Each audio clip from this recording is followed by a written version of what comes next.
Ben, bo día a todos. Imos dar comezo ao pleno ordinario do mes de xaneiro.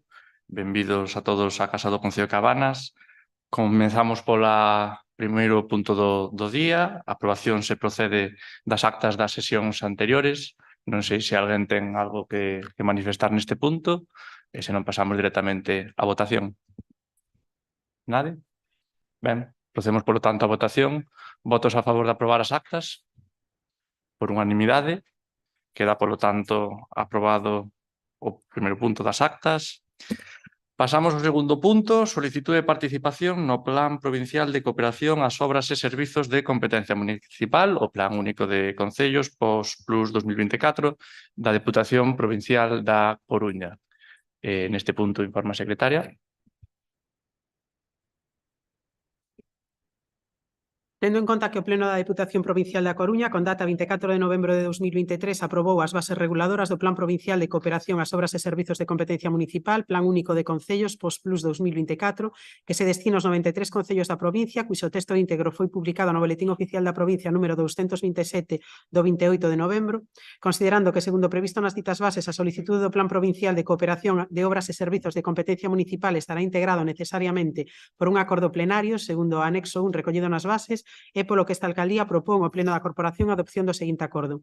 Primeiro, participar no Plan Provincial de Cooperación ás Obras e Servizos de Competencia Municipal, Plan Único de Concellos, POS-Plus 2024, da Deputación Provincial da Coruña, cuxas bases que se coñecen e aceptan na súa totalidade, e solicitar a aplicación da achega provincial asignada aos obxectos que se indican a continuación, separando os que se financian con cargo á achega provincial 2024 e con cargo á achega provincial 2023. A achega provincial 2024 aplicada íntegramente ao financiamento de gastos correntes por importe de 139.526,47. A achega provincial de 2023 a dúas actuacións que son mellora de camiños municipais, Travesía da Pena e Lousada, por importe de 49.338,98, e mellora de camiños municipais Camiño Cadaval e Xestal, por importe de 58.865,22. 2. Aprobar o plan complementario do ano 2024, no que se inclúen os investimentos financieiramente sostibles que a continuación se indican, e aprobar os correspondentes proxectos ou pregos de prescripcións técnicas. O proxecto incluído no plan complementario é mellora de pavimentos e servizos en Pedreiras, por importe de 133.811,58. Declarar que o Concello ten a disponibilidade dos terreos, augas e servidumes para a execución dos investimentos e que ten resolto todo relacionado coas concesións e autorizacións administrativas que legalmente sexan necesarias. Comprometerse o Concello a incluir no orzamento municipal os fondos necesarios para facer fronte á achega municipal dos investimentos incluídos no POS-Plus 2024, se houbera. Solicitar á Deputación Provincial da Coruña a delegación neste Concello da contratación e execución das obras ou subministracións incluídas no plan, que se entenderá aceptada coa participación do Concello no plan. Declarar que o Concello non solicitou nin percibiu ningunha subvención de outras administracións públicas para o financiamento das distintas actuacións incluídas neste plan, e no caso de que existan axudas ou subvencións concorrentes de outras administracións, achegas o detalle de cada unha delas, acreditándose que a súa suma total non supera o 100% do seu importe. Autorizas a Deputación Provincial da Coruña a obter as certificacións da Axencia Estatal de Administración Tributaria, da Tesourería da Seguridade Social, nas que se acredite que o Concello está ao corrente nas súas obrigas tributarias e coa Seguridade Social. Facultar expresamente a Alcaldía para todo relacionado coa tramitación e xestión do expediente do presente acordo e correspondente expediente. Ben, este asunto xa foi tratado na Comisión de Urbanismo. Non sei se alguén ten algo que engadir agora ou se non, pasamos directamente á votación. Pasamos, polo tanto, a votación. Ben. Polo tanto, votos a favor de aprobalo. Queda aprobado por unanimidade. Pasamos, polo tanto, ao terceiro punto. Terceiro punto. Solicitude do POS-Plus adicional 1/2024 da Deputación Provincial da Coruña para o financiamento de gastos sociais extraordinarios. Informa secretaria. A Comisión de Asuntos de Pleno, en sesión ordinaria celebrada o día 26 de xaneiro de 2024, no punto da orde do día referente á proposta de acordo de aprobación do POS-Plus adicional 1/2024 para o financiamento de gastos sociais extraordinarios, ditaminou favorablemente con 7 votos a favor dos representantes do Partido Popular, PSDG, PSOE, BNG e Grupo Mixto a aprobación polo Pleno da Corporación da seguinte proposta. Tendo en conta que o Pleno da Deputación Provincial da Coruña, con data 24 de novembro de 2023, aprobou as bases reguladoras do Plan Provincial de Cooperación ás Obras e Servizos de Competencia Municipal, Plan Único de Concellos, que se destina aos 93 concellos da provincia, cuxo texto íntegro foi publicado no Boletín Oficial da Provincia, número 227 de 28 de novembro, tendo en conta que xunto co Post Plus 2024 regúlase simultaneamente o Post Plus adicional 1/2024 para o financiamento de gastos sociais extraordinarios, que será xestionado pola Sección de Servizos Sociais desta Deputación, considerando que, segundo previsto nas ditas bases, a solicitude do plan estará integrada necesariamente por unha certificación do acordo plenario, segundo o anexo 16 recollido nas bases, e polo que esta alcaldía propón ao Pleno da Corporación a adopción do seguinte acordo. Primeiro, participar no Plan Provincial de Cooperación ás Obras e Servizos de Competencia Municipal, Post Plus adicional 1/2024, a Deputación Provincial da Coruña, para o financiamento de gastos sociais extraordinarios, cuxas bases se coñecen e aceptan na súa totalidade, e solicitar a aplicación da achega provincial asignada aos gastos sociais que se detallan no informe emitido pola Intervención ou a Secretaría de Intervención do Concello, segundo se indica a continuación. Solicita o importe íntegro para o apartado C, que é ampliación do servizo de axuda no fogar.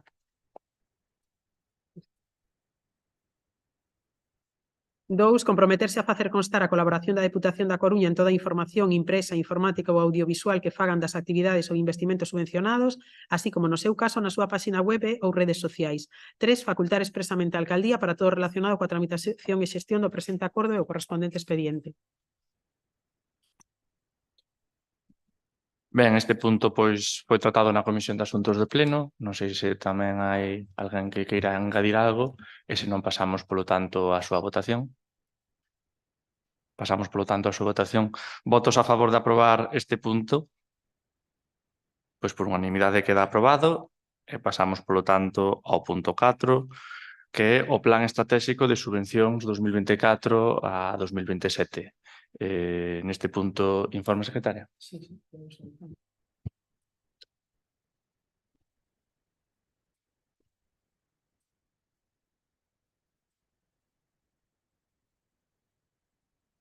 A Comisión de Asuntos do Pleno, en sesión ordinaria celebrada o día 26 de xaneiro de 2024, no punto da orde do día referente á aprobación do Plan Estratégico de Subvencións do Concello de Cabanas 2024-2027, ditaminou favorablemente con 7 votos a favor dos representantes do Partido Popular, PSDG, PSOE, BNG e Grupo Mixto a aprobación polo Pleno da seguinte proposta.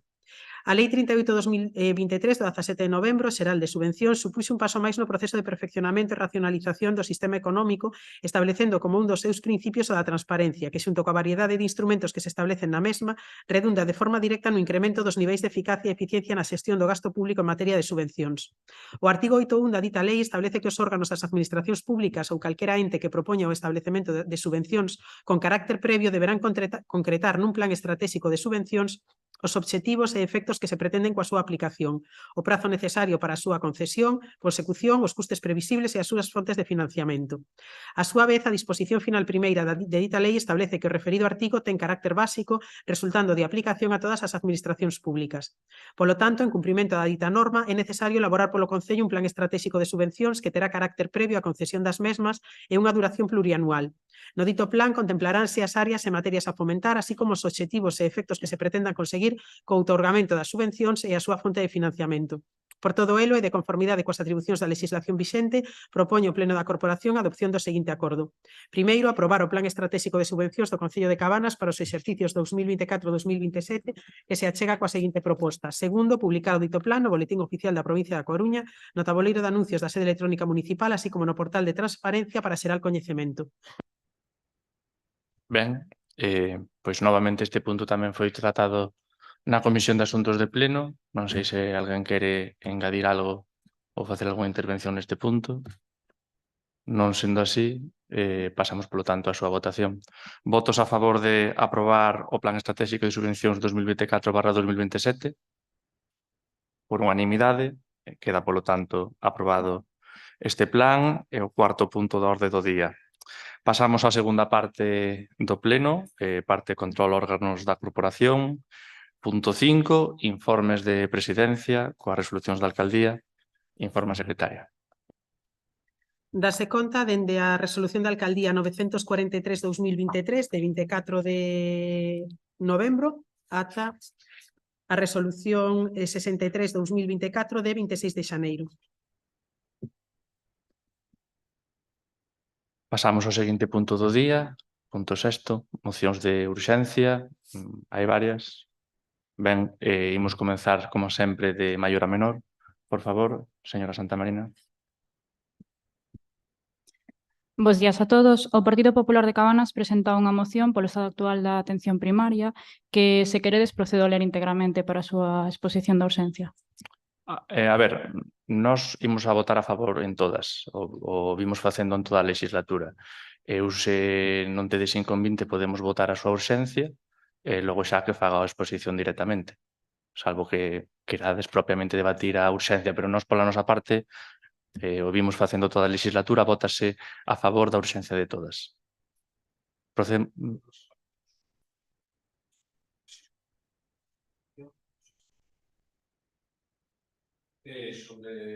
Estaba no expediente, non sei de outras lados, pero estaba no expediente. Sí. Tamén sobre sostenibilidade pública que non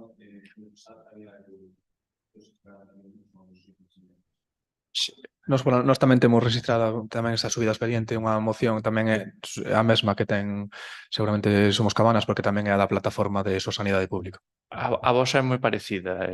Bueno, logo non sei se queredes xuntalo ou facela por separado. Eso como que irade. Non sei directamente a que propón a plataforma Sosanidade Pública, por lo tanto, sin problema que se debata o conxunto, vamos. Vale. Facemos primeiro entonces esta, votamos a urxencia e logo vamos con esa. Vale. Votos a favor da moción, da urxencia da moción, por unanimidade. Por lo tanto, por favor, expoña a moción. A situación que está a atravesar a atención primaria está a ser difícil en toda España por un problema estatal de déficit de especialistas en medicina de familia disponibles para contratar, que fai casi imposible conseguir cubrir as prazas nos casos de xubilacións, baixas ou ausencias. Coñecíamos dende fai anos que esta difícil situación ia chegar, por iso xa dende abril de 2018 as comunidades autónomas xunto co Goberno do Estado aprobaron por unanimidade nun consello interterritorial unha serie de medidas prioritarias para corrixir as carencias que se están orixinando. Sen embargo, aquelas medidas pactadas en abril quedaron sen efecto coa chegada do Goberno do PSOE en xuño 2018, postergando o pactado no Consello Interterritorial e empeorando a situación de atención primaria cada ano que pasaba. Foron 4 anos de inanición ata que en 2022 o Ministerio presentou ao Consello Interterritorial un informe coordinado pola catedrática Beatriz González López Valcárcel, titulado Informe Oferta e Necesidade de Especialistas Médicos 2021-2035, no cal se marcaba o 2027 como punto de inflexión onde se producirían situacións críticas no Sistema Nacional de Saúde. O devandito informe sinala a especialidade de Medicina de Familia e Comunitaria como a especialidade con peores pronósticos de déficit, identificando como as causas máis determinantes neste problema a fuxida dos residentes desta especialidade de urxencias e o caso do incremento das prazas MIR debido á rigidez do procedemento de acreditación de prazas formativas. Ademais do aquí sinalado, tamén se recomenda adoptar incentivos para as prazas de difícil cobertura, que poderían quedar vacantes incluso nun escenario con máis especialidades polo seu propio pouco atractivo profesional. Neste tempo, nada se fixo por parte do Goberno Central, máis que deixar correr o reloxo. Todas as medidas que se levaron a cabo foron no ámbito competencial das comunidades autónomas, sendo quen de asumir as súas responsabilidades en materia sanitaria sen o apoio do Goberno. Exemplo disto foi o aumento constante das prazas MIR que se deu en distintas comunidades, como Galicia, que leva anos cubrindo 100% das prazas acreditadas e solicitando acreditación de máis ata chegar a 207 ofertadas na última convocatoria. De feito, nos últimos 15 anos, Galicia duplicou a súa oferta de prazas desta especialidade, dende as 88 en 2009 ata as 207 actualmente. Fronte ao incremento en toda España dun 30%, de 1.904 en 2009 a 2.492 este ano. Pero este sistema non dá máis de sí. A rigidez dos criterios para crear novas prazas obrigou ao Goberno galego a crear máis prazas de residentes nos poucos centros que xa podían formalos, alrededor de 100 dos máis de 400 que ten Galicia. En lugar de incorporar residentes a outros centros aos que non se permiten formar por criterios tan arbitrarios como ter 4 médicos en lugar de 3. Ata tal punto chegou a situación que País Vasco e Galicia tomaron a iniciativa e elaboraron un manifesto onde reclaman ao Goberno de España unha serie de medidas urxentes para solucionar a situación na que se atopa a atención primaria. A este manifiesto uníronse a máis comunidades autónomas, como Cataluña, Castela e León, Andalucía ou Madrid, entre outras. Comunidades gobernadas por partidos de distinto signo, pero que son conscientes de que o verdadeiro problema que afronta a atención primaria non entende de cores políticas. O contido deste manifesto foi trasladado ao Congreso de Deputados como resolución durante o debate do Estado da Nación celebrado en xullo de 2022. Esa solución obtivo o respaldo maioritario do Congreso, logrando o apoio dunha decena de partidos políticos tamén de diferente signo. Porén, nos consellos interterritoriais posteriores a esa votación non se ten expresado por parte do Goberno de España a intención de dar cumprimento a este acordo. De feito, pechouse unha nova convocatoria MIR sen cambios no modelo de asignación de prazas e sen flexibilización previa de acreditación das unidades docentes, polo que a ampliación de prazas concedida resultou insuficiente. Galicia defendeu que a orde contémplase unha posible ampliación posterior das prazas no caso de que esta mudanza dos requisitos se consumase e se poidera acreditar máis prazas. Pero non consta que o Goberno aceptase tampouco esta petición. Así, na convocatoria MIR para 2024 hai preto de 14.000 médicos admitidos polo Ministerio para unha convocatoria de 8.772 prazas de médico residente. Máis de 5.000 médicos titulados quedaránse en formación especializada. A falta de reformas estructurais no sistema por parte do Goberno segue a causar que cada ano milleiros de graduados non podan optar a unha praza de formación sanitaria especializada, cando o Sistema Nacional de Saúde lles necesitan unha urxencia. As medidas do manifesto elevado por Galicia e País Vasco en 2022 seguen a máxima vixencia e por iso están recollendo cada vez máis adhesión, sendo as máis recentes os dos gobernos autonómicos de Comunidade Valenciana, Aragón, Baleares ou Extremadura. Por outra banda, a escasa generalizada de persoal está tamén a ter un impacto directo na sanidade xestionada polo Goberno Central, a dos centros penitenciarios. Nunha recente resposta parlamentaria, o Goberno de España reconocía que ten vacantes o 70% das prazas médicas nos cárceres de Galicia. E a única resposta que está a dar o Goberno a esta situación está a ser a contratación de servicios privados de asistencia sanitaria para os reclusos, nun claro desmantelamento e privatización dun servicio sanitario público. Por todos estes motivos e polo prexudicial que pode chegar a ser esta inanición para os profesionales sanitarios e a poboación dende o Grupo Municipal Popular, presentamos a seguinte proposición de lei en pleno. O Pleno do Concello, primeiro, acorda ao seu apoio ás medidas incluídas no Manifesto de Conselleiros de Sanidade para a toma de medidas estatais urxentes en materia de atención primaria, respaldado por maioría dos gobernos autonómicos e pola maioría dos congresos de deputados e que inclúe reformas que permitirían incrementar en 1.000 as prazas formativas anuais de medicina de familia en toda España nos vindeiros anos para afrontar o relevo xeracional na atención primaria. Insta a Xunta de Galicia a demandar ao Goberno de España o cumprimento do mandato parlamentario que lle insta a adoptar estas medidas, tras a aprobación dunha resolución no Congreso dos Deputados neste sentido. Insta a Xunta de Galicia a demandar ao Goberno de España que reverta a privatización dos sentidos sanitarios dos centros penitenciarios galegos, volvendo a prestar esta atención dende o sistema público con persoal sanitario propio de institucións penitenciarias. Acorda dar traslado deste acordo á Consellería de Sanidade da Xunta de Galicia e ao Ministerio de Sanidade do Goberno de España. Ben, agenda de intervencións. Alguén quere dicir algo? Señor Ladra. Muchas gracias, señor alcalde. Buenos días a todos y a todas. Bueno, es curioso que el Partido Popular esté dando lecciones de sanidad, cuando llevan aquí en Galicia recortando la sanidad pública años y años y años sin ningún tipo de escrúpulo, ¿no? Ahora, como la culpa de todo es de Pedro Sánchez y del Gobierno central, bueno, pues todo lo que pasa en Galicia, pues la culpa la tiene el presidente Pedro Sánchez. Pero poco hablan de lo que llevan haciendo durante los últimos 15 años aquí en Galicia, en la sanidad pública, ¿no? Recortando plazas de convocatoria MIR, aunque sus datos los manipulan y dicen lo que quieran decir. Dejan de decir que hay 900 profesionales menos de atención primaria, que cuando dejó la Xunta el PSDG. En los últimos años, con el gobierno de Pedro Sánchez, se duplicó las plazas formativas para médicos, eso tampoco no lo contemplan. Y podríamos estar así, horas y horas y horas, diciendo pues, cómo ustedes, desde Galicia, están fomentando la privatización, porque los que fomentan la privatización en la sanidad pública son ustedes, el Partido Popular. Les gusta privatizar y entregar todas las empresas públicas y los servicios públicos a sus amigos. Eso es lo que no cuentan. Y poco a poco lo que están haciendo es desmantelar la sanidad pública, como están haciendo con otros sectores.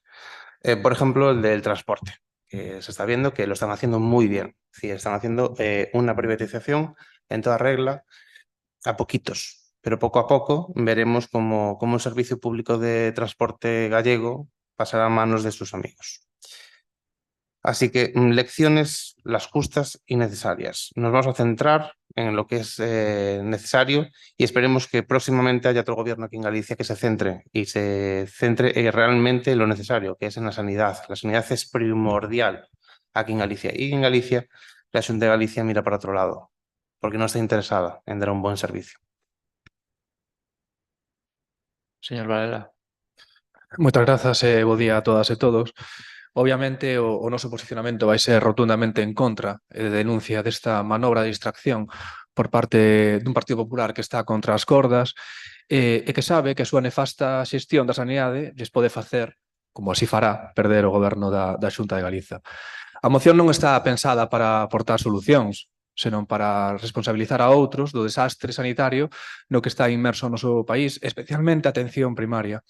É o obxectivo do PP neste contexto electoral, e ademais cunha movilización nacional convocada para este fin de semana, o de responsabilizar a outras administracións na súa desastrosa xestión.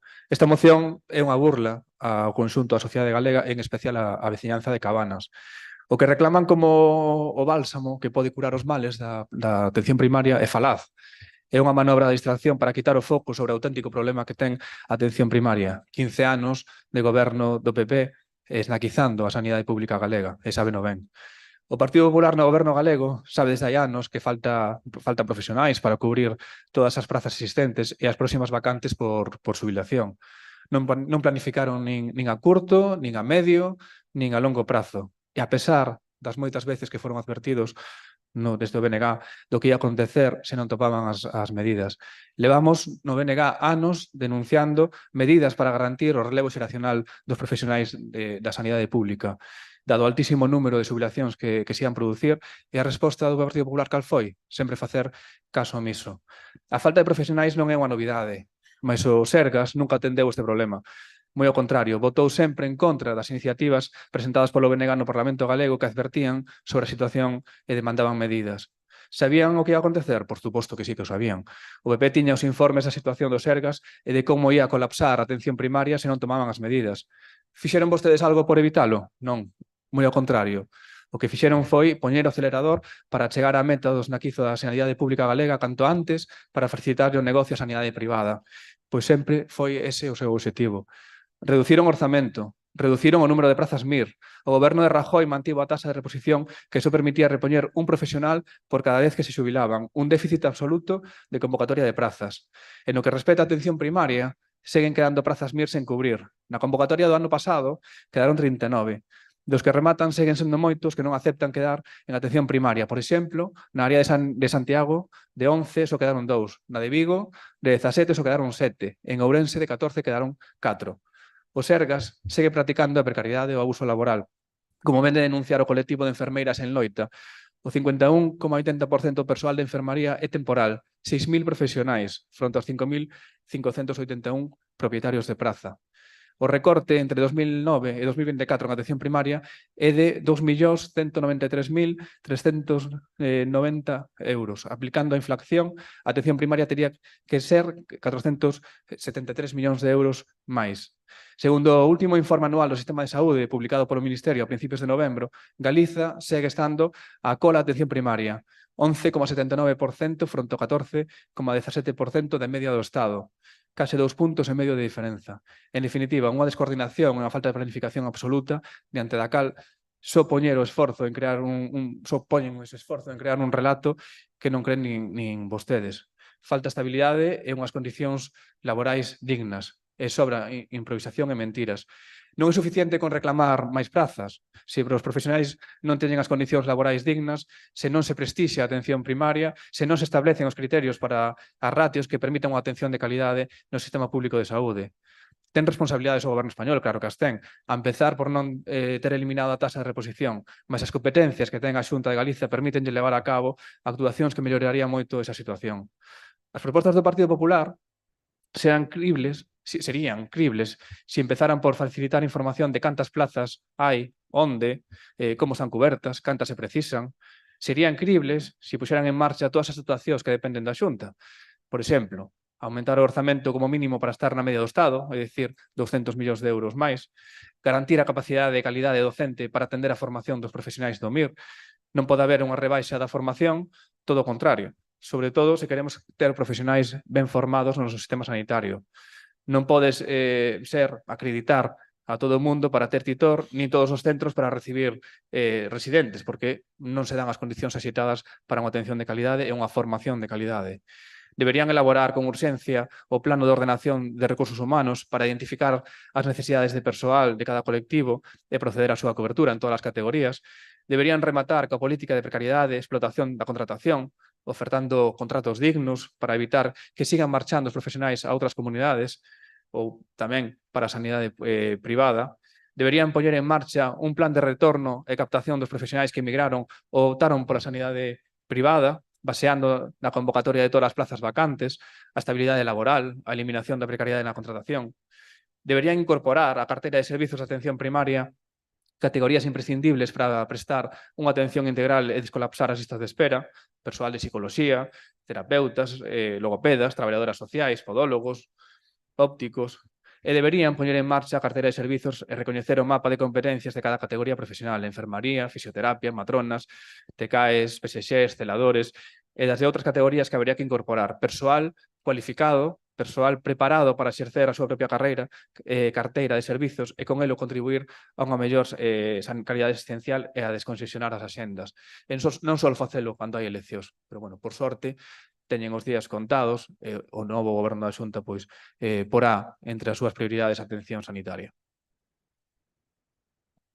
Señor Pérez Sardiña. Ben, bo día a todos e a todas. Temos aquí pois unha moción presentada polo Partido Popular directamente ao Pleno. Hai dúas registradas sobre a sanidade previamente. Bueno, a primeira foi a que presentamos trasladando tamén a moción presentada pola SOS Sanidade Pública, que efectivamente está aquí no expediente do Pleno. Sí, perdón, podo continuar? Puntuación. Pode continuar. Esta tamén foi por rexistro. Sí, tamén foi por rexistro. Foi tamén por rexistro. Pero non está no expediente do Pleno. Sí. No.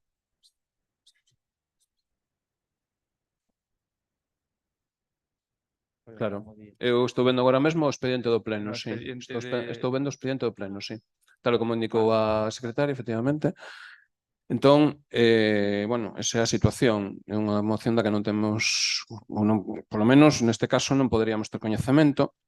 É a primeira que se expón, é sintomático da situación do Partido Popular que no seu nerviosismo pois evidentemente quere tratar un tema antes que a ninguén, pero bueno, tamén nos permite falar das problemáticas da sanidade pública e neste concello, pois, evidentemente, sí que tivemos que sufrir esas problemáticas, por exemplo, para a sustitución dunha médica que se xubilou recentemente, decir, fai uns anos, recentemente, na pasada legislatura, o Sergas non tiña previsto cubrir esa praza.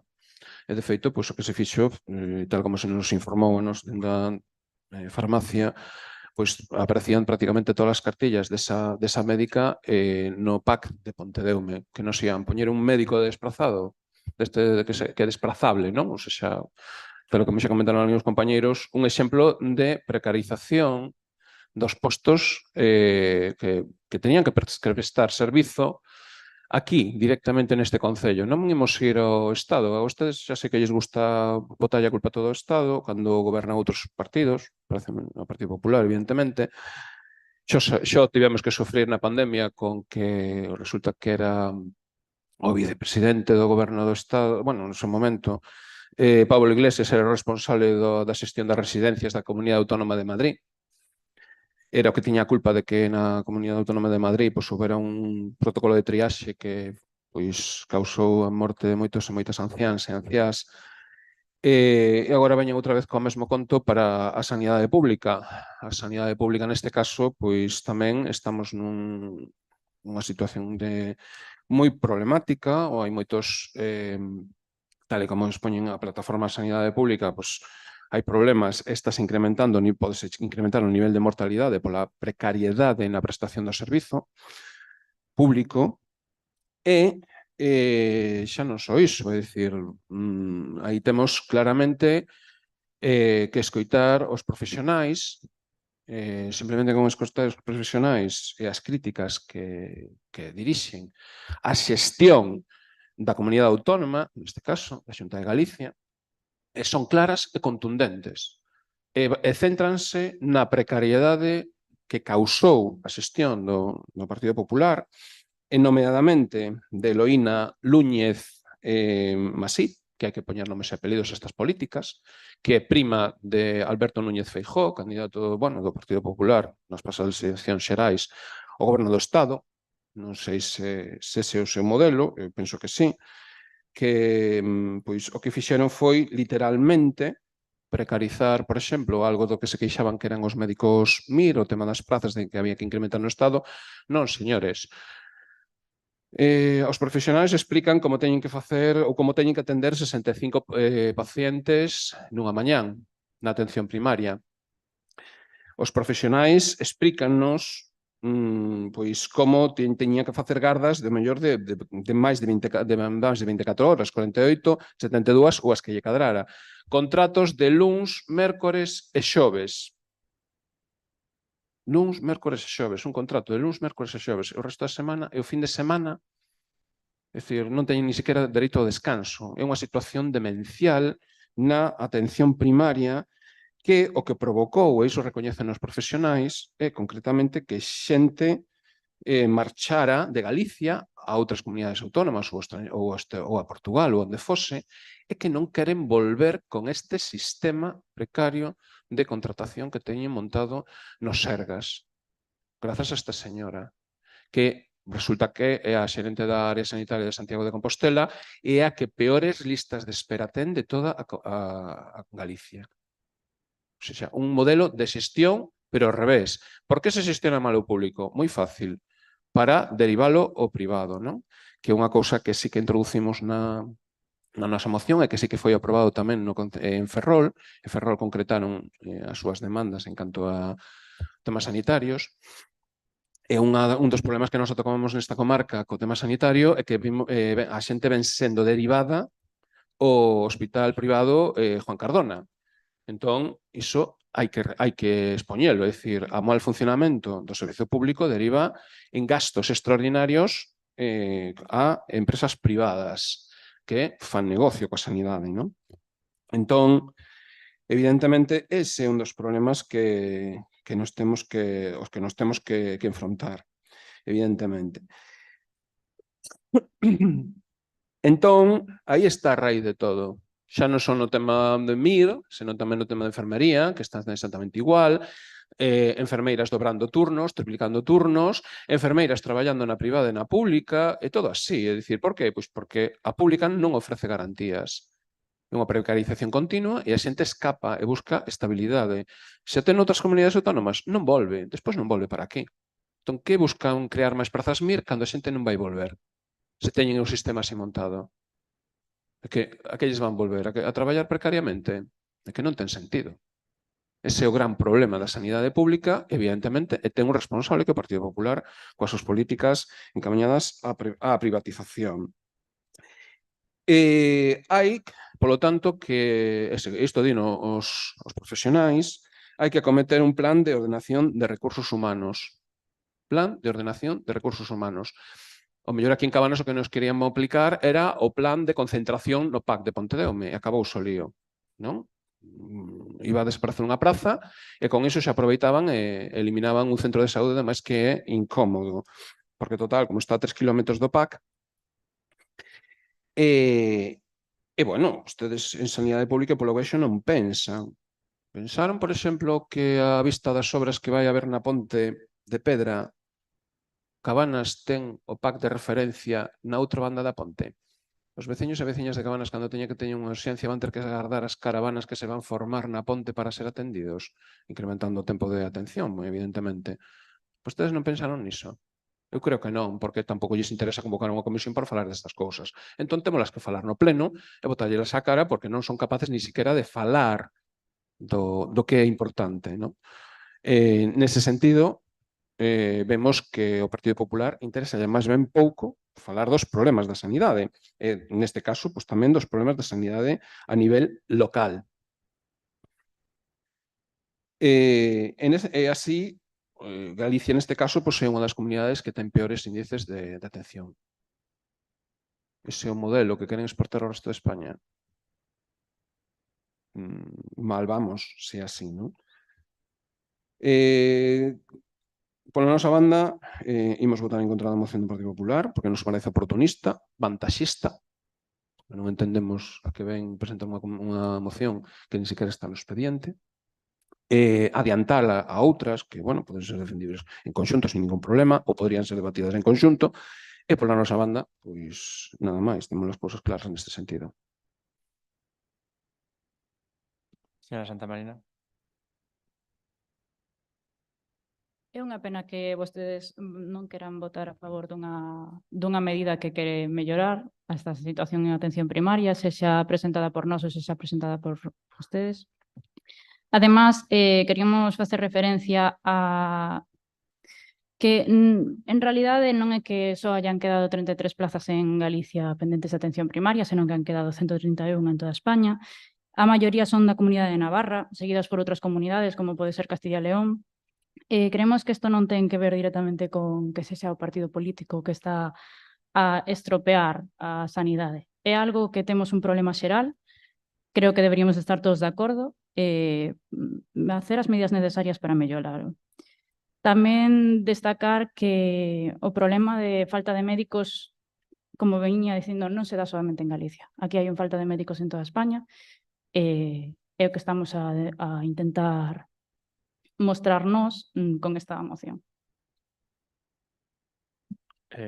Señor Ladra. Me parece bien, efectivamente, hay un problema en la sanidad. Pero las competencias de sanidad la tiene la Xunta de Galicia. Pónganse a trabajar. En vez de mirar para Madrid y decir la culpa es de Pedro Sánchez y del gobierno central, pónganse a trabajar. Está bien, efectivamente, hay muchos problemas en la sanidad. Falta de personal. ¿Por qué falta de personal? Bueno, pues igual porque el sistema sanitario gallego no es atractivo. Las condiciones laborales no son las adecuadas, se maltratan a los profesionales de atención primaria, por lo cual la gente no quiere cubrir esas plazas. Hay problemas estructurales en el sistema gallego de salud, pero ustedes tienen las competencias. Recuerden que tienen las competencias. Tienen las competencias, tienen las herramientas suficientes para poner las soluciones encima de la mesa y hacerlo. Es decir, entonces, no escurran el bulto, no escurran los problemas, dejen de mirar tanto para Madrid, miren más para aquí y trabajen, que es lo que le falta a la Xunta de Galicia, que no tiene voluntad ninguna en la sanidad pública gallega, porque no la tiene ahora, no la tuvo antes y no la tendrá en el futuro. Y ahora lo que está haciendo es algo oportunista, porque vienen las elecciones autonómicas a la vuelta de la esquina y se encuentra con un problema grave en la sanidad. Un problema que, por desgracia, llevamos muchos años padeciendo. Así que dejen de escurrir el bulto, pónganse a trabajar, porque las herramientas y las competencias las tienen ustedes. Alguén máis quere facer alguna intervención? Señor Pérez Sardiña. Sí, por a nosa banda, xa lles dicimos, se non houvese cores políticas, trataríanse todas as mocións xuntas. Vostedes decidiron pola súa conta de risco tratar a súa individualmente. Sen ter en conta, pois, unha moción presentada por unha plataforma cívica, que esa sí que non ten cores políticas, que non é o único que facemos é trasladada aquí, e defendela, evidentemente, porque nos parece razoable, expoñerlles o que din os profesionais, e nese sentido, tamén lles tiña que decir, a ver, falan das plazas MIR que non se cubren. Claro, como se van cubrir se hai persoal que intenta facer outro MIR diferente para sair da atención primaria pola situación aquí en Galicia, recoñecido polos propios profesionais, polos propios médicos ou médicas. Iso está registrado, estou no vendo a cada 2x3, comentando tamén. É dicir, fan un MIR para non para a atención primaria, sino para cambiar de especialidade, porque a atención primaria, xa les digo, que está absolutamente maltratada polas súas políticas, que son decisións. Evidentemente, é unha decisión que teñamos que ir ao Juan Cardona. É unha decisión política. E hai cartos para pagar a un hospital privado, pero non hai cartos para estabilizar darlle unha estabilidade ao persoal que ten que facer atención primaria, que ten que facer urxencias, que ten que facer medicina interna, ese é o gran problema que temos aquí. En ese sentido, cantos anos tiveron moitas persoas coas que falei, xa levo falado dende moito tempo con elas sobre ese tema, dicir, canto tempo tiveron que pasar para consolidar os seus postos, por exemplo, nos Sergas. Consolidar. Despois, a ver, o tema da política persoal non é algo inocente e sí que ten unha cor política e que está xestionada, neste caso, a Xunta de Galicia, por un partido político. Aquí sí que hai cores. Sí que hai cores. Por tanto, e hai decisións. Non lo traten de decir outra cousa porque acaban de facer aquí neste mesmo pleno.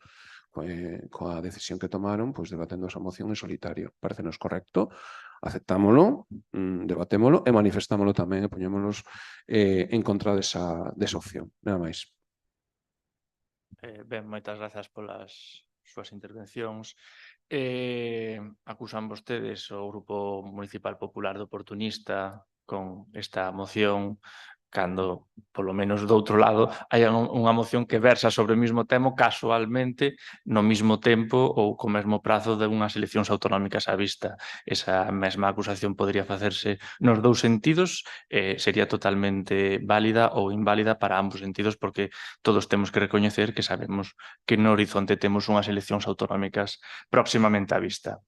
Falaba o señor Pérez Sardiña de que nós non pensamos nas obras da ponte que poden dificultar a atención no PAC de Pontedeume aos veciños e veciñas de Cabanas. Efectivamente, sí que o pensamos e, de feito, xa lo trasladamos ao Ministerio de Fomento, que é o competente coas obras da estrada, sen que a día de hoxe tampouco nos obtivera dado unha resposta ou solución moi... Bueno, non nos dou ningún tipo de resposta, para ser sincero, pero non quixera aclararlle que efectivamente sí que o pensamos, sí que o trasladamos e tamén estamos preocupados por este tipo de cuestións. A moción que presenta aquí o PP foi debatida un pouco en separado debido a que presenta unha serie de instancias, ademais principalmente a Xunta de Galicia, que non coinciden coas dúas mocións presentadas neste caso pola candidatura veciñal e polo BNG, que son, se non lembro mal, prácticamente idénticas. E por isto esta debatiuse de maneira separada, non ten máis que ese asunto. A moción que presenta o Grupo Popular pon de manifesto, e así o reitera no seu texto, que é unha moción que incluso veu votada a favor por distintas comunidades autónomas de distinto cor político, que foi votada no Congreso dos Deputados por 20 partidos. Eran varios partidos de distinta cor político. A min me parece bastante raro que distintas comunidades autónomas de distinta cor política e os congresos dos diputados con distintos partidos poidan poñerse de acordo nun asunto deste tipo e nos aquí non, porque se estes partidos de distinta cor votaron a favor, será que algo hai de certo. Quixera poñer tamén de manifesto, non sei se lembran a crise sanitaria que viviu a Comunidade Valenciana o ano pasado con Chimo Puig, presidente do PSOE na Comunidade Valenciana no 2023. Igual o lembran. A escasez de médicos. Podo lerlles un momentiño. A carencia de médicos que sufre o sistema sanitario valenciano levou a Consellería de Sanidade Valenciana a ofrecer a quenes se han retirado ou están a punto de facelo a fórmula da xubilación activa que permite aos facultativos de 66 a 70 anos continuar traballando ou reincorporarse ao posto. Este é un grupo socialista, un goberno socialista na Comunidade Autónoma Valenciana. E é o problema é que faltan facultativos, e faltan para o PSOE, e faltan para o PP, e faltan para o País Vasco. Por iso eu penso que este texto é de gran consenso, sería fácil telo con gran consenso, xa que foi votado por distintas comunidades autónomas, creo que a Comunidade Valenciana estaba entre elas, e, como digo, de distinta cor. Non presentaba ningún tipo de tintes políticos, aínda que falten o tempo que falte para as eleccións autonómicas aquí en Galicia. Manifestado isto, procedemos, polo tanto, á votación. Vale. Votos a favor da moción? Votos en contra? Queda ningún voto en branco, queda, polo tanto, rexeitada esta moción e pasamos á seguinte moción, que neste caso, por orden de maior a menor, tocaríalle ao BNG, pero, bueno, é a mesma. Non sei se queren como queren organizarse, porque teño entendido que é exactamente a mesma, é o mismo documento.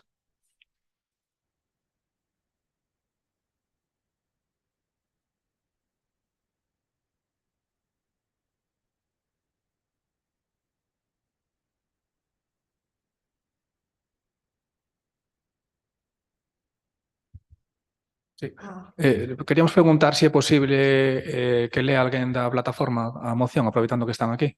Si... Por min, sí, se vos parece por unha cuestión de formalidade, primeiro debatimos a urxencia e votamos a favor directamente e logo a leen, vale? Votos a favor da urxencia por unanimidade e, polo tanto, pois quen vostedes consideren pode ler a moción, acérquense, por favor, a un micrófono, hai algún ali ou se non ali. Ali hai unha cadela.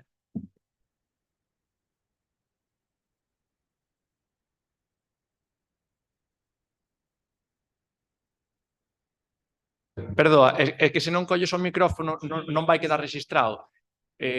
Pódese non sentarse se quere nese lado ou hai unha silla ali detrás. Quero facer unha consideración previa.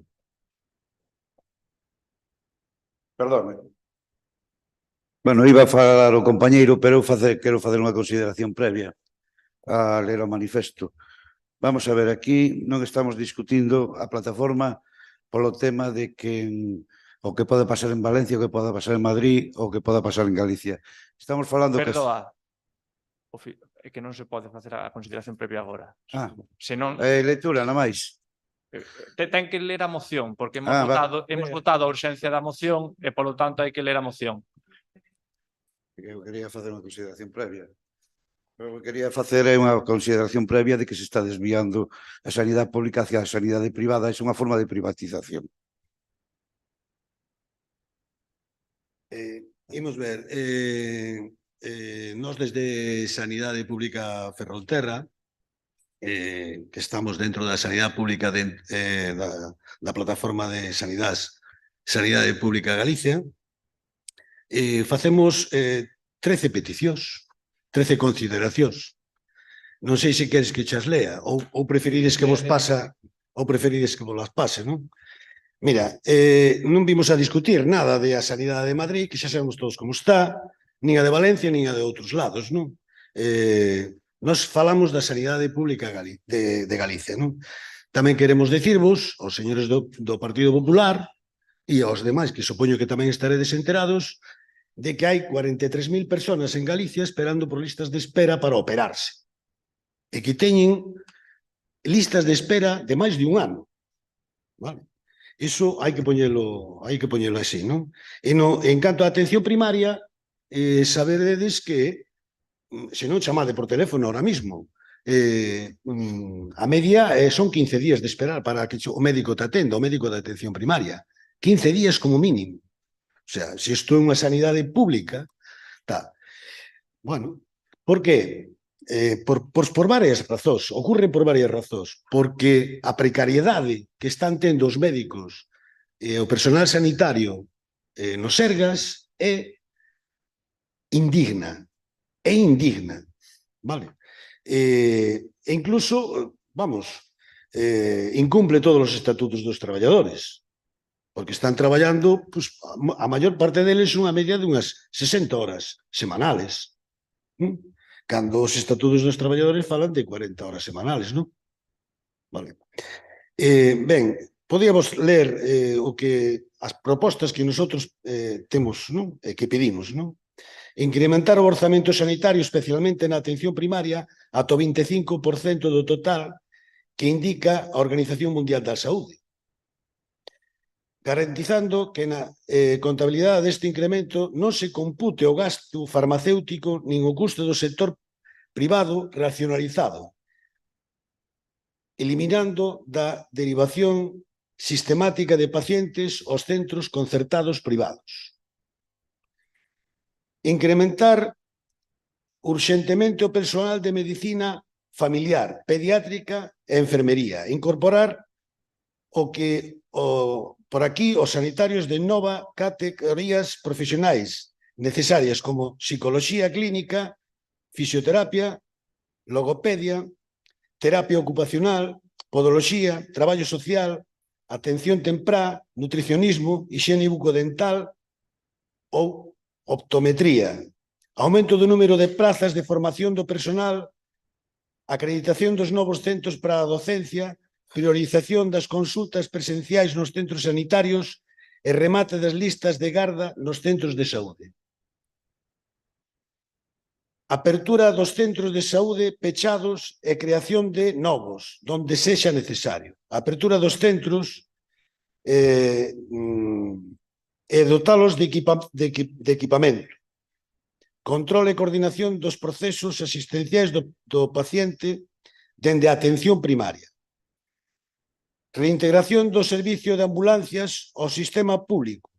Aumento da dotación das mesmas para cubrir os servicios mínimos de persoal, equipamento e equipamento. Agrandar o número de ambulancias, tanto asistenciais como medicalizadas, número que na actualidade non chega para cubrir a demanda. Implementación dun plan de urxencia para a realización das listas de garda hospitalarias, poñendo de novo en funcionamento o pleno rendimento os centros sanitarios públicos, reapertura das camas hospitalarias clausuradas, recuperación dos servicios pechados nos hospitais comarcais, modificar a Lei de Garantías de Prestación Sanitaria que favorece a derivación de pacientes ao sistema privado, garantir que a atención médica e o control da saúde das persoas incluídas no sistema para a autonomía e a atención de dependencia faise desde a sanidade pública, sendo os referentes aos centros de atención primaria, dotados axeitadamente e a coordinación cos servicios sociais. Asegurar que as persoas maiores e as persoas con discapacidade, sobre todo aquelas que viven en residencias, non sufran restriccións ou a maximación vergoñentas no acceso a especialidades nin nas derivacións hospitalarias. Reintegración ao sistema público dos servicios privatizados. Información, historial clínica, receitas electrónicas, central de chamadas, logística, investigación, docencia e recuperación do Hospital Álvaro Cunqueiro de Vigo para o sistema público e ampliar o número de camas segundo o proxecto inicial para dar cobertura a toda a población de Povisa. Elaboración de forma consensuada dun plan de saúde mental que dote ao sistema público de saúde galego de recursos e de persoal axeitado e que garanta a presenza de profesionales da saúde mental na atención primaria. Eliminación da inestabilidade e precariedade laboral do sistema público e implementación dunha política xusta e incentivadora. Contemplar a dedicación exclusiva só para personal médico que traballe na sanidade pública, a exixencia da acreditación especializada no novo personal contratado. 10. Concursos públicos transparentes e abertos para cubrir os cargos de xestión do sistema público, erradicar as prácticas de clientelismo e nepotismo. 11. Restablecer as axencias de atención primaria e dotalas de capacidade resolutiva e orzamento propio. Transformar as áreas sanitarias para recuperar para a recuperación da necesaria coordinación e xestión integrada da atención primaria, hospitalaria, saúde pública e atención á dependencia. Restituir as áreas sanitarias suprimidas. 12. Reorientar o sistema ao modelo comunitario e participativo para garantir unha atención integral que actúe eficazmente sobre as cuestións determinadas que indican na saúde. 13. Desmedicalizar o sistema e acabar co uso irracional e abusivo dos fármacos e das tecnoloxías e poñer o eixo do mesmo na atención primaria. Nada máis, dicirvos a todos que a culpa de que máis do 50% dos presupostos da sanidade pública esteñan transferidos á sanidade privada. Máis do 50%. Aquí en Galicia creo que é o 51%. En Cataluña xa é o 80%. Iso faise porque hai unha lei que é a 15/97, que non sei se vos molestastes algunha vez en lela, vos molestádevos, sobre todo no artículo 90, que permite, aprobada por o goberno de Aznar, a súa primeira legislatura, apoiada por o Partido Socialista e o resto dos partidos políticos do eiro parlamentario español, aprobada por todos eles, vale? A excepción dos 2 diputados do Bloque Nacionalista e a Esquerda Unida de Xulio Anguita, que votaron en contra. E xa avisaron de que todos estes problemas que agora estamos tendo iban vir a consecuencia desa lei. Esa lei permite privatizar todo, e incluso entregarlles os hospitales gratis ás empresas buitres e ás empresas, bueno, as multinacionais e ás fundacións. Por tanto, unha das reivindicacións que aquí non ven, vale? Nosotros pedíamos que se abolise esa lei, que se abolise totalmente esa lei, porque esa lei perjudica a sanidade pública, a prioriza, a esclaviza. Ou vamos a unha solución máis consensuada e máis humanizada, ou vamos ter que ir ao médico ca tarxeta bancaria, vale? Nada máis. Moitas grazas. Moitas grazas.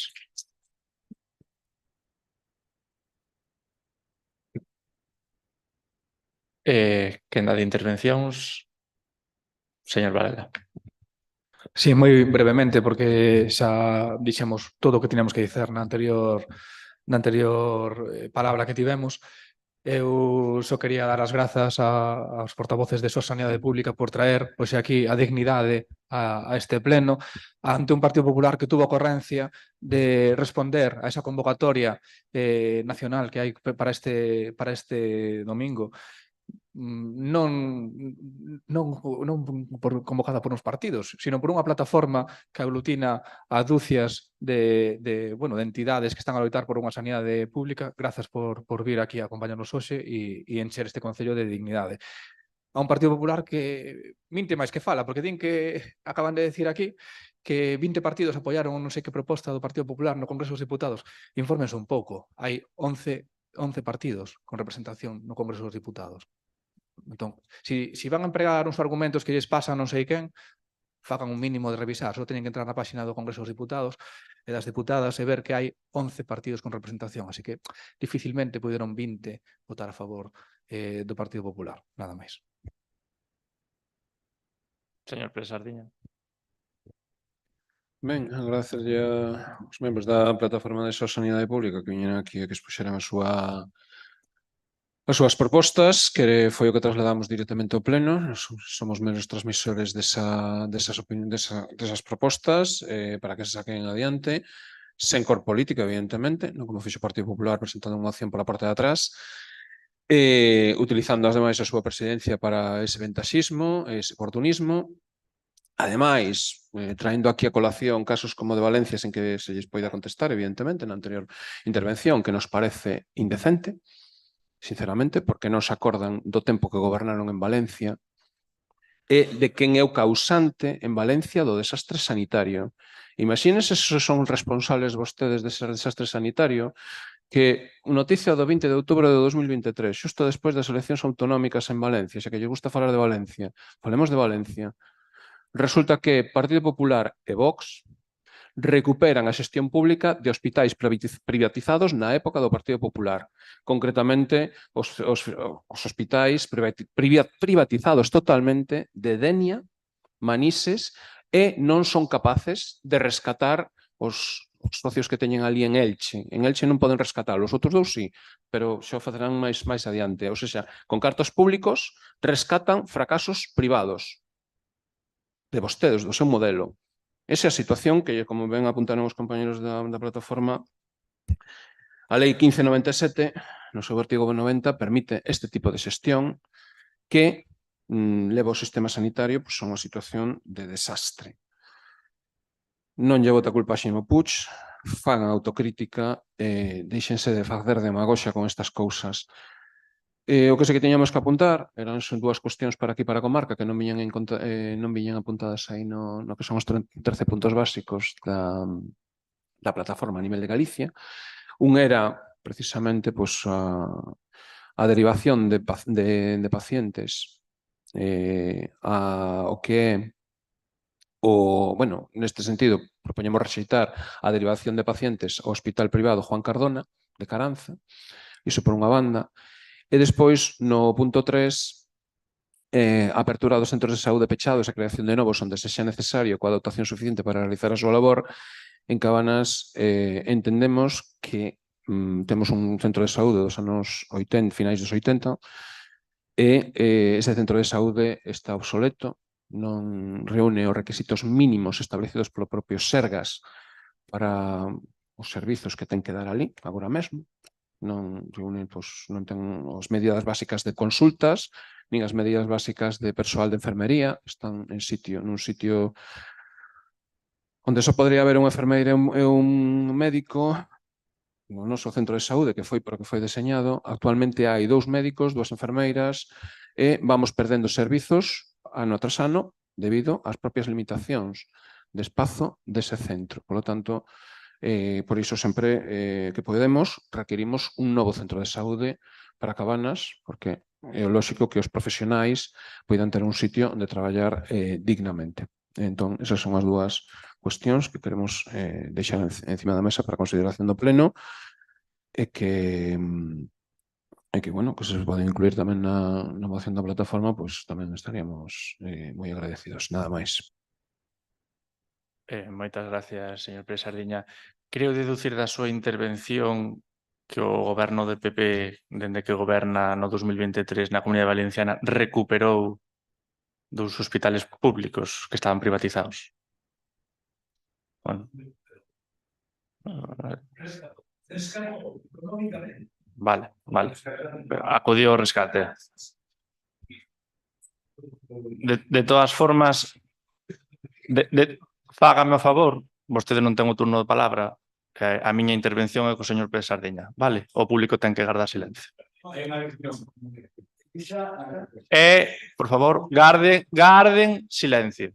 Garden silencio. E as formas tamén.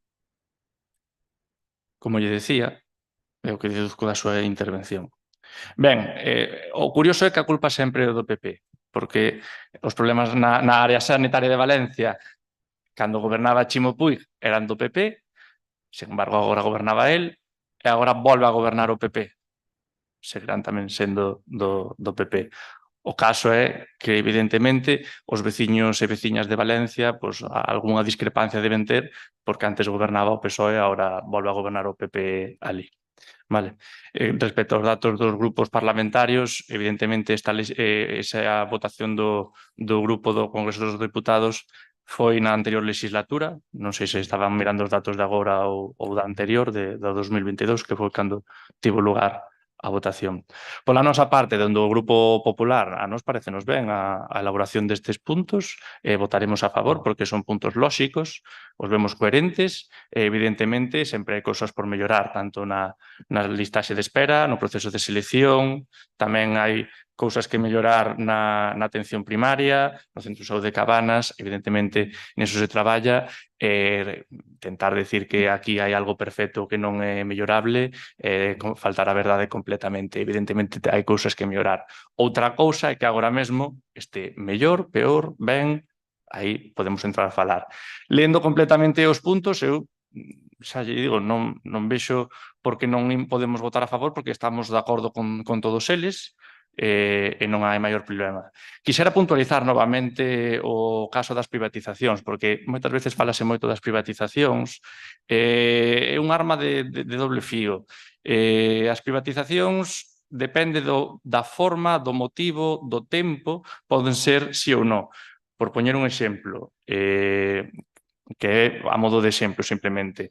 O goberno pasado, co PSOE, BNG e AEC, tivo que privatizar o servizo de limpeza das praias. Unha cousa que fíxose, bueno, por cuestións de contratación temporal, houve que contratar unha empresa que fixera a limpeza das praias. Había un argumento, había un motivo, pero privatizouse o servizo das praias.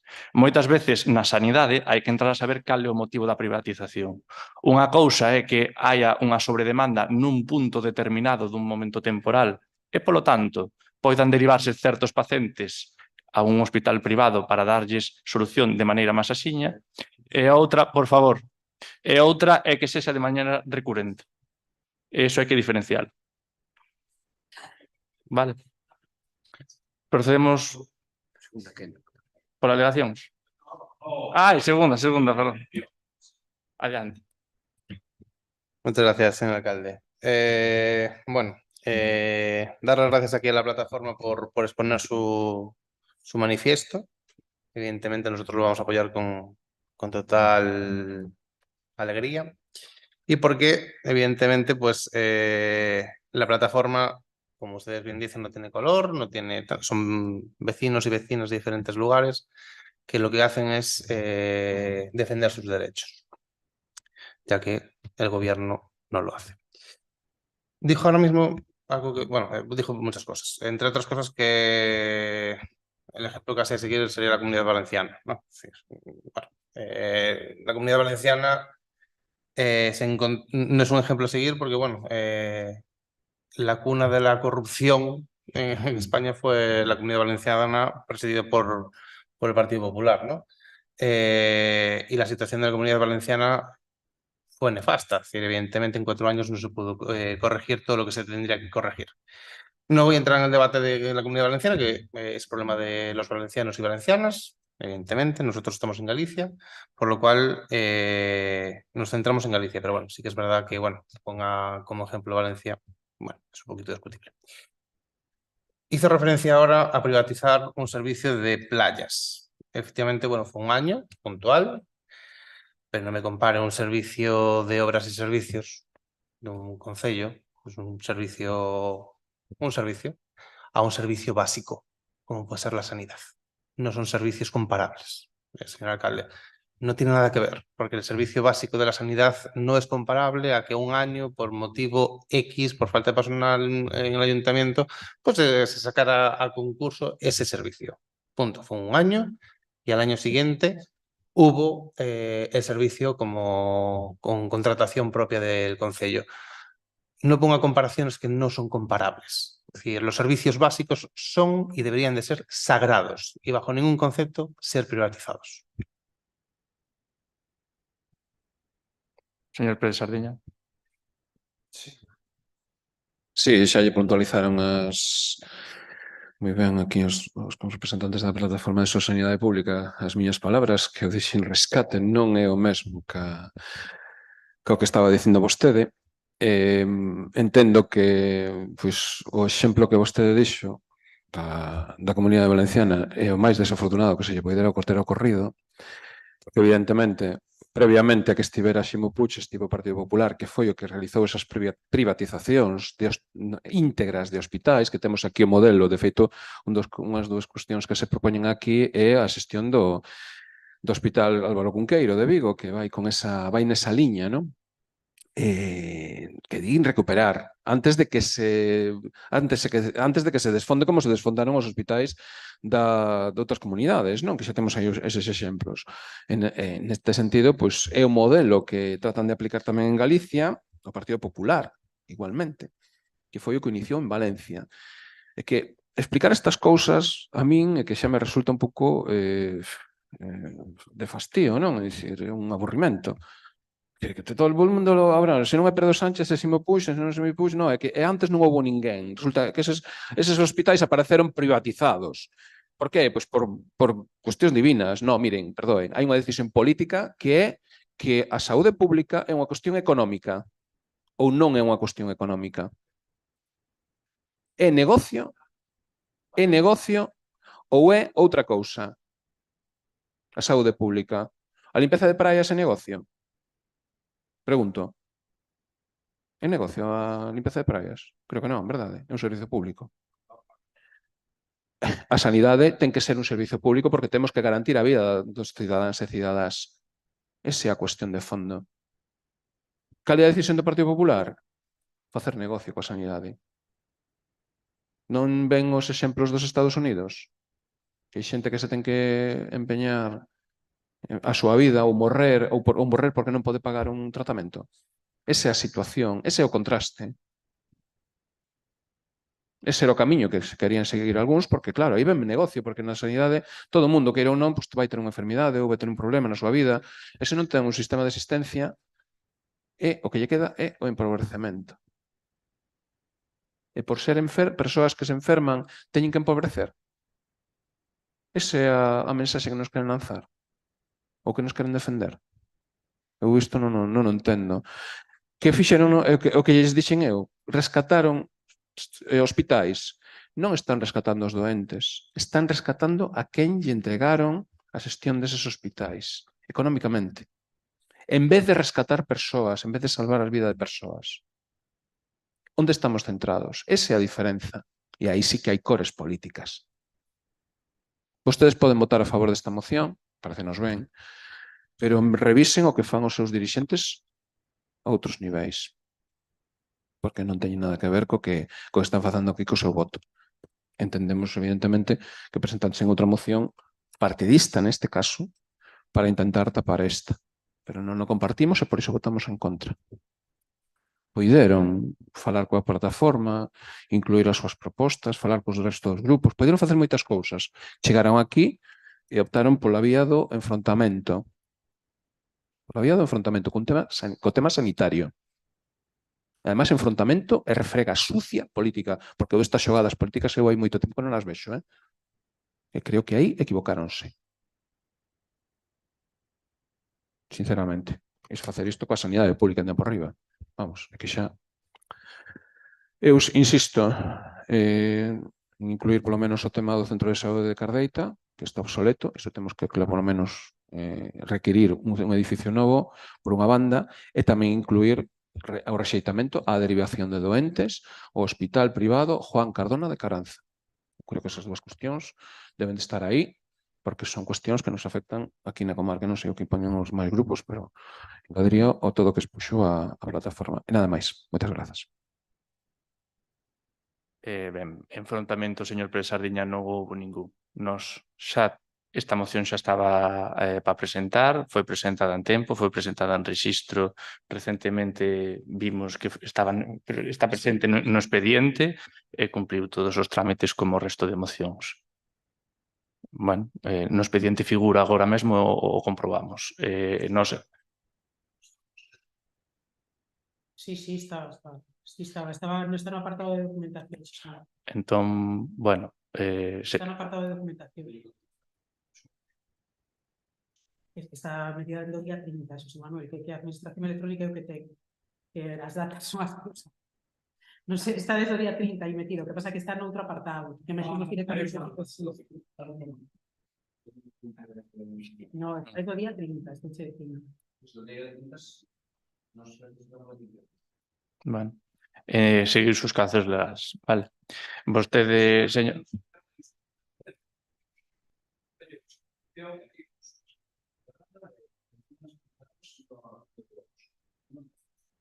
As mocións, dende que comezou esta legislatura, preséntanse de maior grupo a menor grupo.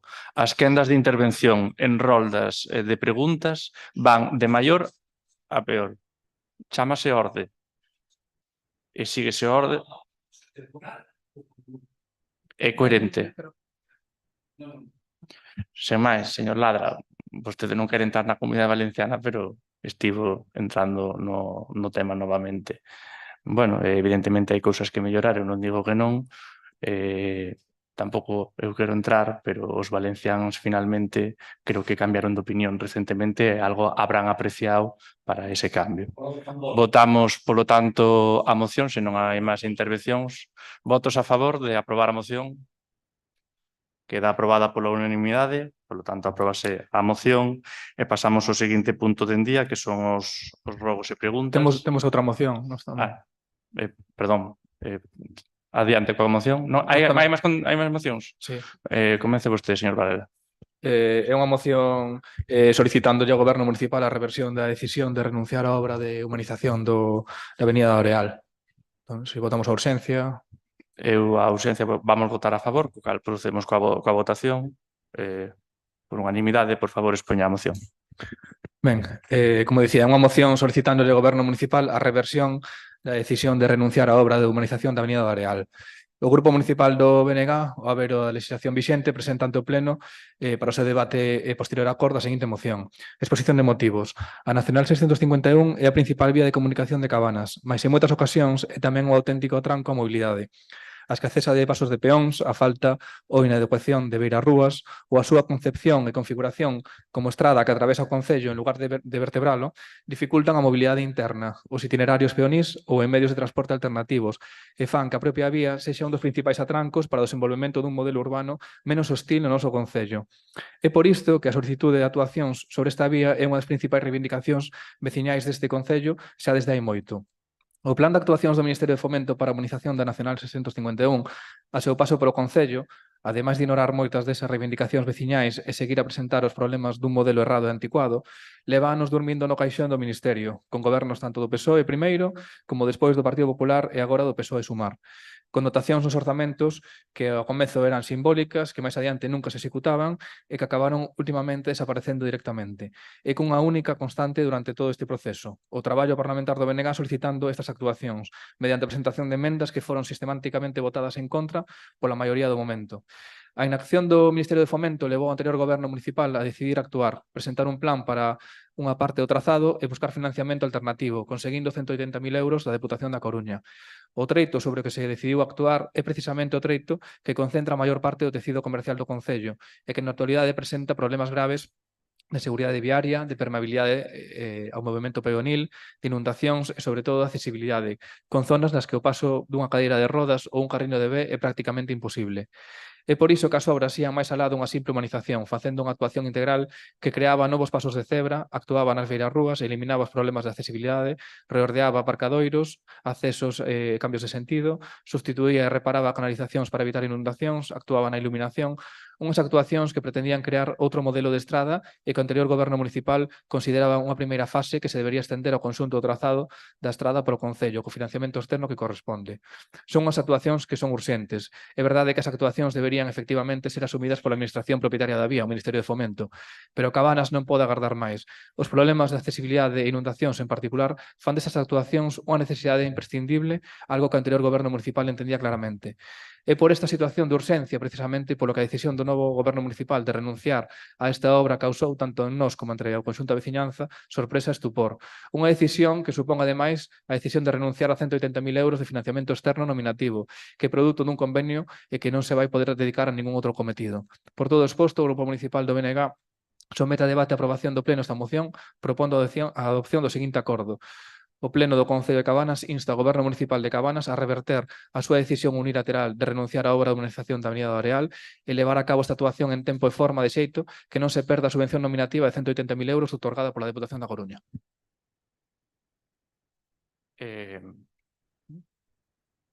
Señor Varela, a subvención non se perde, non lo confirmou a Deputación da Coruña, permítenos cambiar o motivo, expoñendo os argumentos pertinentes para elo e deixanos usar eses cartos para outros obxectivos. E máis, dentro da propia Deputación, indicaron que precisamente cunha obra que había se sacou a licitación 2 veces e as 2 veces quedou baleira a licitación sen que ningunha empresa se presentara, había argumentos máis que de sobras para que autorizaran ese cambio de uso. Pola outra banda, volvo a repetir o que xa falamos na Comisión de Urbanismo, vostede que pretende pagar con cartos dos veciños e veciñas de Cabanas unha obra que non é nosa. Eu comprendo a urxencia, eu comprendo a necesidade da humanización, eu comprendo a idoneidade de facelo pola característica da vía, pola importancia da poboación que circula por aí cada día e polas distintas melloras que debemos acometer. Sen embargo, remítome ao que lle dixen naquel momento.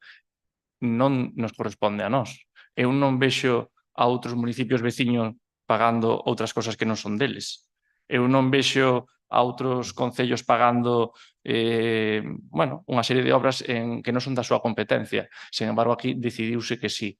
O Grupo Municipal Popular presentouse as eleccións e foi claro dende o principio, o dixen en todos os mítins foron retransmitidos en directos e foi no programa electoral. A humanización ten que facela ao Ministerio de Fomento, que é a súa competencia. E nós o anunciamos dende o primeiro momento e así o fixemos público. Non estamos intentando ocultar nin facer nada que non anunciáramos na campaña electoral. Sen máis. Repito, os cartos non se perden, permítenos destinar para outras cousas. E, evidentemente, hai outros moitos camiños de titularidade municipal polo Concello de Cabanas adiante que teñen que ser amañaos e que aí non vai vir nin o Ministerio de Fomento nin outros pola urxencia a arranxalos. E tamén son urxentes, e tamén son importantes. E eses veciños teñen os mesmos dereitos que os da humanización. Porque, ademais, a obra, como digo, quedou deserta en licitación 2 veces. 2 veces. Unha, bueno, teño entendido que son 2. 2 veces. Que non estaba... Quedou deserta. O término é que quedou deserta. Eso é. Entón, a solución cal sería, porque a vista está que é impracticable realizala agora mesmo, incrementar máis cartos todavía, para que máis empresas viran apetecibles a obra. Non contentos con estes cartos, que xa non son poucos, aínda temos que meterlle máis. Pero a Deputación non reformula para arriba os seus cartos. A nominativa da Deputación é por eses cartos, co cal todo o que haya que poner a maiores sae do bolsillo do Concello de Cabanas. É inasumible esa obra. Señor Ladra. Bueno, evidentemente nosotros, como parte de los promotores de esa obra, evidentemente, como gobierno anterior, estamos completamente en contra de que se retire esta obra por parte del gobierno municipal. Es una pena porque realmente son completamente necesarias todas las intervenciones que venían en esa obra. Evidentemente, podemos criticar que Fomento no invierta lo que tenga que invertir ahí. Evidentemente, al igual que se lo dije a Fomento en su día y a cargos públicos y políticos de mi partido, se lo critiqué abiertamente sin problema ninguno, que hay que hacer mucha más inversión en esta zona. Pero evidentemente una cosa no quita la otra. Es decir, evidentemente el concello tiene que primar por la seguridad y por las mejoras en todos los ámbitos. Y si hay, como se han hecho otras mejoras en competencias no municipales, como puede ser el colegio, claro, ahí es de la Xunta y bueno, oye, todo lo que se invierta en el colegio, bienvenido sea, ¿no? Como es de la Xunta se puede gastar dinero. Pero lo que es de Fomento es malo. Es decir, como es del Estado y ahora mismo pues está el PSOE, malo. Es decir, ahí no se puede gastar un céntimo. ¿Qué pasa? Ahí viven muchos vecinos y vecinas. La desgracia es que viven muchos vecinos y vecinas, hay muchos comercios y hay una gran masa de gente todos los días en esa zona, ¿no? Que transita, vive y compra en esa zona. Y que la zona del Arenal, que es la única zona urbana que tenemos, está completamente degradada. Es decir, independientemente de todo el problema que tenemos de servicios de saneamiento, agua, uno de los motivos del cambio de tuberías de agua que son de fibrocemento, al igual que en otras muchas zonas del concello. Las tuberías de saneamiento están completamente saturadas, rotas, con fisuras. Es un problema global que no solamente se ciñe a lo estético de la parte de arriba, de pases de peatones, mejor iluminación, semafórico, mejora de las rotondas, va más allá. Es decir, hay un problema de servicios grave en esa zona y el concello tenía que actuar. Evidentemente, el gobierno anterior tomó la iniciativa y dijo, vamos a solucionar este problema porque es un problema importante y muy grave, sin quitarle importancia a muchos otros caminos. Hicimos una inversión increíble de asfaltado y mejora de caminos. Pero la zona arenal también es muy importante invertir en ella. Que este gobierno tenga las luces apagadas y no sea capaz de ver eso es nefasto para el concello y para los vecinos y vecinas y comerciantes de esa zona. Pero bueno, nosotros vamos a estar completamente en contra de que ustedes rechacen eso. Y evidentemente le va a condicionar el resto de la legislatura. porque el que usted haga eso de manera unilateral le va a costar muy caro, por lo menos por nuestra parte. Usted verá lo que hace. Le recuerdo, y ya se lo recordé en varias ocasiones, que usted está en minoría y si quiere aprobar cosas va a necesitar mayoría absoluta. Así que usted verá lo que hace. Señor Pérez Sardiña. Ben, a nosa posición sobre esta proposta pois nós tamén tiñamos unha proposta moi semellante simplemente engadindo a coletilla de que hai que facer o viable o proxecto, é dicir, a execución que se poida realizar, porque efectivamente hai dúas convocatorias para realizar ese proxecto e as dúas quedaron desertas, por lo tanto, algún problema ten que haber e algo hai que modificar, así como está, non o vemos viable e habría que facelo viable.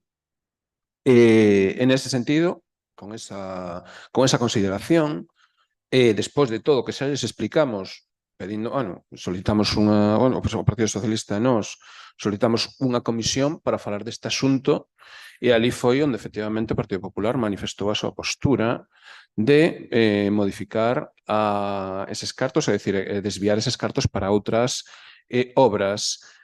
Concretamente, podemos acceder ao rexistro e solicitamos por escrito, fai máis de a semana pasada, acceso á prórroga esta que concede a Deputación, que hai unha comunicación, e non pola parte da alcaldía non se nos contestou ni se nos deu acceso a ese documento.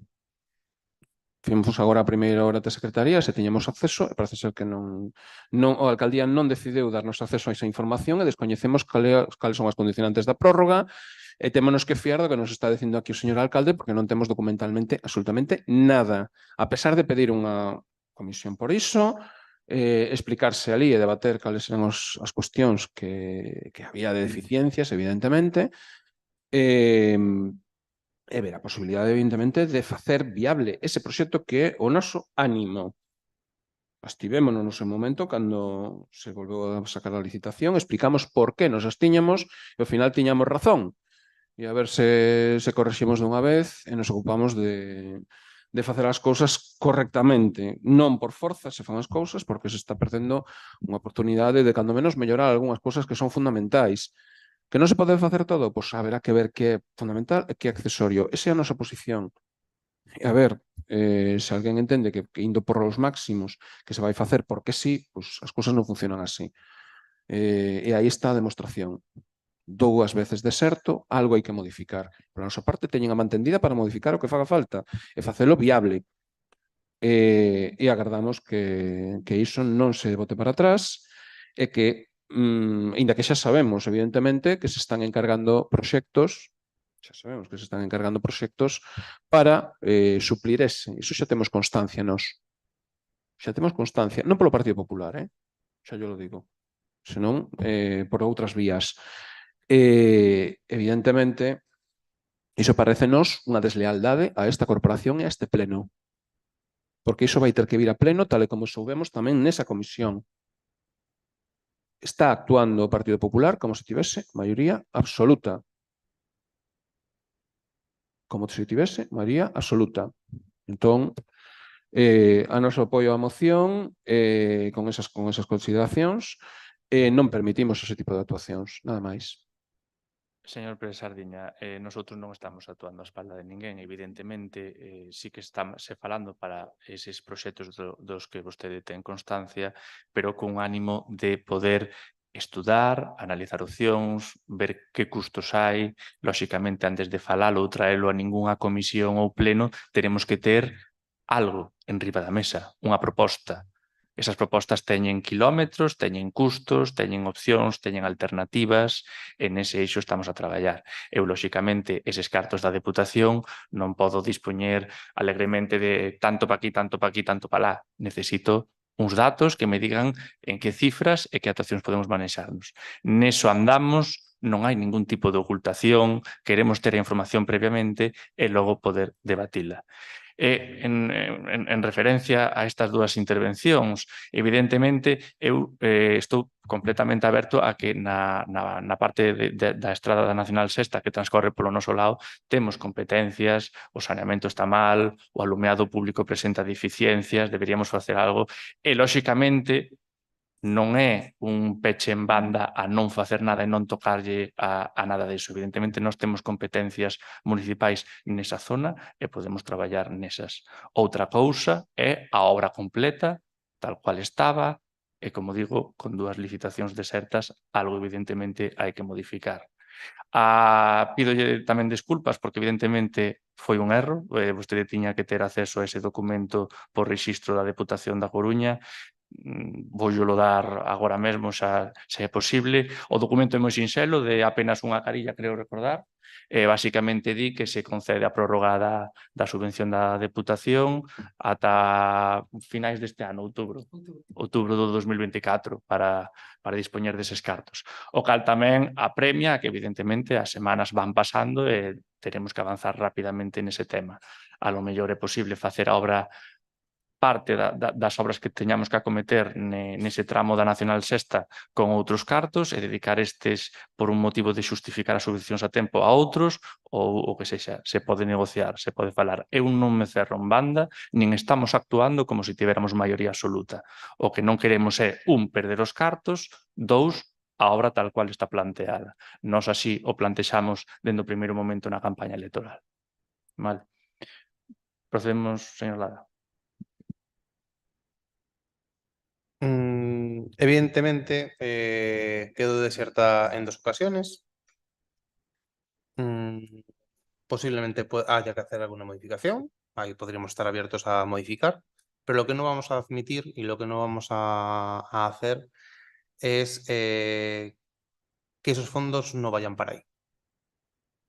Así que busque la manera como tenga que buscarla, ajuste el proyecto para que sea más viable. Pero desde luego hasta que el Partido Socialista vea que ese proyecto va para adelante, señor alcalde, el apoyo del Partido Socialista para cualquier otra opción para esta legislatura lo va a tener complicado o no. Lo siguiente. Señor Varela. Sí, varias cousas. A primeira, dicir aquí que o Concello non ten que asumir cousas de outras administracións, o Concello asume iso todos os días. O servizo de dependencia é un servizo da Xunta de Galicia que os concellos estamos asumindo. Por poñer un exemplo, solo dos moitos que asumimos. Podemos falar de mantemento dos centros escolares, podemos falar de moitas cousas que os concellos e o Concello de Cabanas está asumindo, de feito, e que dependen de outras administracións gobernadas polo Partido Popular neste caso, da Xunta de Galiza, e se pagan sin problema ningún. E as pagan vostedes e as pagamos nós cando tiñamos o goberno, porque lóxicamente tes que dar un servizo de dependencia, non vas deixar a xente sin ese servizo. Entón os concellos sí que asumen cousas que non son da súa competencia. A min pareceme surrealista, por moito que vostede prometa en campaña, porque vostede está aquí de alcalde de casualidade e o sabe perfectamente.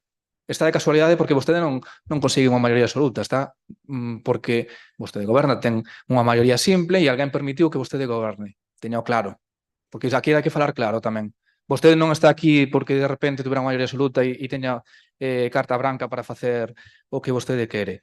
Digo isto porque tamén na comisión, que por certo, pedimos que esa comisión, polo seu interese público, sexa publicada, e volvemos a reiterar esa petición neste pleno, consideramos que a grabación desa comisión debe ser publicada, igual que se publica en algún pleno, pola súa relevancia dos temas que se trataron nesa comisión para o público, para a veciñanza de Cabanas, creemos que debe ser publicada, reiteramos esa solicitude, e vostede tamén quero aclararlle que unha subvención nominativa da Deputación non é un POS. É dicir, co POS se poden arreglar moitos camiños, que para eso é ese plan de obras e servizos. Por certo, arregláronse moitos nestes últimos 4 anos.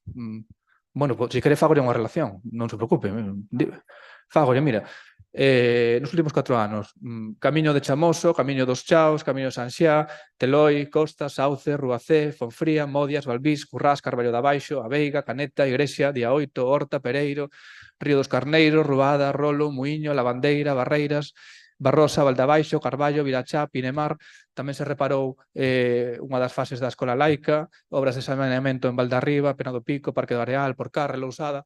É dicir, aquí traballouse durante 4 anos. Por moito que a vostede que agora goberna e a quen lle permitiu que gobernase dixeran que o último goberno non fixo nada. Aquí traballouse e aí están os datos. Vale? Eso, e como le decía, unha subvención nominativa non é un POS. É dicir, unha subvención nominativa ten que justificarse cunha necesidade extrema. Unha necesidade que sexa algo que non este coberto noutras líneas de financiamento, que, polo tanto, como é algo pois diferente, urxente ou relevante, pois necesita un financiamento extra, como é un caso de unha nominativa, non é para arreglar camiños. Eu entendo que vostede fixera campaña con isto e que prometese a cambio de votos arreglar moitos camiños e que se vexa agora nun goberno no que os cartos que hai son os que son, o financiamento do Concello é o que é e está limitado, non pode arreglar todos os camiños que iso que iba a arreglar en 4 anos porque non vai poder facer e pretenda usar estos cartos para isto. Iso non vai ser así. E outra cousa, non ten a maioría absoluta. Entón, se vostede se plantexa dedicar eses cartos para calquera outra cousa, o lóxico é que se decida aquí. Con o noso apoio tampouco vai contar, porque nos consideramos que esta actuación é urxente, é necesaria, a piden as veciñas e veciños, e que non é unha cuestión de que porque fora unha cousa nosa e que sea perfecta. Lóxicamente, desde que se fixo o primeiro proxecto hasta que saleu en licitación, porque é unha obra dunha gran complexidade e que depende de moitas administracións, bueno, de unha gran envergadura que precisou moito tempo. Houve unha pandemia que fixo subir os prezos dos materiais, porque parece aquí que quedou deserta porque estaba mal plantexado o proxecto, non? E que nese proceso os prezos dos materiais en algúns casos duplicáronse. Entón, bueno, aquí hai que falar e poñer todas as cartas riba da mesa. Entón, vai a vostede a esa zona e dígalles aos comerciantes, dígalles ás veciñas e veciños que vostede considera que esa beirarrúa é maravillosa, que pode baixar desde o Comesano hasta a Rotonda do Areal cun carriño de bebés. Vostede, porque non ten fillos aínda, se algún día ten fillos, verá que é imposible circular por esa beirarrúa cun carriño de bebés. E xa non digo unha persoa con mobilidade reducida. Non estou falando de cadeiras de rodas, que iso é imposible, porque en algunhas zonas é tan estreito que non cabe. E que unha persoa que teña algún problema de mobilidade, que use unha muleta, e que non pode circular entre as pendentes a estreitez de algunhas zonas. É imposible. A iluminación, o que hai, os problemas dos pasos de peóns, é que son moitos os problemas que ten esa estrada. Recentemente atropelaron unha persoa, antes de que chegara vostede ao goberno, atropelaron unha persoa, a min coincideume que estaba ali naquele momento, diante do taller, que hai ali de unha persona que cruzou ali a estrada e atropelaron, porque a xente cruza porque non ten outro sitio onde cruzar. E cruza mal iluminada, e que ten todos os problemas que pode haber. Problemas de roturas de tuberías, como xa comentou tamén o portavoz do PSOE, e que se arreglan con parches, como que o último que se fixo aí, que de feito quedou con terra, que cada vez que chove, baixa a terra pola estrada abaixo, poniendo un perigo a circulación de vehículos e das persoas. Vamos a ver, ten numerosos problemas, e xa lle dixen, me parece surrealista que vostede non os vexa e que pretenda botar bolas fora, porque é moi fácil. Esa é a cuestión máis fácil cando non se quere implicar. Non, es que depende del fomento. Claro que depende del fomento. E o gallá fora fomento que non o fixese, pero se non o fai, teña o valor de facelo. E sobre todo cando ten un traballo feito. Non é que empece de cero e que teña que plantexarse buscar o financiamento. Xa hai unha parte consignada, que a mellor hai que modificar o proxecto e a mellor hai que ser menos ambicioso, porque con esa suba de prezos pode que algunha cousa, tamén, como dicía o portavoz da candidatura veciñal, que poda ser un pouco máis prescindible, que penso que poucas cousas son prescindibles o que hai aí, pero que algunha cousa haxa que renunciar para axustarse aos cartos que hai. Pero fagámolo. E, desde logo, non vai ter o apoio do BNG para a súa prebenda de votos. É dicir, se vostede na campaña dixo que iba a renunciar a esa obra para asfaltar camiños sen ser consciente de que os cartos para asfaltar camiños son limitados e que dependen a mellor de outras líneas de financiamento, non é noso problema. Entón, por lo tanto, busque esa vida, porque nós non imos apoialo para outras cousas. Señor Pérez Sardiña. Sí, ben. De gastos impropios tamén podíamos falar dos centros de saúde, que é un debate que acabamos de ter. O Concello de Cabanas paga o mantemento do centro de saúde e, ademais, é un edificio de titularidade municipal, o actual. Por exemplo, sin ir máis lonxe, é da Xunta de Galicia. E eses gastos sempre houve cíclicamente peticións de canto gastaba o Concello de Cabanas no mantemento do centro de saúde para que os asumise os Sergas. E resulta que é o Concello de Cabanas o que subvenciona a existencia dese centro de saúde. Pero o Sergas non é capaz de facer un novo centro de saúde en Cabanas. Entendemos o déficit de camiños. E, evidentemente, hai un déficit de camiños. Aquí podem enumerar todos os camiños que queiran, pero fagan contas. Fagan contas. Nosotros tamén nos fixemos. Legislatura do Partido Popular. 280.000 euros de déficit do ano 2015 ao 2019. 280.000 euros de déficit. Ese foi o déficit desa legislatura. Legislatura posterior, 120.000 euros de déficit.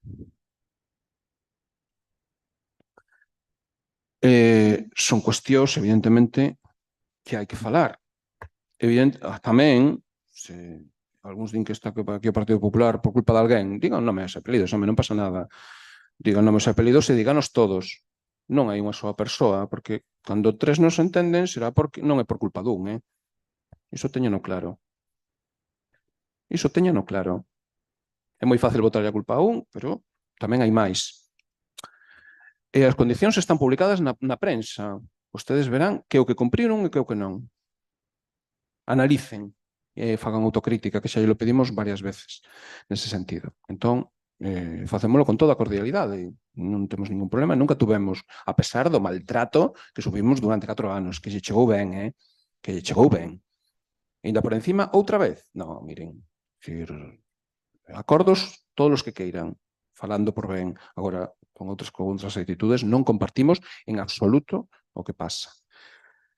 E que tamén nos gustaría que fixeran autocrítica. En canto ao tema da nacional, efectivamente estamos de acordo que a falta de accesibilidade, de feito, a ver, estas cuestións xa están expostas desde o ano 2003. Cuestións de accesibilidade, de seguridade vial, de todo iso estaba todo previsto. Que pasa? Que xa o explicamos na comisión con máis ampliamente, é dicir, de quen foi a culpa? Todos os grupos políticos fomos en 2003, que era como se traballaba, e como se traballa, como se traballa en todos os lados, porque nas administracións, seña do Estado, seña da Xunta, seña do que queiran, ou estamos todos os grupos políticos de acordo, ou temos graves dificultades para conseguir cartos para Cabanas. En 2003 conseguimos recursos económicos e un proxecto, grazas a que estaban de acordo os veciños, que presentaron aquí as súas demandas, os grupos políticos que foron todos á súa delegación do goberno a falar ali e expoñer os seus puntos de vista, algo participativo, algo que era no seu momento, non era un proxecto de tal partido, de tal outro, de tal legislatura, de tal outro, non, era un proxecto de todos. E chegou un señor do Partido Popular, borrou todo e perdeu todos os cartos. Iso foi o que pasou. Así de sinxelo. Xa lle lo expliquei na comisión máis ampliamente. Para iso pedimos unha comisión para falar esas cousas e non encher os plenos con moito máis ruído. E, neste caso, entendemos que, a proposta dos 180.000 euros que están conseguidos na Deputación da Coruña son necesarios para esa actuación e tamén, e volvemos a insistir, queremos que sexa viable. Porque, evidentemente, o que está presentado non o foi. Hai que modificalo. E aí estaremos de acordo. Por que protestamos porque non nos deixaron acceder ao documento? Pois porque, claro, para tomar decisións, outubro de 2024, fíxense onde está. A volta da esquina. Que van facer? Non estamos gobernando. Quen ten que gobernar é ese señor de aí. Ele é o responsable de que iso non se faga. Entón, para nós, apoiamos esa modificación dese proxecto para que sexa viable e facilitaremos a súa execución en todo posible. Xa yo lo digo aquí e moi clarito. A ver se o entenden. Nada máis. Ben, moitas gracias. Simplemente un breve apunte, señor Varela. Evidentemente, nós estamos aquí presentados a unhas eleccións municipais cun programa lóxicamente é un goberno en minoría como vostede ben sinalou, efectivamente é así, o somos neste caso porque somos a lista máis votada, fomos a lista máis votada por un programa electoral que levamos, cunha serie de promesas, de mitines que fixemos. Bueno, eu apelo un pouquiño, nós o facemos a unha serie de pensar, sempre cada partido imagino que ten cousas que mellorar, eu cando lle escoito falar parece que moitas veces está vostede na verdade absoluta. Nós os presentamos e o que está claro é que este tipo de propostas pois foron as máis votadas pola veciñanza de Cabanas. Sen máis, teremos tamén cousas que mellorar. Seguramente todos os teñan, pero que falta algún pouquiño de autocrítica, eu xa lo teño dito noutro pleno, teño pensado. Bueno, nese sentido, pois, reforzar un pouco as palabras feitas, vale? Veña. Moi breve por alusións. Pois daquelas, se ten esa vontade bueno, pois de esa consciente de que non ten unha maioría absoluta, se esta moción sale adiante con 6 votos a favor fronte aos 5, se conseguimos desde o BNG que o resto de grupos voten a favor, pois tamén lle rogaría que a tivese en conta, porque é moi fácil aprobar unha moción en pleno e agardar nun caixón, non atender ao que se aproba polo pleno. Entón, facendo referencias ás palabras que acaba de dicir, se esta moción sale adiante, pois espero que tome nota e que actúe en consecuencia. Grazas. Sí, lóxicamente, non se preocupe que así será, evidentemente. Procedemos coa votación, se lles parece, vale? Votos a favor. 6. Votos en contra. 5. Abstencións. En branco, perdón, ningunha. Queda, polo tanto, aprobada a moción. Pasamos á seguinte. Había algunha máis? Adiante, señor Pérez Sardiña. Ben, seguindo na liña de atender a seguridade vial e a accesibilidade na Nacional 651, tiñamos unha proposta relacionada bueno, pois, vecinos de Pereiro, bueno, do núcleo de Pereiro, dirixíronse a nós, indicándonos que corre un grave risco para cruzar a Nacional 651. Entón, querían que expuxese a problemática e é unha proposta de acordo para tratar de resolver esta situación. Esa é a moción. Pola nosa parte, vamos votar que sí a urxencia, co cal, se ninguén ten nada máis que engadir, votamos xa directamente, vale? Votos a favor, por unanimidade, por favor, expoña a moción. Ben, a moción, bueno, comentamos o seguinte, que os veciños do núcleo de Pereiro indícanos que corre un grave risco para cruzar a Nacional 651, pois concretamente a altura da Panadería de Sampaio, pero isto é extensible polo menos ata a zona da Lareira, non?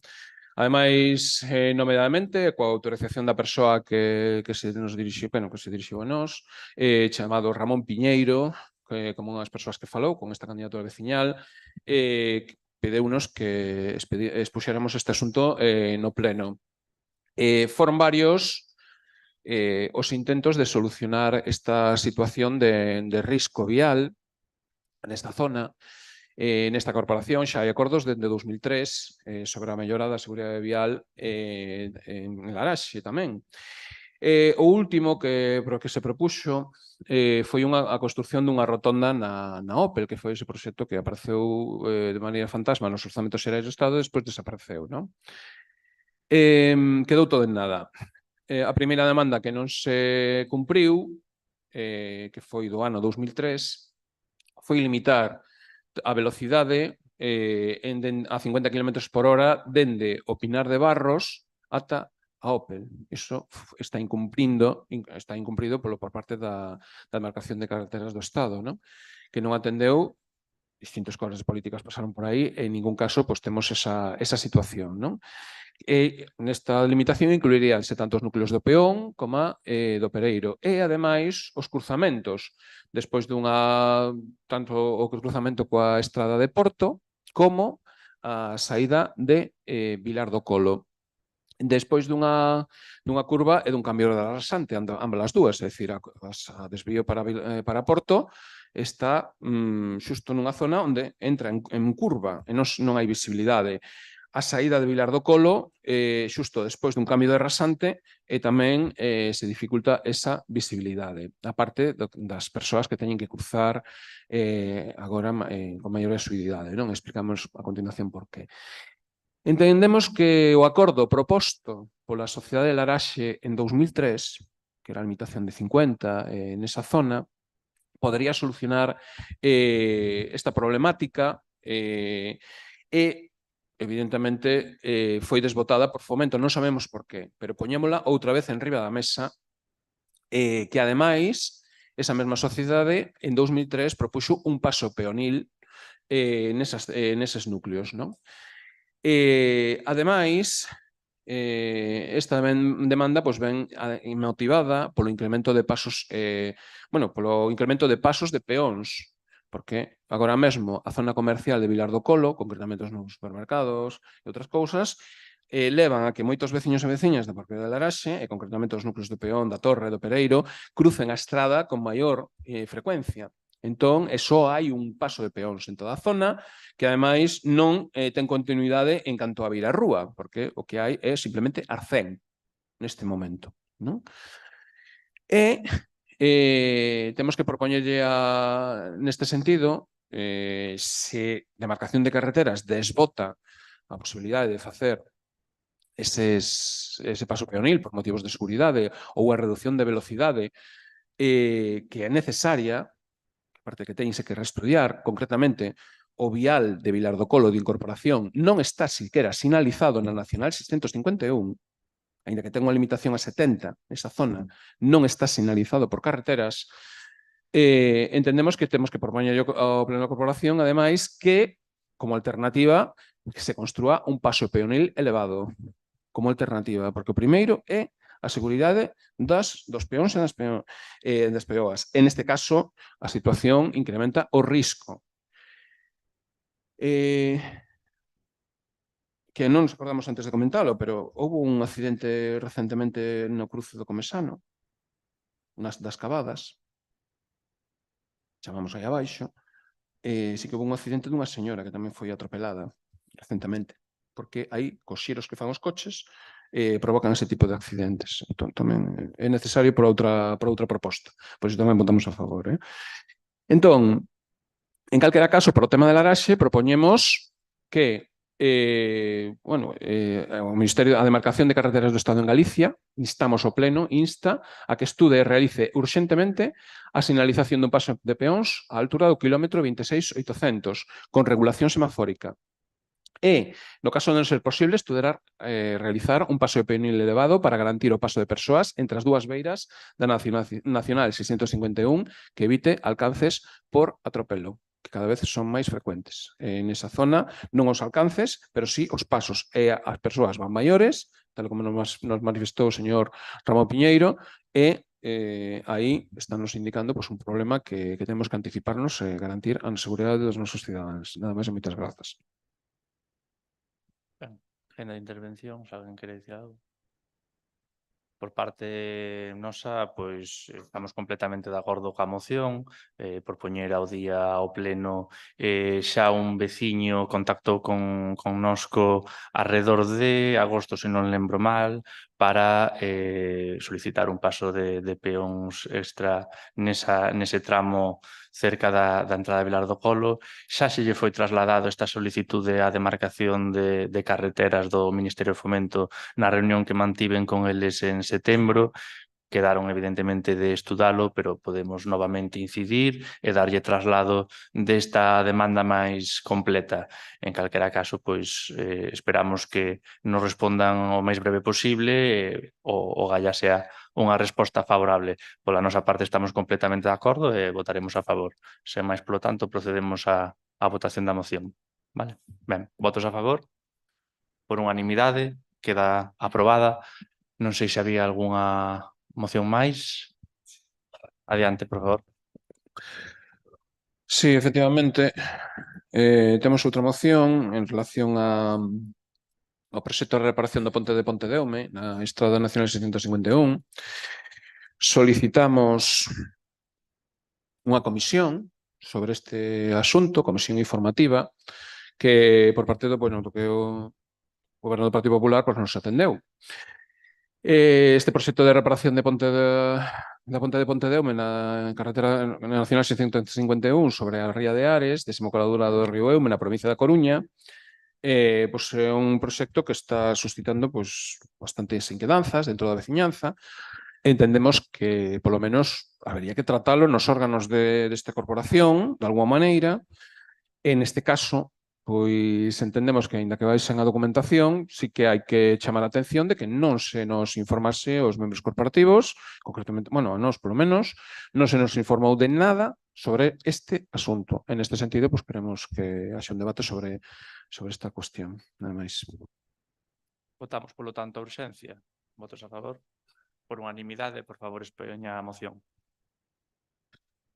Ben, e ademais a urxencia está motivada porque evidentemente as obras anuncianse para o mes de febreiro, creo que recordar, ou anunciábanse, ainda que eu creo que ainda agardarán un pouco máis, pero esta corporación, dende que recibiu o proxecto, que tal e como podemos comprobar, foi o 26 de setembro, se mal non me equivoco, se mal non teño notado, o 26 de setembro de 2023, achegouse, bueno, o Demarcación de Estradas do Estado, a Subdelegación do Goberno, achegou o proxecto completo de proxecto de reparación da ponte de Pontedeume na Estrada Nacional 651 sobre a ría de Ares, desembocadura do río Eume na provincia da Coruña. Achegou ya esta corporación, a través do registro, a través a esta corporación, a este concello, non? Non sabemos se ten que ver con esa reunión de setembro que tivo con eles, que nos acaba de apuntar, pero xa é tempo bastante, non? Ademais, a continuación, a primeira noticia que temos do Goberno local sobre este asunto foi en novembro, cando solicitou a gratuidade da autopista da AP9 en relación a este proxecto, porque iso sí que fixeron unha proposta dentro do Goberno local, sen falar absolutamente con ningún grupo político, sen informar a ningún grupo político e facendo tamén caso omiso, polo que estamos vendo, a unha petición de unha comisión informativa sobre ese asunto. Segundo vostede, tal e como nos comentou nunha contestación a nosa solicitude de maneira informal, a través de WhatsApp, neste caso, non temos por que ocultalo, tiñan que, polo visto, ter unha reunión con Fomento antes de presentar nada. A ver, nós, tal e como podemos comprobar no proxecto,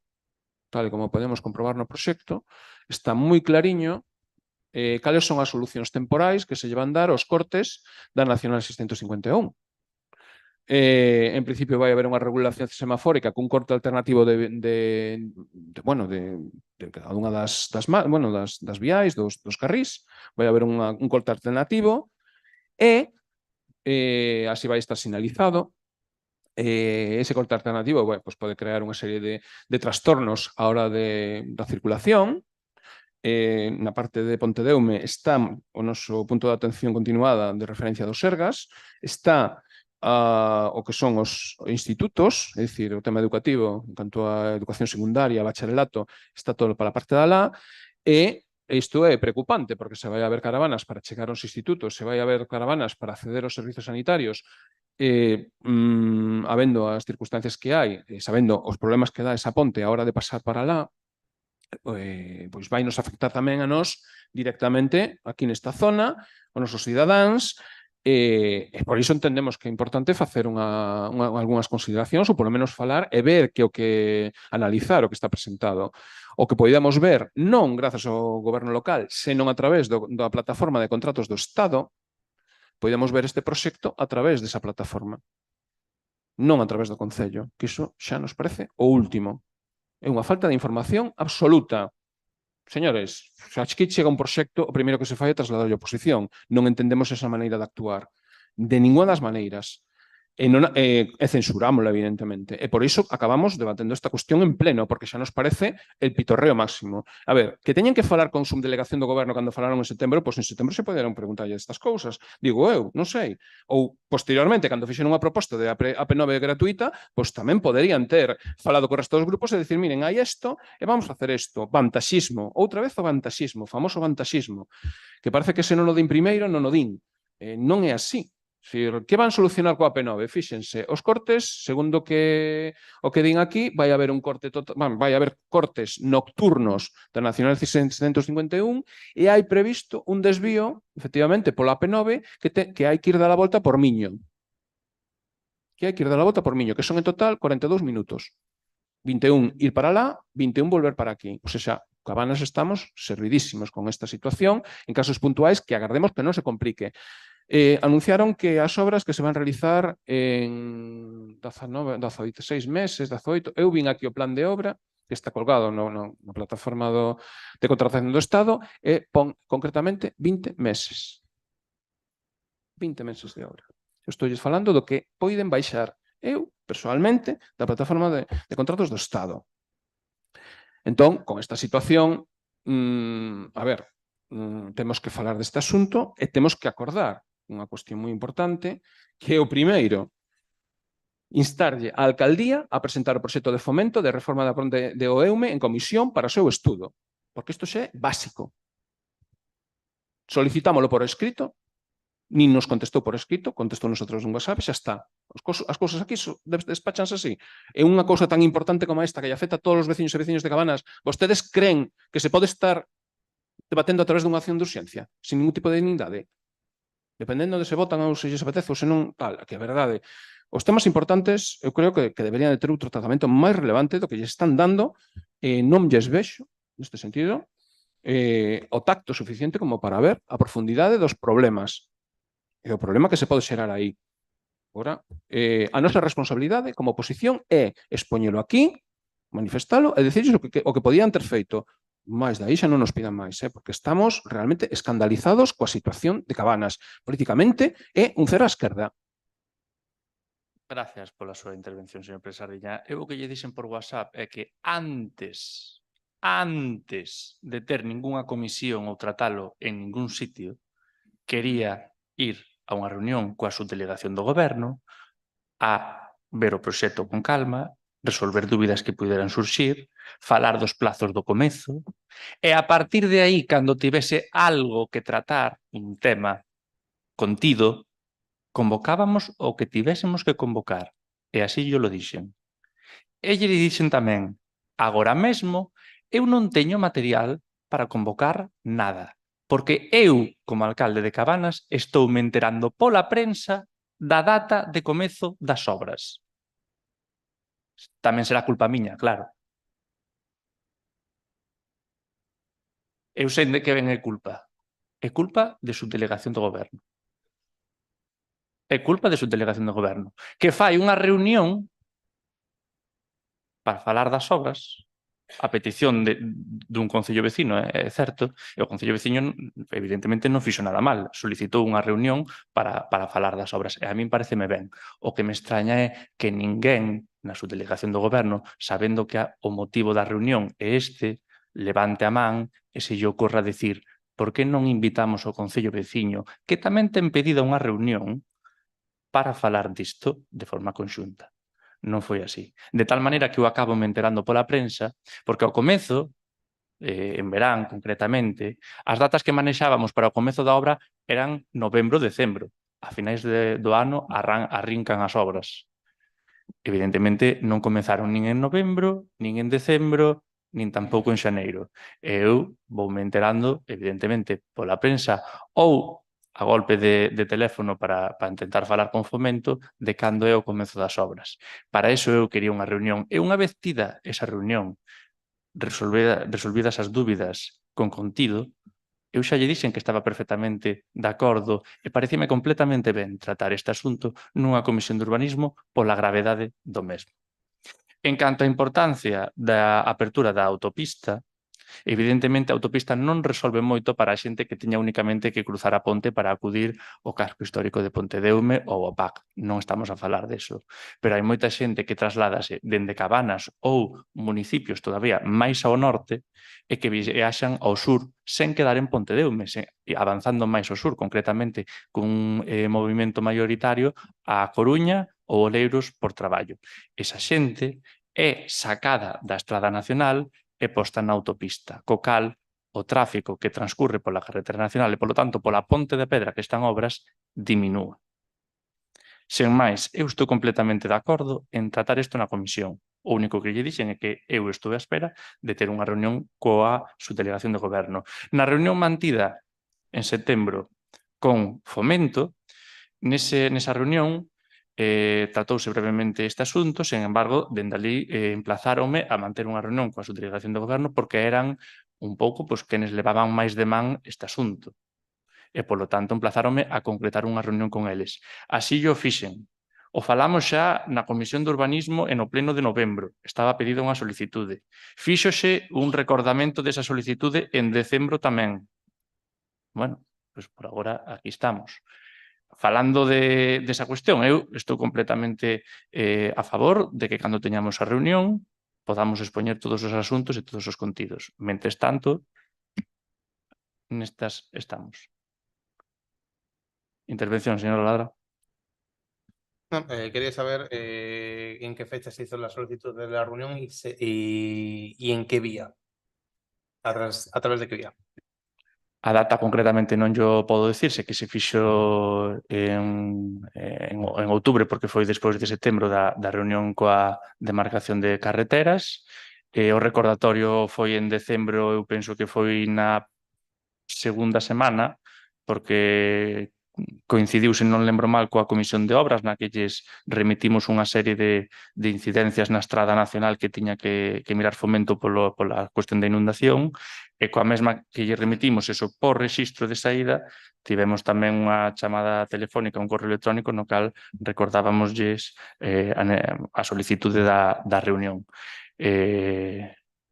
Listo. Alguén máis? Señor Pérez Sardiña. Claro, evidentemente, que me parece moi ben que vostede solicita. A ver, se tivo unha reunión en setembro, despois solicitou en outubro, pero nos queremos ver os rexistros desas solicitudes, o rexistro por escrito, queremos saber cales son. Agardaríamos que non lo achegase para saber cales foron as solicitudes. En calquera caso, máis sorpresa ten que ser para nós atoparnos con que o alcalde de Cabanas de repente sae con que hai que pedir a P9 gratuita porque se vai cortar a ponte de pedra. Que lle parece a vostede iso? Un concelleiro desta corporación que non sabe nin onde andan perdidos. É dicir, e os veciños ainda máis estupefactos, claro, din, pero que está pasando aquí? Cal é a gravidade deste problema? Porque aquí non se informou a ninguén. Habendo un proxecto, a ver, señor alcalde, no proxecto está ben claro, na páxina, concretamente na páxina 544, pon solucións temporais. Non hai que ir máis lonxe. Iso léese perfectamente aí. Señalización temporal para corte total de carril. Tal y como se ha mencionado en el apartado anterior, durante la obra se afectará al tráfico con la menor incidencia posible, realizando las actuaciones sobre plataforma por mitades. Isto é o primeiro que di, verdade? Señores, isto quere dicir que vai unha regulación semafórica alternativamente. Iso causa caravanas. Eu non sei que teñen que estudiar, nin que teñen que falar coa delegación do goberno para deducir iso. Pero polo menos informar a corporación. Eu non lles digo máis, non fai falta máis que ler o que está aquí. Por que non lo trasladaron? Por que temos que ir buscar a plataforma de contratos do Estado? Pregúntolle. Esa é a cuestión. E continúo, é dicir, despois xa me responderá. É dicir, las obras de refuerzo tendrán ocupado durante varias fases uno de los dos carriles de la calzada, dejando el otro libre. La circulación en doble sentido estará regulada por semáforos. Así de claro. Siguiendo las recomendaciones del manual de ejemplos de la señalización de las obras fijas, ¿Qué pasa? Que a señalización temporal para corte total de carretera, segundo apartado. Digo claramente, no caso de corte total de carretera ejecutado en el horario nocturno, se han estudiado itinerarios alternativos y opcionales. La carretera nacional 651, soportada por el puente, conecta a los municipios de Cabanas y Pontedeume en el PK 20600 y es accesible desde ambos sentidos de circulación. Se propone que los vehículos lleguen a los municipios mediante la autopista AP9. De esta manera, los vehículos en dirección Pontedeume deberán coger la autopista, cuyo enlace de acceso se encuentra en Cabanas, aún con 4 kilómetros del puente. Pon aquí as imaxes con ese desvío. Es decir, asimismo, los vehículos en dirección Cabanas deberán desviarse hacia la autopista, cuyo enlace de acceso se encuentra a 9,7 kilómetros del puente en el municipio de Miño. En la figura a continuación se muestra el itinerario alternativo considerado óptimo para desviar el tráfico. De esta forma, los vehículos tardarán aproximadamente 21 minutos más respecto a la ruta habitual. Bueno, 21, son 21 minutos máis. Pensei que era 21 e 21, non. 10 minutos para chegar a Miño e outro 10 para volver. 21 minutos de volta. Isto é o que tiñamos que analizar nunha comisión, que é o máis relevante en canto ao tráfico. Despois as outras cuestións xa son máis técnicas. Pero a ver, isto é cuestión de lelo, de trasladarlle aos membros da corporación, miren, pasan isto, que temos que decirlle? Hai que pedirlle unha reunión a Fomento, a ver como facemos para axilizar, que nos aclaren. A ver, eu non vi maneira de traballar como esta, sinceramente. E con estas cuestións que, xa me dirán, se fan isto con algo que lle afecta a todos os veciños e veciñas. Señor Pérez Sardiña, vostede queixase de que dende a corporación non se achegou esta documentación, pero é que esta documentación vostede tela porque está nunha plataforma pública. Vostede tivo acceso a ela desde o 26 de setembro e non nos dixo nada. Pero está nunha plataforma pública.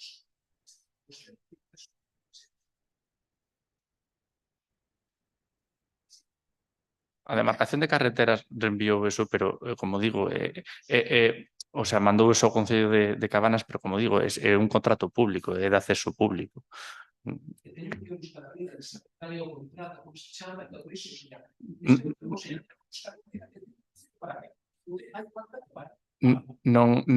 é esa a cuestión é que non hai ninguna opacidade, a documentación é pública. A documentación é pública. A documentación é pública, sen máis. Vale. Facendo a alusión á súa anterior cuestión, a remisión foi correo electrónico, chamada, a solicitude da reunión. Concretamente, en outubro, se chamou a subdelegación do Goberno para saber exactamente a que dirección de correo electrónico querían facelo. Eu o teño na xenda do anterior ano. Falouse cunha persoa, o nome non o lembro, dixenlle os motivos da reunión, díxome que vale, aos 5 minutos recibe unha chamada da subdelegada do Goberno preguntándome cales eran os motivos da reunión, eu novamente lle expuxen, e así anotoume e díxome, bueno, pues, será evidentemente tido en conta para unha reunión próximamente. Vale? Entón, incluso pues, houve unha chamada de volta da subdelegada do Goberno interesándose pola orde dos puntos a tratar na reunión. Simplemente a modo aclaratorio. Sen máis, procedemos a votar a moción. Moi ben. Votos a favor da moción? Vale. En contra, ningún. En branco. Abstencións. Vale. Queda aprobada. Pasamos. Hai algunha moción máis? Non? Pasamos, polo tanto, aos rogos e preguntas. Comenzamos por aquí, señor Ladra. Muchas gracias. Bueno, empezamos el año sin presupuestos. Sin presupuestos aprobados por usted. Y le quiero recordar que el año pasado a nosotros nos puso poco más hablando más coloquialmente de VTM, ¿no? Nos llamó incompetentes políticos, gobiernos sin proyecto, entre otras muchas cosas, ¿no? Este año lo hace usted. Es un gobierno sin proyecto, es un incompetente, asume sus críticas del año pasado hacia nosotros, hacia ustedes, o qué excusa, también va a ser excusa de Pedro Sánchez, será excusa, la culpa será mía, evidentemente, o Pedro Sánchez también puede ser, es muy probable, ¿no? Pero para que usted vea de que muchas veces las críticas se las puede traer para usted mismo, ¿no? ¿Cuándo tienen pensado aprobar los presupuestos y si ya cuentan con los apoyos necesarios para aprobar los presupuestos?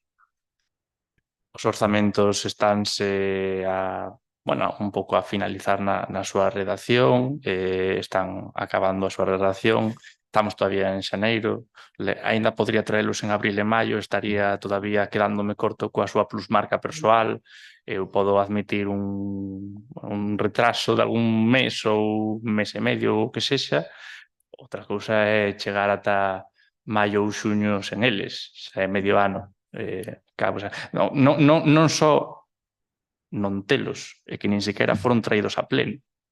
Vostede fala moito de que era un borrador o que tiñan, un borrador informado por Secretaría de Intervención. A ver como é que un borrador está informado xa. Tanto borrador non era. Eu o que botei de menos é que vostedes trouxeran os orzamentos no pasado ano para polo menos o seu debate aquí. Logo, pues, será o que teña que ser, evidentemente, pero poderían polo menos haberse traído. Nese sentido, estamos preto de rematar, neso seguiremos traballando para telos brevemente. A mí las críticas ya me llovían en diciembre, no hizo falta llegar a enero. Por otro lado, ya le hicimos estas preguntas en otras ocasiones. Se ha reunido con los redactores de la RPT.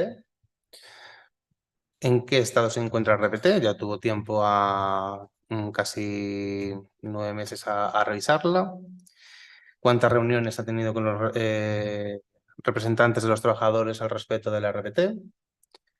¿Qué tienen pensado hacer con el convenio del personal laboral? ¿Qué tienen pensado hacer con los trabajadores de este concello? Dende logo que os traballadores deste concello, pois, polo de agora están bastante ben atendidos. Bueno, eu, en fin, xa lle dixen no anterior pleno de novembro, no pleno ordinario, que a RPT era un asunto delicado, que había que ir despacio, que levantaba moitas ariscas, que vostede sabe que non foi un acerto precisamente ese melón, abrir ese melón, trouxo moitos problemas. Os propios empleados do Concello reuníronse unha vez para pedirlle que parasen co RPT, que iso, pois, hai que... Está ben sabelo, non? Os empleados do Concello reunidos pedindo que non se continuara coa RPT do follón que se estaba montando con ela. Cal, a cuestión é curiosa. Un apunte. Adiante. A posteriori foi aprobada en mesa de negociación. Fíjese usted. Xa, pero con isto estamos poñendo de manifesto a situación que Pero había. ¿la RPT está aprobada en mesa de negociación, sí o no? Perdón, deixame intervir un momento. Mira, co tema este da a famosa aprobación da RPT, non é un convenio colectivo nin é un acordo regulador, entón non se aproba. Bueno, Chegaches a un acordo, pero iso ten que ser ratificado en pleno. de acuerdo. Porque Pero- metedes aos traballadores na cabeza a idea de que iso está aprobado. Non está aprobado. Non está aprobado, está negociado. Está negociado Hai un favorablemente Hai el un documento. acordo, e ese acordo ten que ser Vale. sometido a pleno. Vale. ¿Está aprobado favorablemente por la mesa de negociación entre representantes y gobierno? ¿Sí o no? ¿Hay acuerdo? Pues hay un acuerdo entre Concello y representantes de los trabajadores y todos los sindicatos. Hay que llevarlo a cabo. Lo está incumpliendo. E como lle dixen anteriormente, estamos traballando pouquiño a pouquiño, despacio con isto. Tivemos 2 reuniones cos redactores da RPT e o seguiremos facendo. Nese ámbito, ou no ámbito persoal, o Concello tamén traballa noutras frontes, como a estabilización do persoal, que esa, ademais, legalmente é necesario facela, e, de feito, xa se va tarde con isto, e seguiremos traballando nese sentido para dar resposta a todas as inquietudes que teñen os traballadores que, pola outra banda, tamén me han trasladado nestes meses aquí que non están todos de acordo coa RPT por moito que estivera negociada nesa mesa. En fin. De acuerdo. Usted verá. ¿En qué estado se encuentran las inversiones obtenidas por parte de los fondos de transición ecológica? Concretamente, algún especial? Los 2 proyectos aprobados por los fondos de transición ecológica. ¿Sabe cuáles son? O do coworking e a mellora ambiental do Pinar. Con respecto ao coworking, vai ben, está en marcha. De feito, estivemos a falar con unha persoa do Concello recentemente do seguinte paso xa para comenzar a facelo. Con respecto a do Pinar, mellora ambiental do Pinar. Pedíronse as autorizacións pertinentes, concretamente a DIF, unha delas, dende o 2 de outubro de 2022 hai un requerimento da DIF sen contestar. Co cal, claro, a DIF 2 de outubro de 2022. Un requerimento que chegou aquí ao Concello de Cabanas que non estivo contestado. Claro, isto evidentemente provoca pois certos problemas a hora de que a DIF dé a autorización. Ademais de estar pendente do rexistro de entrada cada día, pois comezamos a mirar para atrás. Por sorte, o contestamos nós, foi contestado antes de rematar o ano pasado. Evidentemente, esta autorización parte pois con un pouquiño de retraso, da cal se está a espera para poder continuar coa obra. ¿Qué solicitaban en ese requerimiento? Non yo teño agora mesmo de memoria, pero bueno, se pode consultar ou preguntar. Vale. ¿En qué estado se encuentran las licitaciones pendientes actualmente en el concello? Mellora de caminos municipais Anxa e Teloi, aprobado o Plan de Seguridade e Saúde, adxudicada a Canarga. Mellora viais municipais Travesía Sauces e Rúa C, aprobado o Plan de Seguridade e Saúde, adxudicado a Construcciones Ponciano Neto. Mellora do afirmado no Camiño de Fonfría, aprobado o Plan de Seguridade e Saúde, adxudicado a Francisco Gómez Cecía. Mellora da drenaxe e renovación dos pavimentos da costa, aprobado o Plan de Seguridade e Saúde, adxudicada a Canarga, formalizada a Place.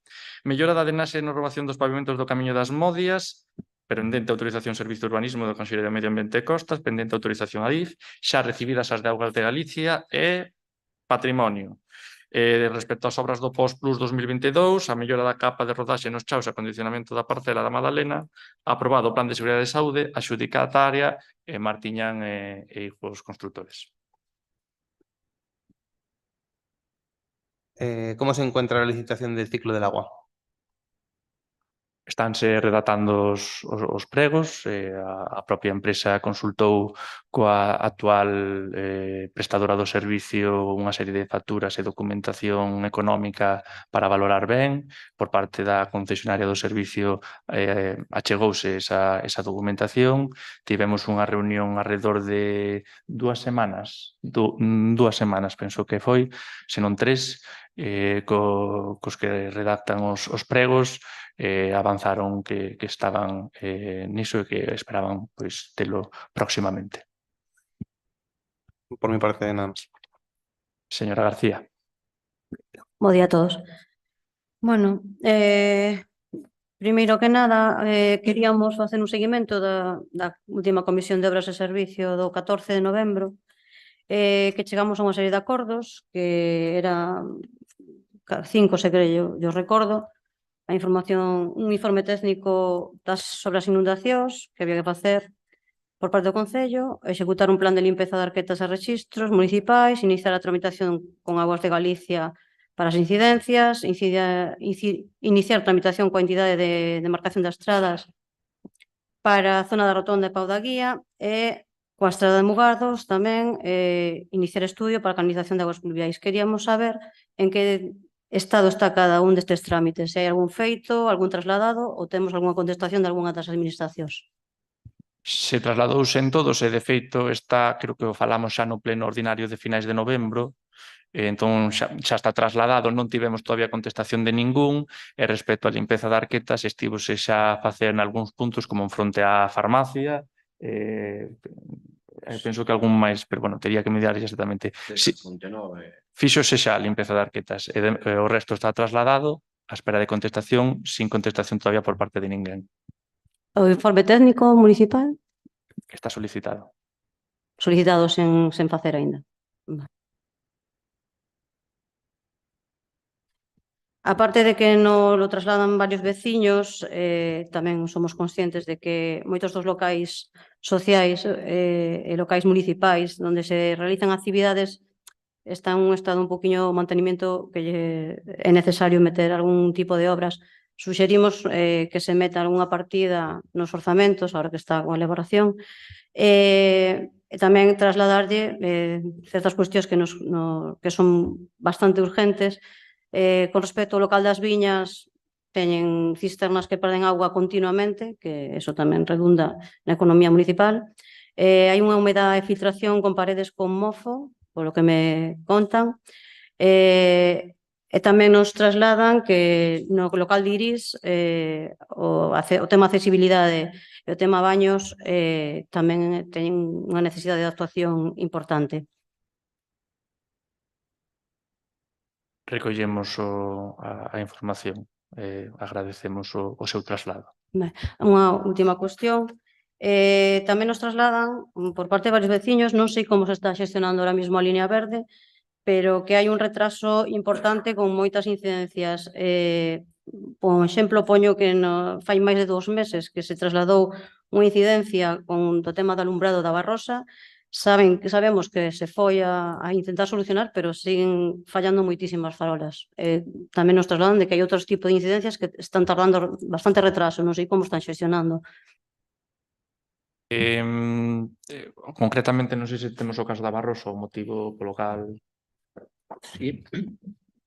Por lo visto hai unha avería, están estudiando todavía, pero non a teñen localizada todavía. Así como na Camiño da Naveira tamén hai un par delas, pero bueno, a mí me dixeron que por lo visto recibiron unha tanda de bombillas que están volvendo a sustituirlas outra vez, que ao mellor funcionan un día o día seguinte se veo a empresa con empresa o sacou o problema ese. Parece que teñen que volver a sustituirlas outra vez de novo.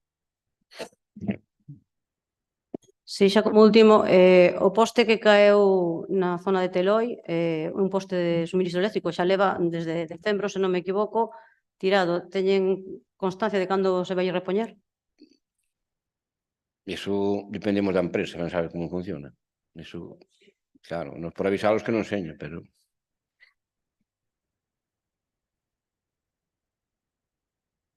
Señora Rodríguez. Moitas gracias, señor Couce. Bo día de novo a todos e a todas. A primeira pregunta en relación ao pabellón de Lavandeira e de examen. En febreiro do ano pasado solicitouse por o noso goberno a subvención do Fondo de Cooperación Local para a renovación da cubrición da cuberta do pabellón municipal de Lavandeira.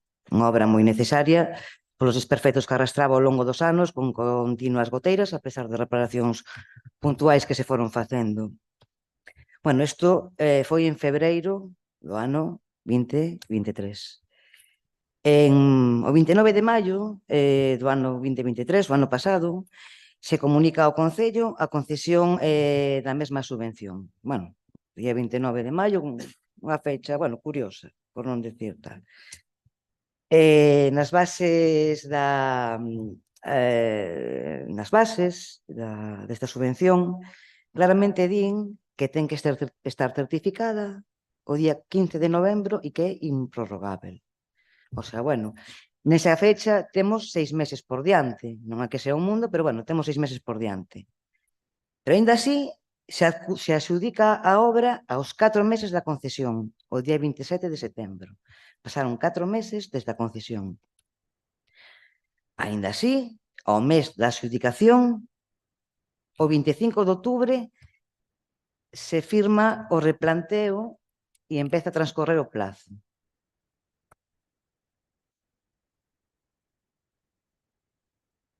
Sí, sí.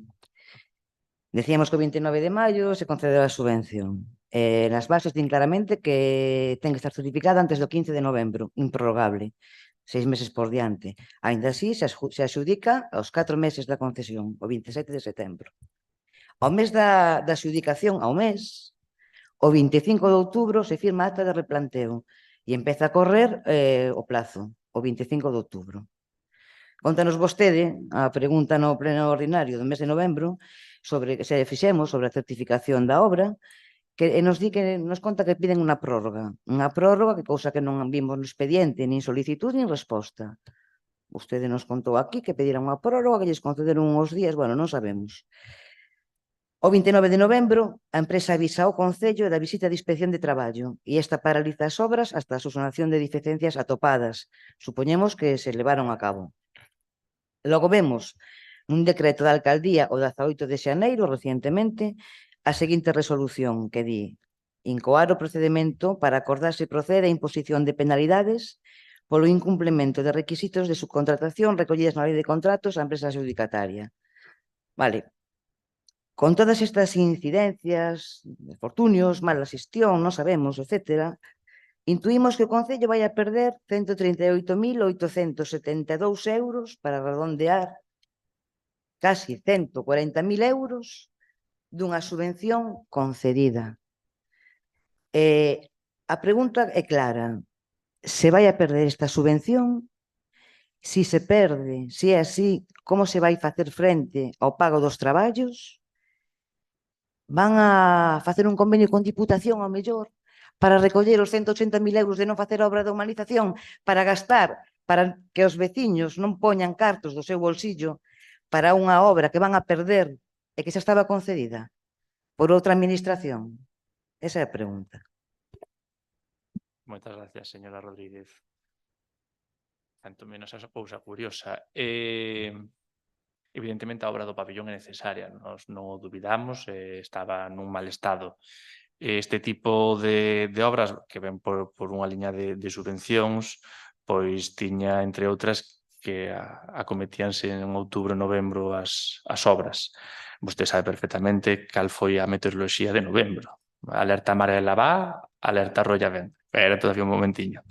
Respondendo á súa pregunta de por que dende que se adxudicou a subvención, que foi o 29 de maio, se non lembro mal, canto se tardou en facer eso, tivemos que facer unha modificación de crédito no Concello para dispoñer do crédito para esa obra, que había que facelo.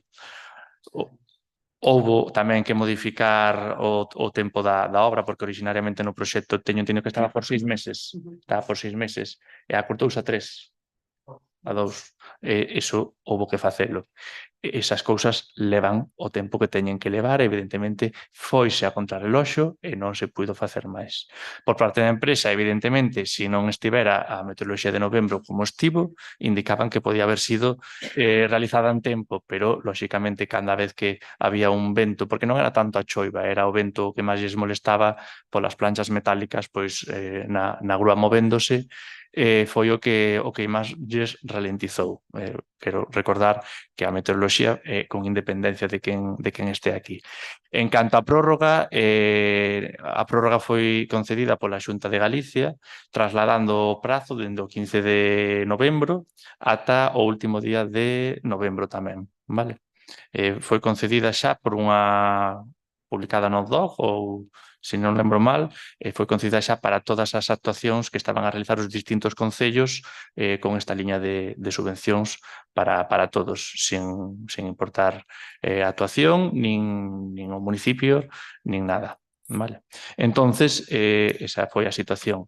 Evidentemente, a empresa incorreu nunha serie de irregularidades e dende o Concello de Cabanas se depuran estas irregularidades sen maior trámite. Evidentemente, nós tamén lamentamos a situación, pero non se puido facer máis, non é posible haber apurado máis os prazos, e de feito xa houbo que acortar o tempo de realización do proxecto dos iniciais 6 meses porque xa non era posible.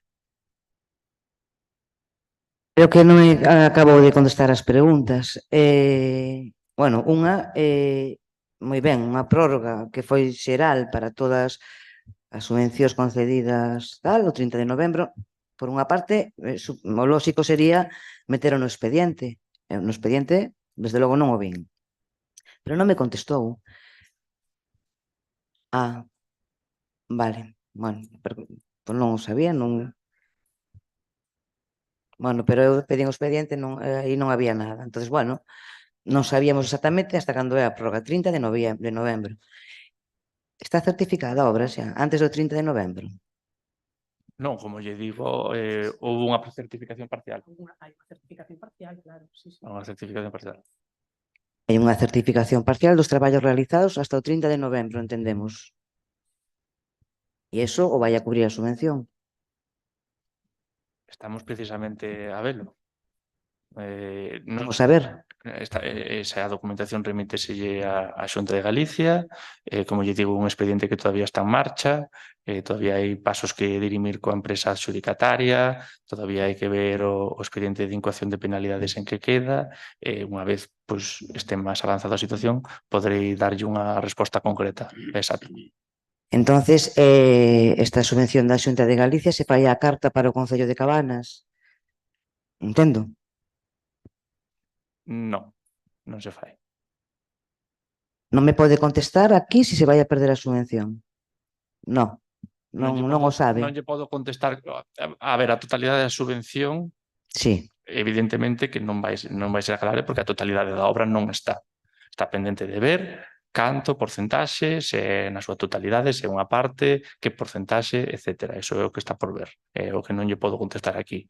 A totalidade da subvención, evidentemente, se a obra rematada ao último día de novembro, pois non ia poder ser. Vale, entón xa me queda claro que sí que se vai a perder polo menos unha parte que vamos ter que aportar os veciños e veciñas de Cabanas, habendo unha subvención concedida que non había que poñer, bueno, exceto unha parte pequena, que non había que poñer nada. Entonces, traballo inútil do goberno anterior, polo que vexo.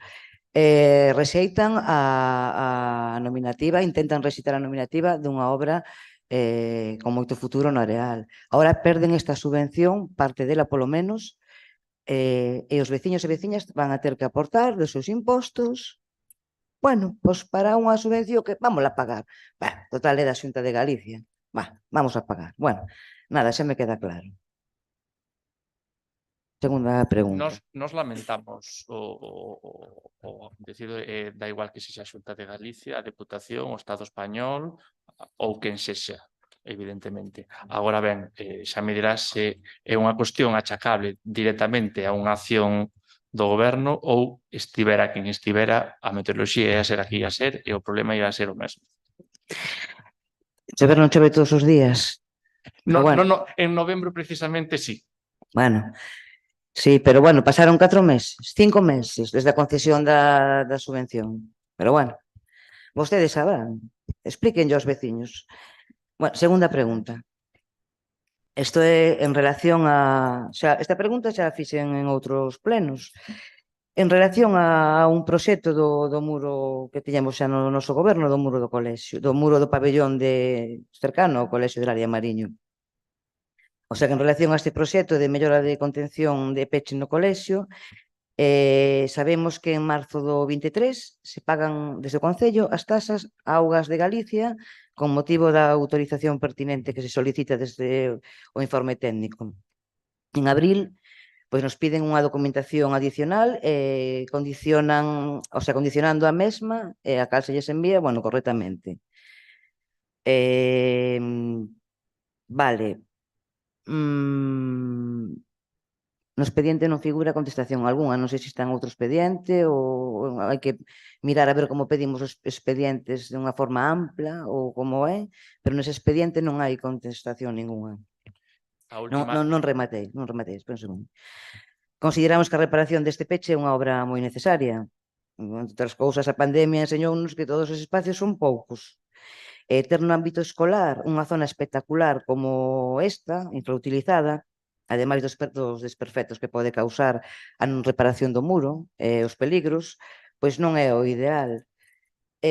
Bueno, claro, preguntaba se poderían poñer en contacto con Augas de Galicia para ter resolución da autorización e consideran, no caso de ser favorable, facer a obra.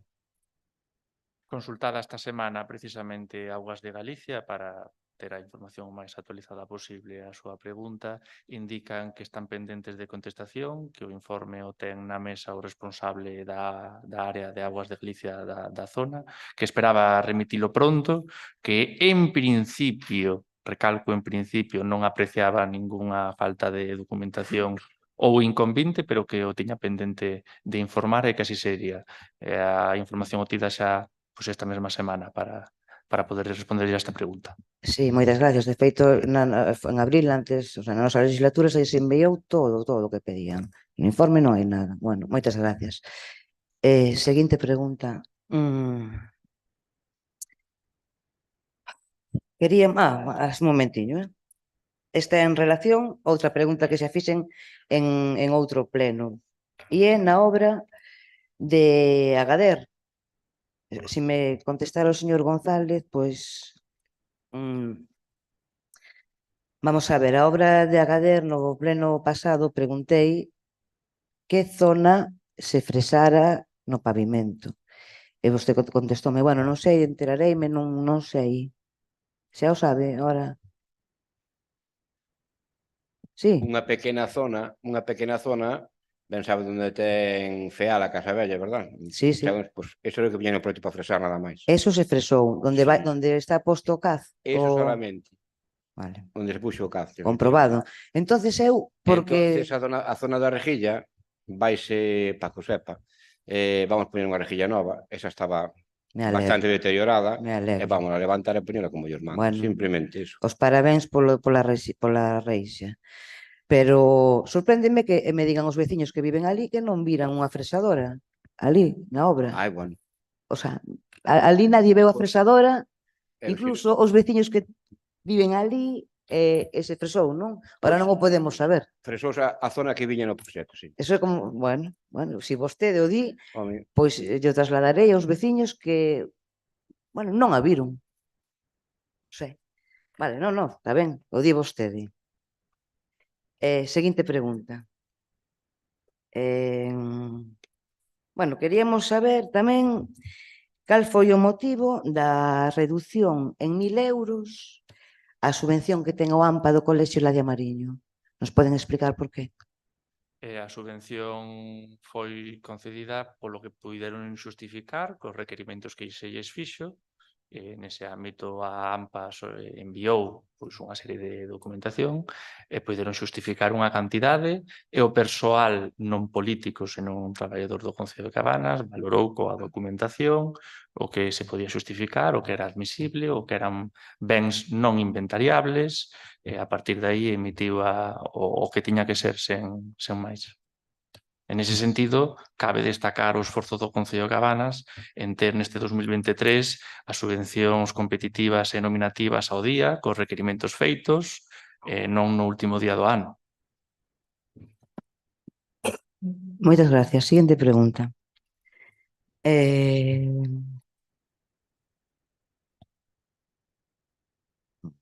Bueno,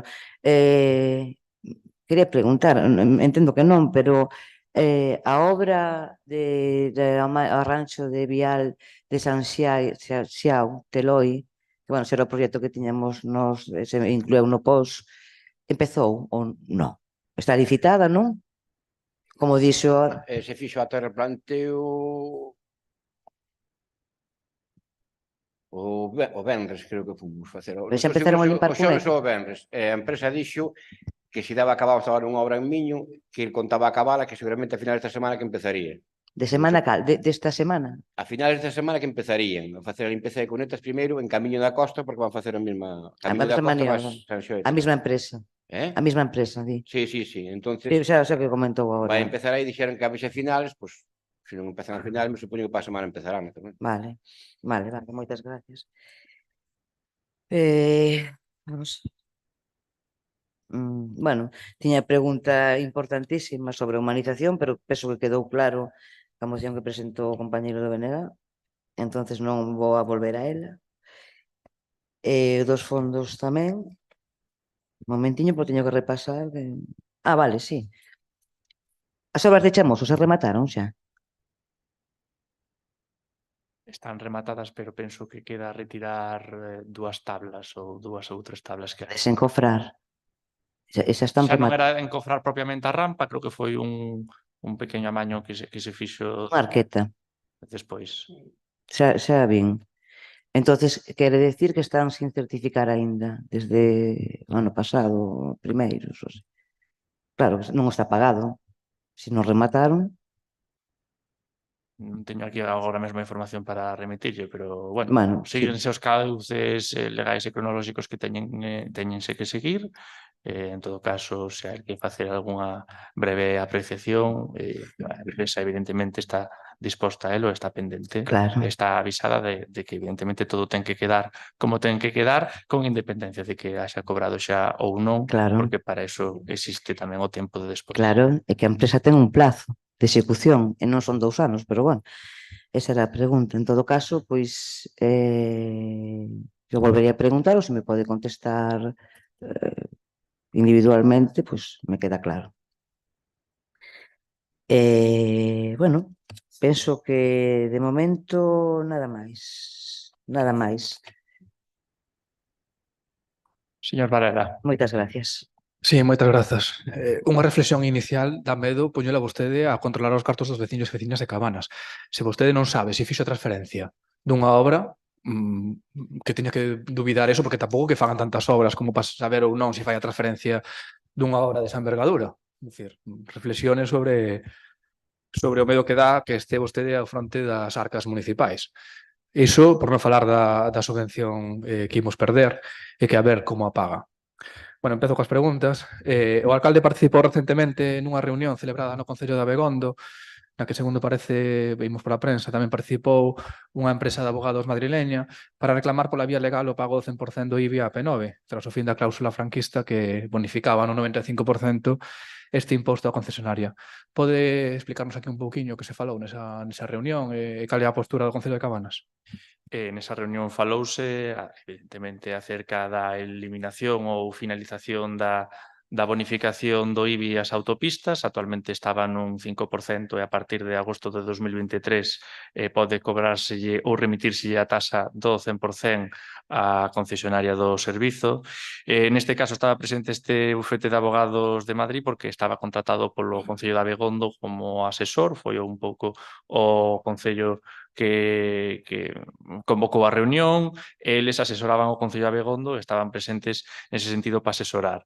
Dende o bufete de abogados coincidiron pois, que evidentemente tiñan un caso que recentemente saíra na prensa, que era a autopista de Asturias a León, conforme a mesma autopista pois estaba no mesmo caso, se remitiron os recibos do IBI polo 100% e incluso a concesionaria pois, non presentou ningunha batalla xudicial, senón que pagou bueno, sen máis, non?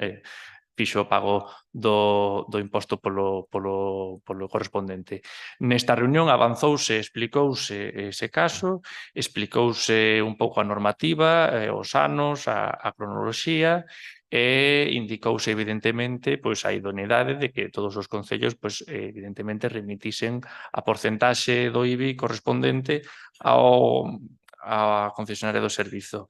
É certo que a marxe ou a bonificación rematou o 17 ou 13 de agosto, creo lembrar, e houve unha serie de aclaracións, porque se ben é certo que en setembro, outubro, novembro e decembro non correspondería esa bonificación, o IBI como tal é un imposto de devengo anual.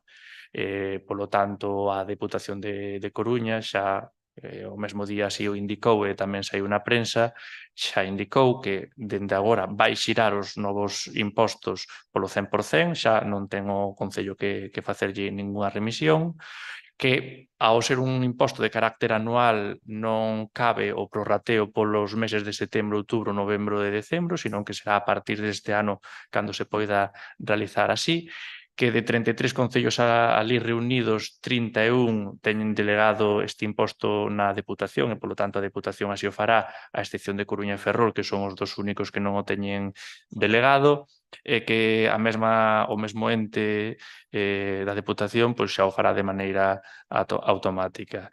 Logo tamén aclarouse a cuestión de que unha cousa é o porcentaxe do recibo concretamente, do 100% ou do 5%, e outra cousa é o valor catastral da autopista, indicando que evidentemente se poderían solicitar os datos ao catastro acerca do valor da autopista para corroborar que está actualizado e que non presenta ningunha ou que é necesaria unha actualización, poñendo de manifesto concretamente o caso das peaxes en Santiago de Compostela que aumentaron de tamaño ou fixeron algún engadido á autopista nese punto, e o que di a lei é que non se paga por quilómetro lineal, senón que se paga por extensión.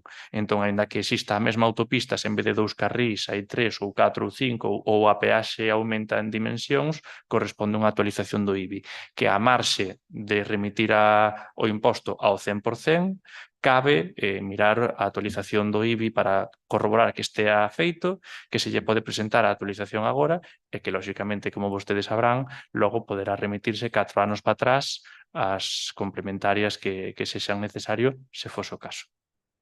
Vale, a pregunta iba un pouco nese sentido, porque era para que non fora o Concello por parte do bufete tendo delegado o cobro dos impostos na Deputación da Coruña que vai actuar de oficio. De feito, a Deputación de Coruña xa dixo que vai actuar de oficio e xa o vai a facer así para os 31 concellos que o teñen delegado. De acordo. Ben, outra pregunta. Desde o ano 2019 a maio de 2023, Cabanas pasou de ter o 3% ata as vivendas conectadas sacando menos unha rede de fibra a ter 85%, e boa parte do 15% que restaba pois estaba encaminhado a executarse, bueno, nese período final de 2023, chegando máis ou menos a ter o 100% cuberto, salvo algunhas cuestións ou vivendas especiais. Quería preguntarlle ao concelleiro de Innovación se xa se conseguiu acadar ese 100%. Voulle responder. A ese respecto, non é por poñer en duda os datos, pero polo que vexo, na realidade que penso que non está ese porcentaxe tan elevado, ou polo menos implementado tan realmente. Xa dende a entrada do goberno mantívense conversacións coa empresa maioritaria da rede da zona, que neste caso era Movistar, para interesarse polo servizo. Nese sentido, Movistar tamén indicou que eles estaban á espera dunha autorización de tipo urbanístico que meteron por rexistro en 2021. Sí, 2021. Yo teño os datos dos expedientes en riba da miña mesa arriba. E estaban á espera da súa aprobación. Movistar presentou esa solicitude, dende o Concello fíxose un requerimento, Movistar logo ao requerimento contestou un pouco pois sen contestar ao requerimento, vamos a deixalo así. E, polo tanto, nos avanzou na solicitude, Movistar pois deuse un pouco a volta e continuou por outro lado, por dicilo rapidamente. Entón, falando novamente con Movistar, apuramos ya que esta situación era insostible, a rede de conexión a internet é un servicio básico e necesario para o rural e veciños e veciñas de Cabanas, e necesitábamos precisamente avanzar neste eixo. Mais, cando nos enteramos que o 17 de abril, se non lembro mal, procederase a desconexión do ordenador que dá o ADSL. Tiñamos a reunión pedida con Telefónica e foi a semana pasada cando recibí unha chamada de unha persona que traballa en Telefónica, que é o cargo de jefa de creación de planta externa, que un pouco é a que fai os despregues de fibra óptica, para ter unha reunión en febreiro, na primeira metade, con día e hora xa concretado, para poder avanzar nos casos concretos de Cabanas que temos que tratar e apurarlle, evidentemente, a que consiga unha solución para aqueles veciños que vanse ver nunha situación precaria en conectividade a internet a partir do 17 de abril e que lles dispoñan unha solución antes, non despois. Si a data do 19 de abril, pero en calquera caso, os datos non vos invento eu, están a disposición na página do Ministerio, son accesibles públicamente e os pode consultar. Bueno, indicarlle tamén que non só Movistar ten adxudicado o desplegamento de fibra, tamén hai unha rede de Openor que financiaron eles mesmas, e despois hai unha terceira rede que é a rede aberta, que ten unha concesión para desplegar fibra, un operador neutro que ten unha concesión das axudas do Estado para o desplegamento de fibra. Entón, urxolles a que ademais de Movistar contacten con estes outros operadores porque, bueno, o 19 de abril hai moitas persoas no noso concello que van quedar sin un servizo de fibra. Entón, bueno, sería interesante que hubera unha solución. Por iso, nesa reunión de febreiro, agardo que lle digan que solución lle van dar a esos usuarios, porque en moitos dos casos, a alternativa que lles dá Telefónica é un servizo baixo móvil en zonas de baixa cobertura. Entón, tampouco solucionan moito e incluso a veces empeoran. Vale, pero bueno, outra cuestión máis que me gustaría que cada concelleira ou concelleiro delegado respondese as preguntas das súas áreas. Bueno, xa sei que me vai dicir que vostede é o portavoz de aquí de todo o mundo, pero, bueno, sería interesante, sobre todo, os máis concelleiros e concelleiros que están cobrando un salario público que xa non é que teñan que falar moito, pero unha vez cada 2 meses que dean información sobre as áreas nas que traballan, sobre ter saber que están facendo, porque vostede vai ter esa reunión, vai lá ter tamén o concelleiro de innovación tecnolóxica? Pregunto, ou vai estar solo vostede? Estará presente, sí, pero bueno, remítolle as miñas palabras. Evidentemente, os concelleiros con delegación de funcións son nomeados pola alcaldía e a primeira persoa que lle manteñen informado e rinden contas é a min, porque eu son o portavoz tanto do goberno como do Grupo Municipal Popular. Por lo tanto, as preguntas de carácter xeral ou de maneira predeterminada son respondidas por min. Non existe unha obrigatoriedade de que eles teñan que responder necesariamente as preguntas, aínda que poden facelas sen ningún problema. Pero con carácter xeral eu son o portavoz e eu as responderei. Pois eu agradecía unha pluralidade, porque tampouco foi a concelleira de turismo a reunión da Asociación das Fracas do Eume, que é unha asociación con fins turísticos. E falando de turismo, vende celebrarse Fitur, que é a feira máis importante de turismo, na que Cabanas estivo presente grazas ao traballo que fixo o BNG no anterior goberno con ese plan de sostenibilidade turístico en destino, levado por Deputación a esa feira. Quixéramos facer varias preguntas á Concelleira de Turismo. Como foi a temporada turística en Cabanas 2022?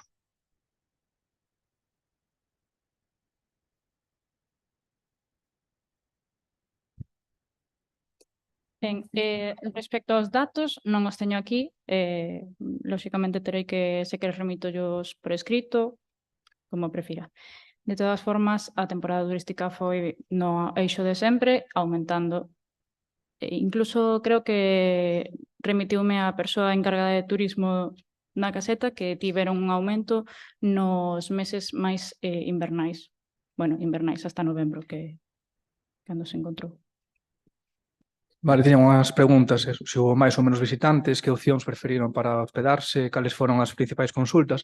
Agradeceríalle que se compromete a facilitarme esa información por escrito que o faga, porque a verdade, teño que dicilo para o conxunto do goberno, desde o primeiro pleno, levan comprometidos a mandar información en todos os plenos aos diferentes concelleiros, e non sei o resto. Eu, a toda agora, non recibín ningunha da información que se me comprometeu no pleno a decir, e iso que os plenos son públicos e que se gravan. Digo aquí tamén para que conste. Bueno, pues celebraría que esas cifras fosen altas, sobre todo cando non houve ninguna política turística durante os meses que levan de goberno, porque me pode dicir cal é a política turística que están a desenvolver, porque non houve nin actividades, túvose o centro de interpretación pechado, que fixeron en turismo? O centro de interpretación estivo pechado porque non había unha persoa nese momento para estar ali. O centro de interpretación funcionaba por petición na zona de turismo, o sea, na caseta de turismo, e se abría e se podía visitar sen ningún tipo de problema. E no caso dos grupos, avisando, sen ningún tipo de problema. Respecto a actividades que se fixeron, fixemos actividades no eixo de verán e actualmente estamos a desenvolver unha política turística que todavía estamos en eixos de preparar conforme a este ano. Sería ben que cando se presentan as eleccións cun programa electoral que teñan algunha política que defender, porque se ainda teñen que chegar ao goberno e despois que están no goberno pensar a ver que van a facer, pois é un pouco preocupante. Me pode confirmar algunha das actividades que dixo que fixo en verán? En verán tivemos a actividade do CEMA e tivemos a actividade tamén de plantas exóticas invasoras, a tivemos na Casa da Cultura.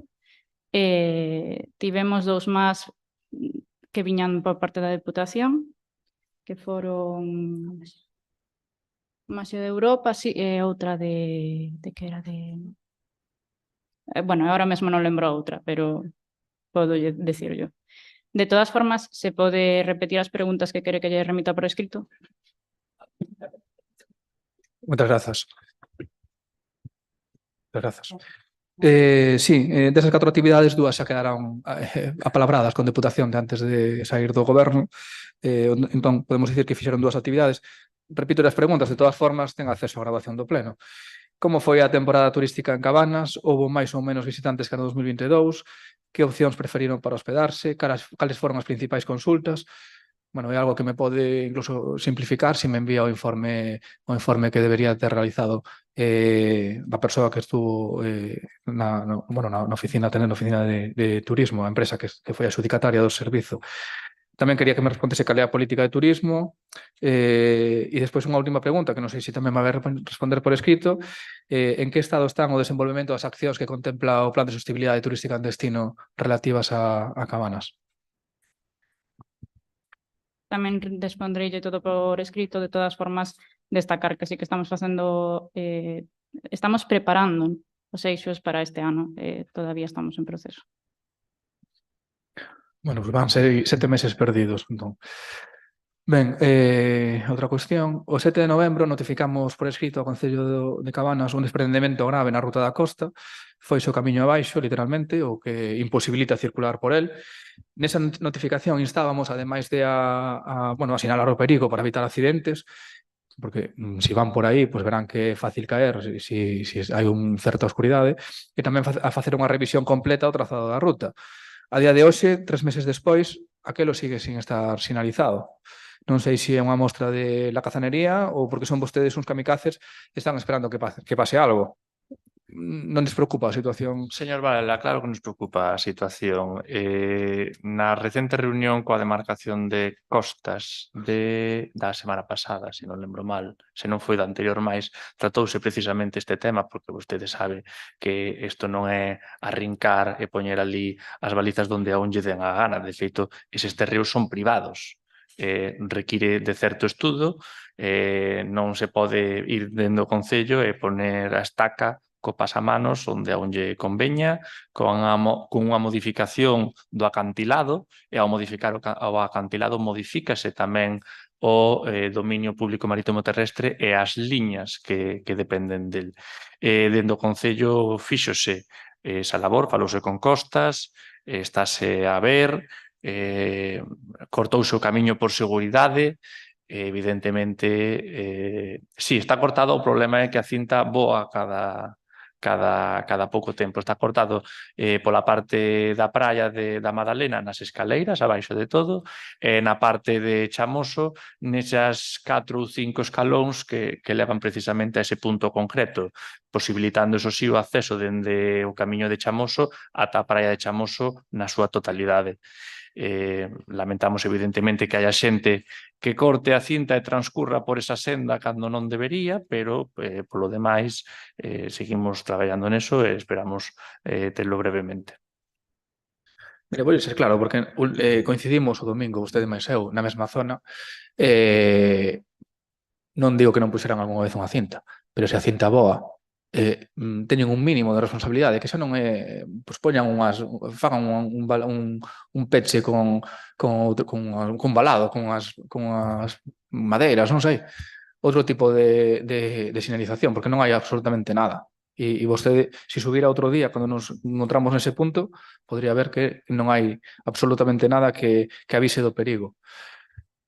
Ben, seguindo con cousas que non se atenden, o pasado 13 de novembro producironse inundacións polo desbordamento do río Ventín en varios puntos da parroquia de Porto, polas que preguntei no pleno de novembro.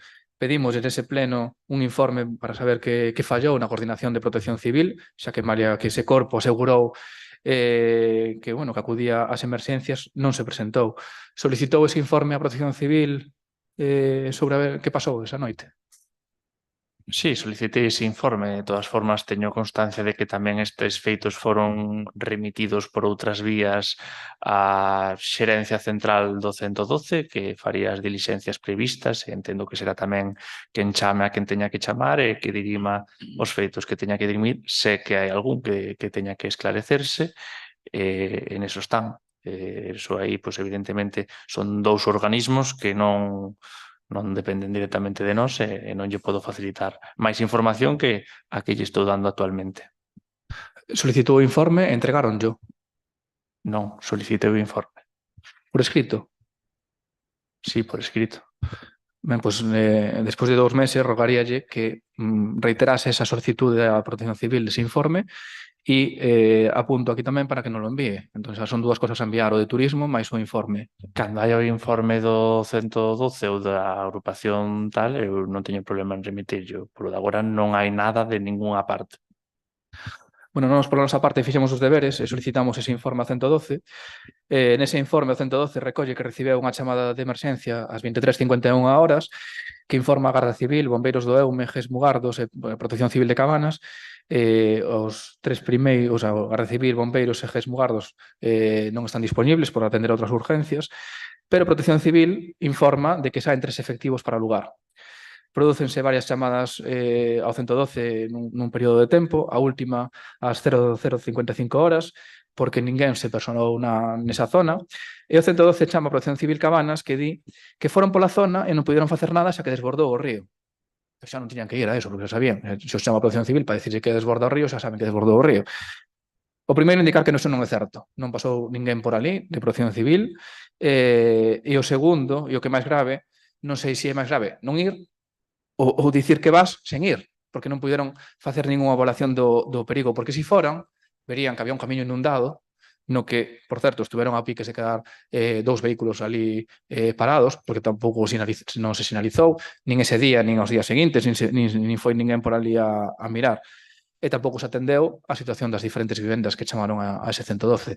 Entón, bueno, creo que é unha cuestión non menor e que ten que facer reflexionar as responsabilidades máximas que vostede da agrupación de protección civil, porque dicir que vas a atender a unha urxencia sin ir, en que máis nos poñemos aquí neste concello.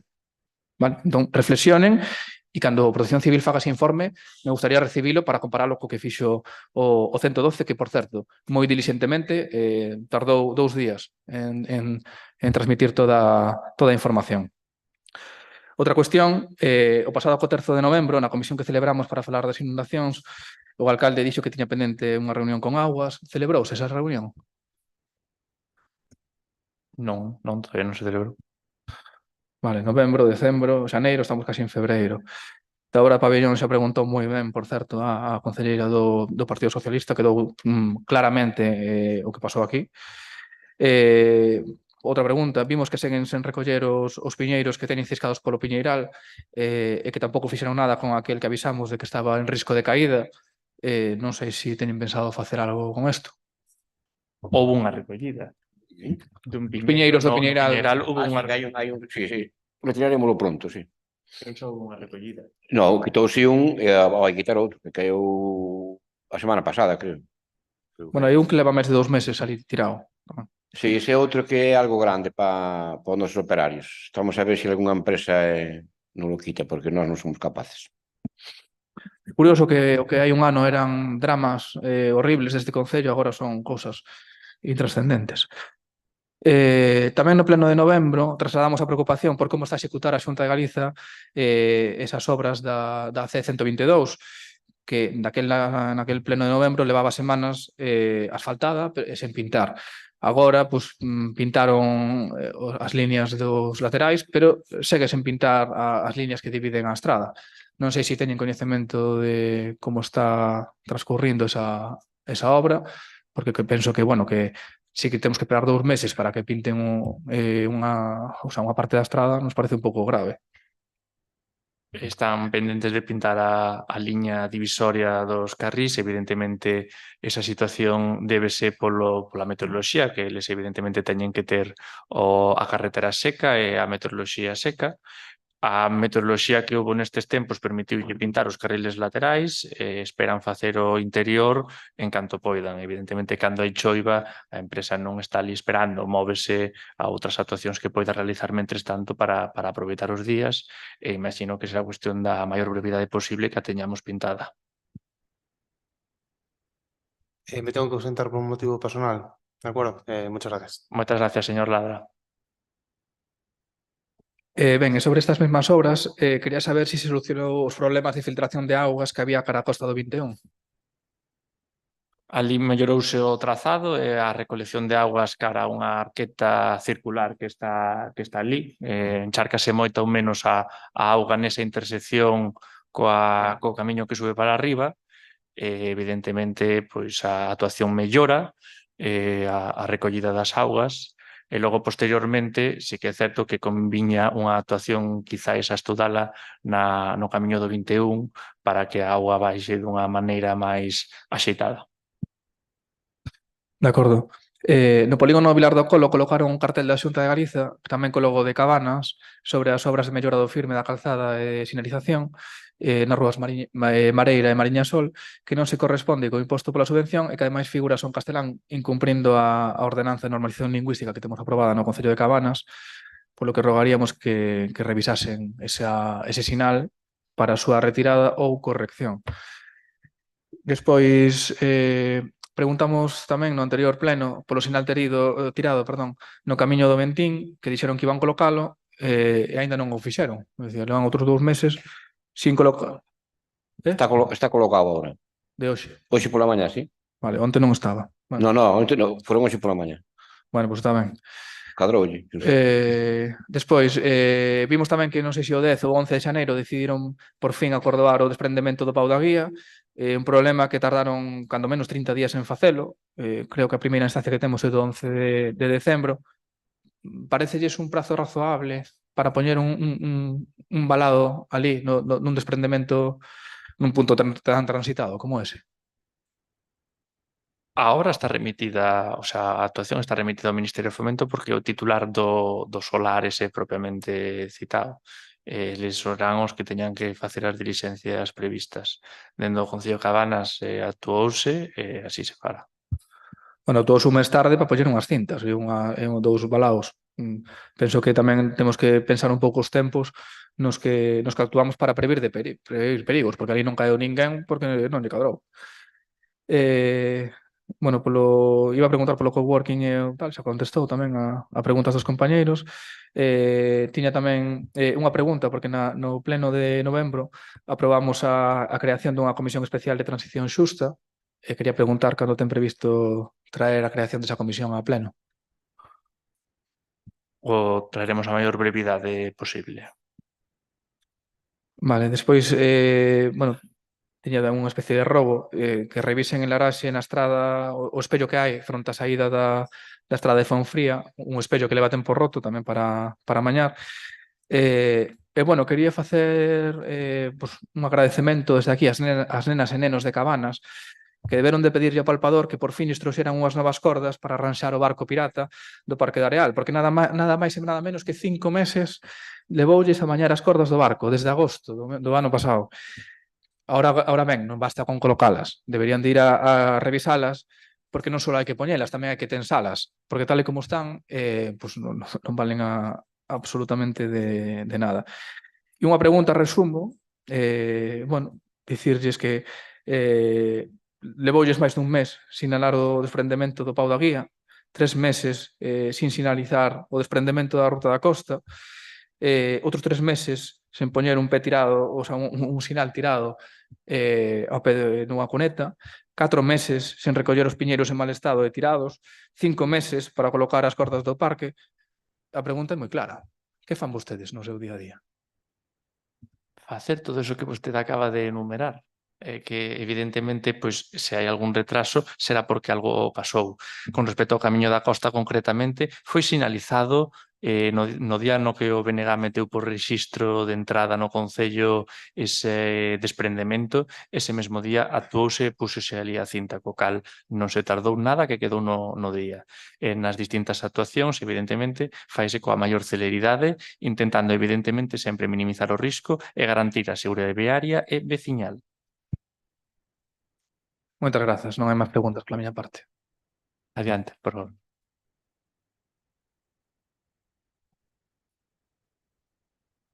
Eu só teño dúas preguntas rápidas. No pleno anterior preguntamos pola solicitude da subvención do vehículo para o SAF. Comentáronnos que a subvención estaba pedida, pero que non estaba concedida. Que unha vez que estuvera concedida, que xa mirarían como iban a facer. Entón, bueno, ahora que sabemos que a subvención está concedida, queríamos saber se xa teñen algunha previsión de como se vai a facer o uso. A subvención está efectivamente concedida e creo que ademais fomos o concello con máis puntuación. É unha subvención do 100%, que son 20.000 euros para o concello, para unha ferramenta das traballadoras do SAF, que eu considero moi importante. Por suposto, estamos traballando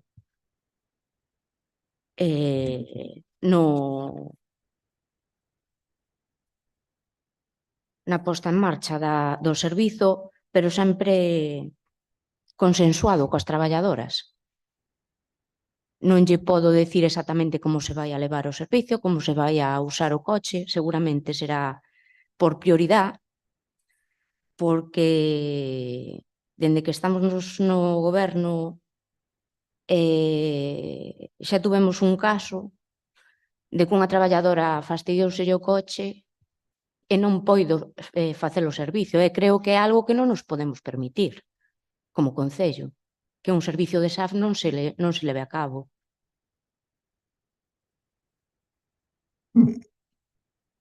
Estou totalmente de acordo con vostede. Eu tamén considero que o SAF é un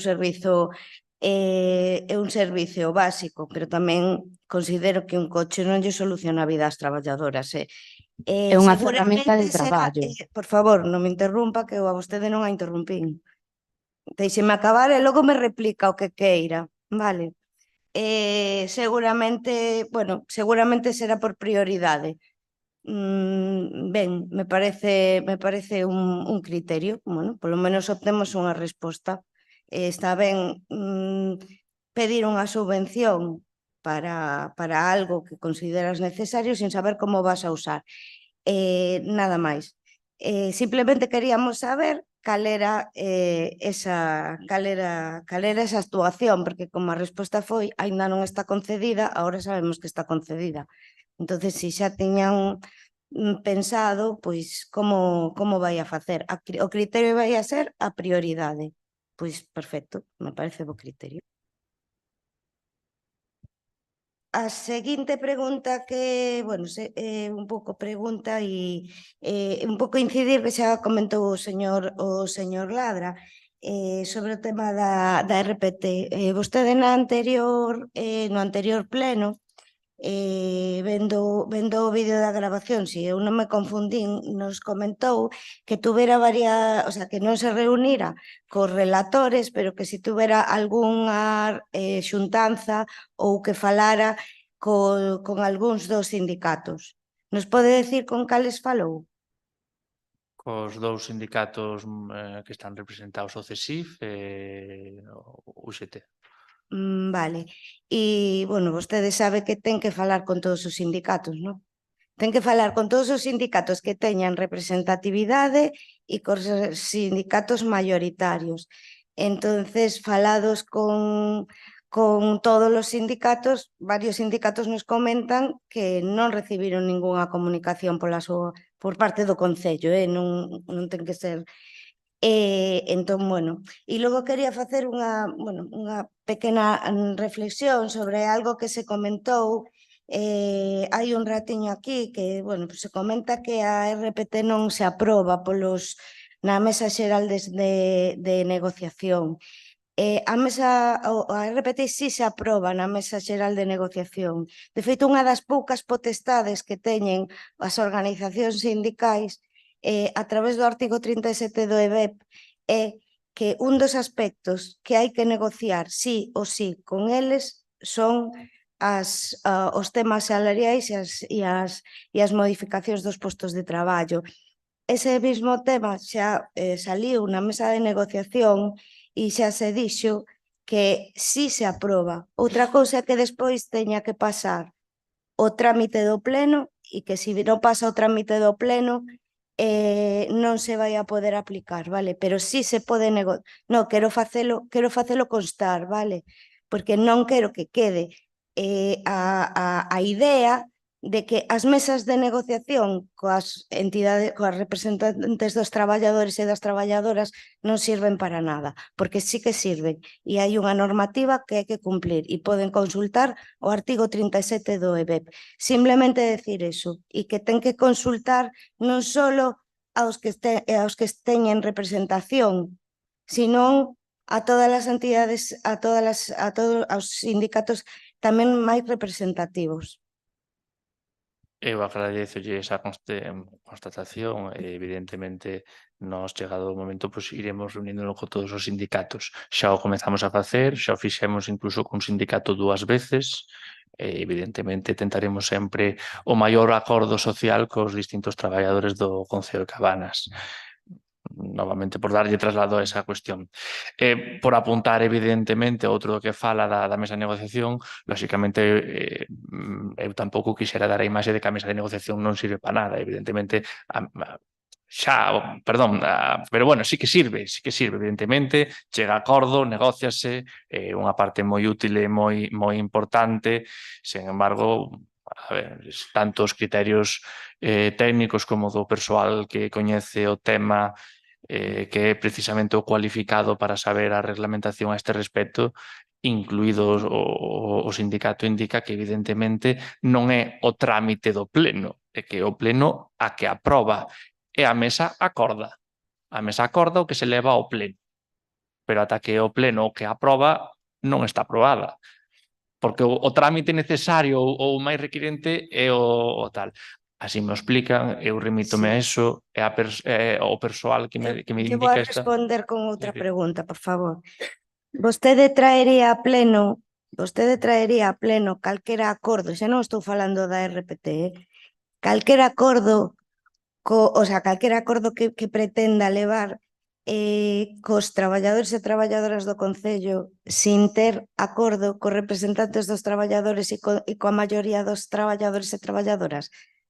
Traería unha cousa así a pleno? Claro que non, por eso digolle que con eso me está respondendo a mesa acorda, está moi ben acorda porque precisamente chegar a un acordo que se vai levar ao pleno ese documento acordo estaba feito. está acordado na esa mesa, pero non aprobado. Non é un tecnicismo, é unha cuestión maioritaria, sen máis. Damos paso a señor Pérez Sardiña. Ben, bo día outra vez a todos e a todas. Ben, falando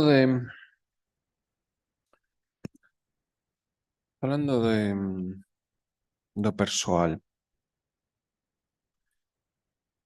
Solicitamos unha comisión para tratar os procesos de consolidación de postos que non temos noticia de que se fixese nada, unha modificación da relación de postos de traballo que segue sen modificarse desde o ano 2006 e a tramitación dun convenio regulador para persoal funcionario. Fixemos eses tres puntos, incluímos eses 3 puntos solicitando unha comisión. Entón, o alcalde podeme xustificar que motivou que non convocase esa comisión desde comezos de decembro.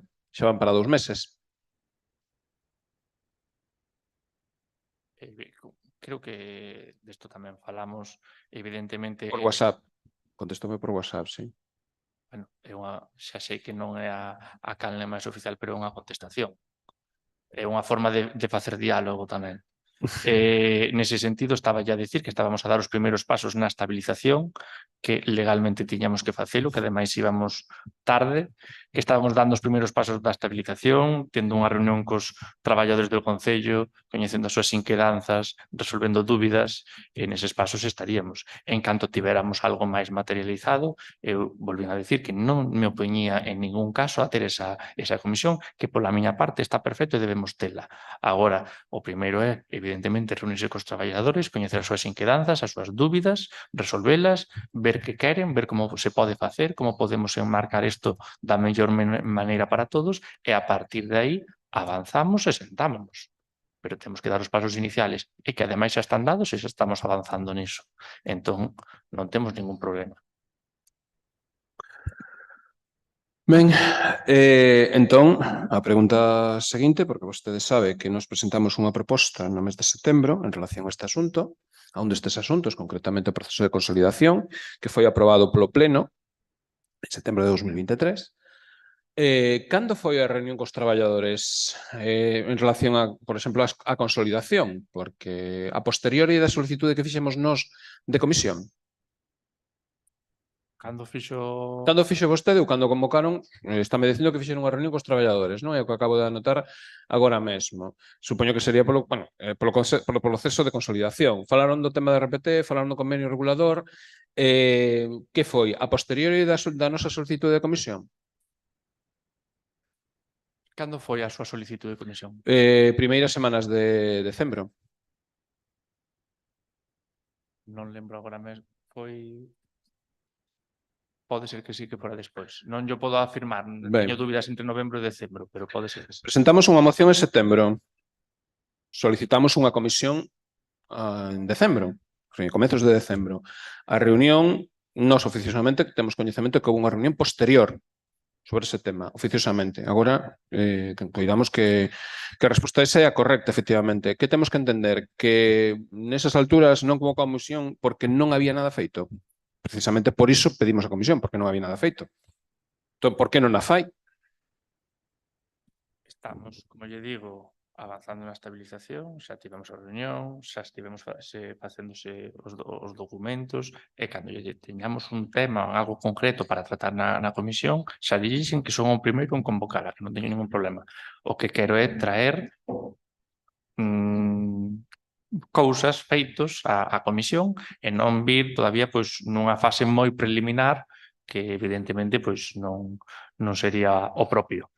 Entón, non hai ninguna proposta aínda concreta sobre a consolidación, non hai ninguna proposta concreta sobre modificación da RPT, e convenio regulador sí que o hai porque sí que foi tratado nunha mesa de negociación. Ese simplemente sería para levar a comisión. Entón, pregúntolle, cal é o problema para non convocar esa comisión? Volvo a decirlle, non hai ningún problema en convocar esa comisión. De todas formas, o primeiro era falar cos empregados, coñecer as súas dúbidas, poñerlle a disposición a información, consultas que tiveran que facer. Había moitas persoas que non sabían moi ben como era a cuestión, que tiñan dúbidas, darlles tempo para ler, darlles tempo para consultar, para resolver o que tiveran que resolver, volver a falar unha vez para aclarar calquer malentendido, preferencia, a partir de aí poder avanzar, pero iso ocorreu pois nos últimos 2-3 meses, estivemos nese proceso, síguese nese proceso, esperamos avanzar próximamente e esperamos ter esa comisión sin ningún problema, non hai ningún tipo de problema para facelo. Eu digo para que, a ver, nós seguimos o noso proceso, é dicir, presentamos unha iniciativa, agardamos, volvemos a solicitar, tratar ese tema, porque non sabemos como está, supostamente se terían que ter avanzado, non había nada, houve unha primeira reunión cos traballadores, supoñemos que é sobre o proceso de consolidación, e sobre as outras duas cuestións, pois non sabemos que trataron ou que deixaron de tratar. Ben, primeira cuestión sobre tema de persoal. Entón, se collemos o caso do SAF, temos este caso, non? Que aí pois, hai unhas iniciativas, está preguntado, tal, dis que están falando cos traballadores primeiros. Entón, explíqueme como que non falaron coas traballadoras do SAF sobre a petición do vehículo. Falaron coas traballadoras do SAF sobre o tema do vehículo. Acaban de explicar agora mesmo aquí que non. Que a traballadoras do SAC, a ver, que eu non sei para quen vai ser ese vehículo primeiro. Vostedes se solicitan unha subvención, eu supoño que falarán co persoal previamente, como me están dicindo co tema do material, bueno, do tema laboral, eu pregúntolles, falaron co persoal deste tema? As técnicos son persoal tamén, verdad? Pero a ver, que en principio sobreentendemos que é para as traballadoras segundo a súa contestación, non para as técnicas. Son para todo o persoal do Todo o SAF. persoal do SAF. Só falaron coas técnicas? Falaron coas traballadoras? Coas traballadoras non. No, pero tamén falouse con algunha traballadora. Pero tamén falaron? Con algunhas sí, pero con todas non. Non podo decir que con todas sí, pero con algunhas sí. E acamosouse foi a necesidade dun vehículo. Sobre o proceso de consolidación, falan con todos os traballadores ou só falan cunha parte? Son procesos distintos, señor Pérez Salinas. Non. Eu estou-lles preguntando como actúan en distintas cuestións de distinta maneira. É dicir, para unha cousa está me dicindo que hai que levar, burocracia, non? É dicir, pois temos que primeiro falar cos traballadores antes de convocar unha comisión. E resulta que despois toman iniciativas sen falar con todos os traballadores e aquí non pasa nada. É dicir, para unhas cousas fan unha maneira, para outras cousas fan doutra, a mí pareceme ben. Por exemplo, para outra ferramenta de traballo, como son as mascarillas FP3, solas pode utilizar unha traballadora, eu non falo co resto de traballadoras. Entón o vehículo É unha ferramenta só van empregar as técnicas, porque foron con que as falaron. Todo o persoal SAF. Bueno. Todo o persoal SAF incluye as técnicas. Miren, técnicas e traballadoras. En consecuencia, rógolles que falen con todo o persoal co tema do vehículo, porque non falaron, e rógolles que falen con todo o persoal sobre o tema que solicitamos unha comisión e temos unha moción aprobada, que é consolidación, proceso de consolidación, modificación de RPT e convenio regulador. Porque se supostamente para unhas cousas fan unha cousa e para outras, a nosotros non nos parece de recibo. Non nos parece de recibo o que están facendo. Siguiente cuestión. Colocación de valados. Os valados. Colocación de balas, de obra, de cintas, de todas estas cousas. Vese que ni siquiera, decir, os anteriores polo menos poñían as cintas, iso sí que facían, hai que recoñecérllelo. Desas cintas ainda quedan, algunhas delas por aí pendentes, non? Pero con poñer as cintas evidentemente non se fai todo. Que pasa cos valados, concretamente, do Pino, por exemplo? Houve unha retirada de valados nesa zona que permite o aparcamento de coches xusto debaixo de unha zona onde están caendo tellas. Ali modificouse. Entón, non sabemos se foi o Concello, non sabemos quen foi. Entón preguntamos, foi o Concello que retirou os valados que estaban protexendo a zona de aparcamento diante do Pino? Quizás 3 vallas, me parece. E non foron repostas, é verdade, sí. Foron retiradas 3 balas e non foron repostas. Ben, rogolles que coloquen aí 3 valados porque están dificultando o paso de peóns co aparcamento de vehículos nesa zona. Queda claro?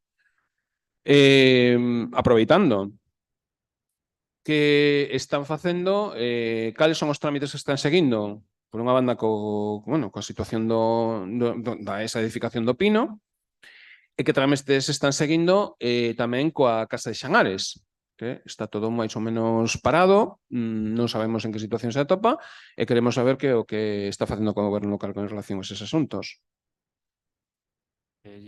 A ese tipo de documentación, pola precisión dos datos e do punto no que está, non se lle parece lle contesto nas vindeiras datas porque non dispoño agora mesmo aquí do punto exacto no que están agora mesmo. Ben, pois na vindeira data non pasa nada. En relación o que son as obras de autopista no camiño de acceso a Irís. Terceira vez que veño con este asunto ao pleno. Terceira. Non é a primeira xa. Soubemos despois da segunda cuestión que había unha solicitude por parte de autopistas que caducou o 15 de outubro. Por lo que podemos comprobar. Dende o 15 de outubro, autopistas está sen autorización para cortar máis da metade do vial, desviar as augas pluviais para ese vial e dificultar o acceso a Irís. Tamén lles expliquei que tanto o vial do Foxo como o vial do Portiño estaban en pésimas condicións, é dicir, hai uns baches que aquilo é impresionante pasar por aí. O sea, neste momento os accesos a Irís están parecidos aos da praia simplemente con un paso dun carril, como van deixar na ponte, máis ou menos. Bueno, pois así están neste momento Irís. Estamos esperando 3 meses. Isto é unha cuestión municipal que non é de Pedro Sánchez, é cuestión municipal que non é de Pedro Sánchez.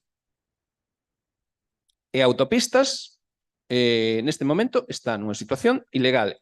Déanos unha explicación de que medidas van tomar concretas para garantir o acceso a Irís.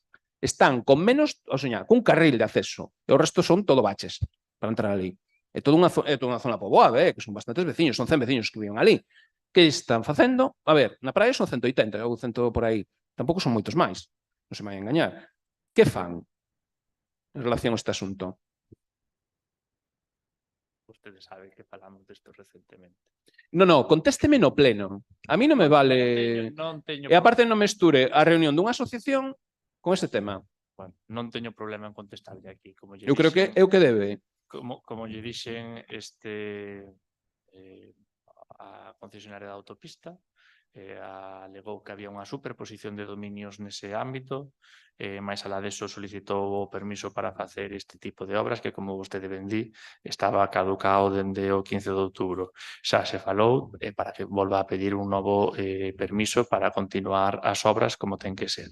As obras, a súa vez, paráronse por culpa das choivas. É unha obra moi complicada, dado que é maquinaria pesada que sube o precipicio ata arriba, que pode haber calquera desprendemento con consecuencias fatais para tanto o vial municipal como a autopista, co cal quere facelo moi lentamente con moita seguridade. Esa é a rampa, evidentemente, de acceso á maquinaria de arriba. As obras paráronse precisamente nesas datas a raíz das grandes e intensas choivas que houve en novembro. Ese foi o motivo polo cal a obra, digamos, non ten actividade no día a día actualmente porque están á espera de que o terreo seque estabilícese antes de volver a poñer ali a maquinaria e continuar cos traballos. O de boa fe, ou a empresa encargada da obra, ademais, personouse aquí no Concello para facilitar tamén os seus datos, canles de comunicación pois rápido por si fose necesario, tamén para xestionar coa responsable da autopista a súa petición dun novo permiso para continuar os traballos e así poder facelo. Nese sentido, pois, tentamos que sexa o máis axiña posible e así lle urximos na reunión mantida con el e nas conversas que houbo. Ben, a vista da súa contestación, rógolle que a autopista se comprometa, cando menos, a axudar a que haxa unhas ou as dúas saídas alternativas que esteñen en condicións para seren practicadas, porque dado o risco que vai haber con eses traballos, están invalidando o vial de acceso principal ao núcleo de Irís. Así de claro. Entonces, se están dificultando o acceso por ese vial principal, os outros dous teñen que estar en perfectas condicións. Entón, exiximos que se condicione a concesión desa autorización a esas condicións que lle acabo de comentar, que se amañen ben o vial do Portiño, que entra parte tamén en terreos de autopista, e o vial do Foxo, que é de titularidade municipal, exclusivamente. Pero un e o outro teñen que estar plenamente accesibles e sen dificultades para a parroquia. Queda claro?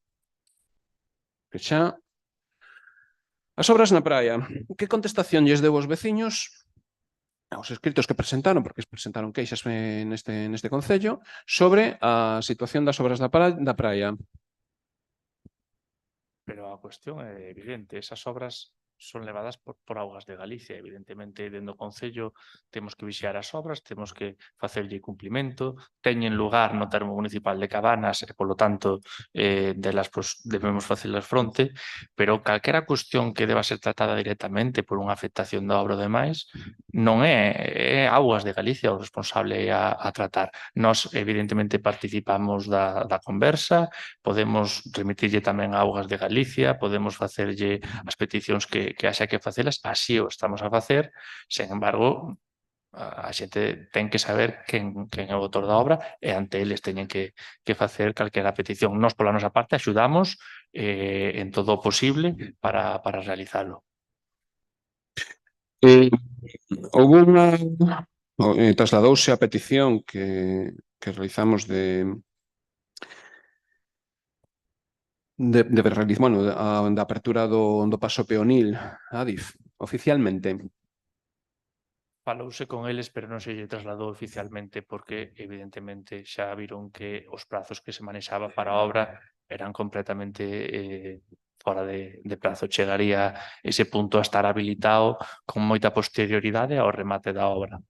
O remate da obra, pero polo menos, se necesario, non van continuar cos trámites? Sí, eso non vai continuar, vai continuar sen ningún problema, pero eso non quita que o que para o asunto da obra, que polo cal naceu isto, non estea disponible en tempo, lamentablemente.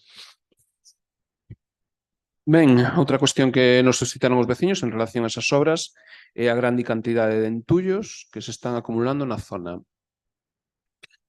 Que están facendo? Bueno, que está facendo Augas de Galicia, como poñernos en contacto con Augas de Galicia para resolver esas acumulacións, que incluso temos entullos que viñeron desde Pontedeume. Xa levan aí tempo, pero agora acumularonse ainda máis. Precisamente foi preguntada a empresa responsable das obras esta semana por esa cuestión. Indicou que dende fai non moito, alrededor de unha semana e media ou 2 semanas, está xa a retirar esas grandes amontoamentos de residuos. Agora mesmo o que están facendo é que o camión que trae o material aprovisionado para a obra xa aproveitase a viaxe para retirar outras. Paralelamente, Augas de Galicia está facendo xestións coa demarcación de costas a raíz da area, dos granos de area, dos informes, en eso están. Son dúas administracións falando entre elas pregunto esa última información que teño, que tiñan que falalo con respecto a das areas, con respecto aos escombros propiamente ditos do asfalto, xa están retirándos e o esperan facer pronto porque ademais a medida que a obra vai avanzando esa zona vai ser necesaria para facer o paso dos vehículos por aí. Claro, aparte. Perdón, se me disculpa, é que teño que recoller ao neno no colexio. Sí, sí. Moitas gracias pola súa asistencia. Continuamos. Entón, ben, o convenio da Diputación xa máis ou menos xa quedou aclarado con o debate que houve na moción. En que situación se atopa a Costa do 21? Que evolución, bueno, que observan aí? Como está? Hai algún problema de momento? Por ahora mantense estable, non hai ningunha afectación no seu firme nin pavimento, continúa a restricción do peso por eixe a 2,4 toneladas por eixe, se non lembro mal, así vai continuar porque bueno, non se aprecia ningún tipo de modificación nin risco maior da situación actual. Prepare para amañar toda a costa esa. O tema de levantar a zona do Pocete, vamos desbrozar ahora seguramente, a ver se para a semana podemos, tamén hai xente de baixa e tamén andamos aí medio tal, pero bueno. E despois de desbrozar, limpar todo, vamos traballar co técnico municipal para organizar eso. Ben. Seguinte cuestión, en relación ao Pexón, en que situación se atopan os trámites? Porque houve algunha reunión coa Xunta de Galicia en relación a este asunto, que bueno, avanzaron algo dende a última pregunta que lles fixemos en relación a este asunto. Sí, estivose a falar precisamente con Augas de Galicia, que o, digamos, o maior problema ou cuestión que debemos salvar a hora de poder continuar no plan. Neste sentido, pois, Augas de Galicia fixo unha serie de indicacións, como, por exemplo, pois, legalizar a captación de Ventín e Fonfría, que agora mesmo pois, non se encontra legalizada, ou a aportación de agua que cada verán faise do municipio veciño, que evidentemente pois, ten que quedar recollida dunha maneira axeitada de cara a poder ter un plan de urbanismo que garante a auga potable ou abastecemento aos distintos veciños e veciñas de Cabanas. Neso tamén falouse coa empresa que actualmente leva a auga, que evidentemente pois, ten de man este tipo de trámites e administracións para ver cales serían os pasos que hai que dar, para saber cales serían a ruta a seguir neste caso e poñerse a traballar canto antes. Tamén houve unha reunión co municipio vecino de cara a poder ver como pois, poderíamos establecer algún tipo de relación que non sexa verbal, que lóxicamente a Augas de Galicia pois, non lle vale para emitir o seu informe. Falaron con Vecidiño Cancal, con Fene ou con Pontedeume? Con Pontedeume. Só con Pontedeume? Por agora hemos falado só con Pontedeume. Só falaron con Pontedeume? Non quita que non falemos con máis. Digo que agora mesmo xa se falou con Pontedeume nunha primeira reunión para abordar temas comuns. Recordemos que Pontedeume é un municipio que moi xentilmente pásanos auga a través da ponte de Pedra cada verán e, bueno, dada esa relación ou ese feito, conviñamos pois, manter unha reunión con eles. Miren unha cousa, vostedes saben que o polígono de Vilar do Colo trae auga das Forcadas, de Ferrol? Sí, pero que xa digo que unha cousa non é excluinte da outra. Eu estou preguntando se só falaron con Pontedeume, pero eu sei que, a ver, por activa e por pasiva, porque está aprobado tamén no Pexón, é dicir, iso está todo recollido por aí, hai documentación de sobra, que explica que, a parte das captacións de Ventín e Funfría, hai un tubo, unha tubaxe que agora van cambiar cando señan as obras da ponte, que van incrementar a sección, e o convenio con Pontedeume a ver en que condicións é ou como seña, pero eu non vexo, é dicir, Pontedeume terá un adimensionamento das súas infraestructuras de auga potable para o seu concello. Non sei como lle vai dar De feito, dá no verán, pero non chega. Aquí non temos servizo. Temos as zonas baixas e as zonas altas non teñen servizo. Esa é a situación.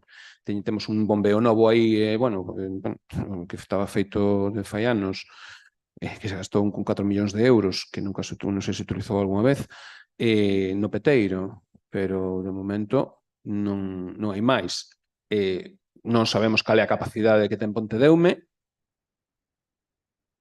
non sabemos cal é a capacidade de Pontedeume, e de momento a única auga que sí que ten capacidade é a da zona de Ferrol, é o encoro das Forcadas, que ten as súas dificultades e todo o que queiran, pero é o único que ten capacidade para dar auga para esta zona. Neste momento, quero lles decir, Pontedeume só non nos vai dar auga a Cabanas, a todo Cabanas, vai no dar a algo limitado e a unha cota limitada e non imos ter esa solución. Por lo tanto, rógolle que tome iniciativas e vai a falar co alcalde que ten de Ferrol, que é da mesma cor política. Aí temos tamén outra cuestión que hai que resolver, evidentemente.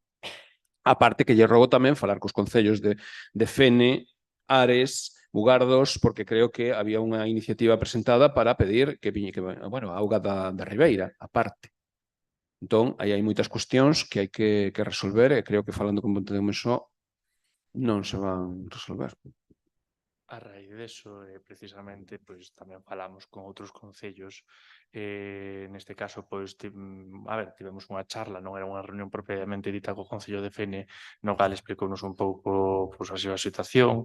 Cabe destacar que o polígono de Fene, na parte do seu abastecemento de auga, posee unha auga a prezo caro, porque ten 2 bombeos que elevan a auga en altitude hasta ali, entonces é unha auga cara.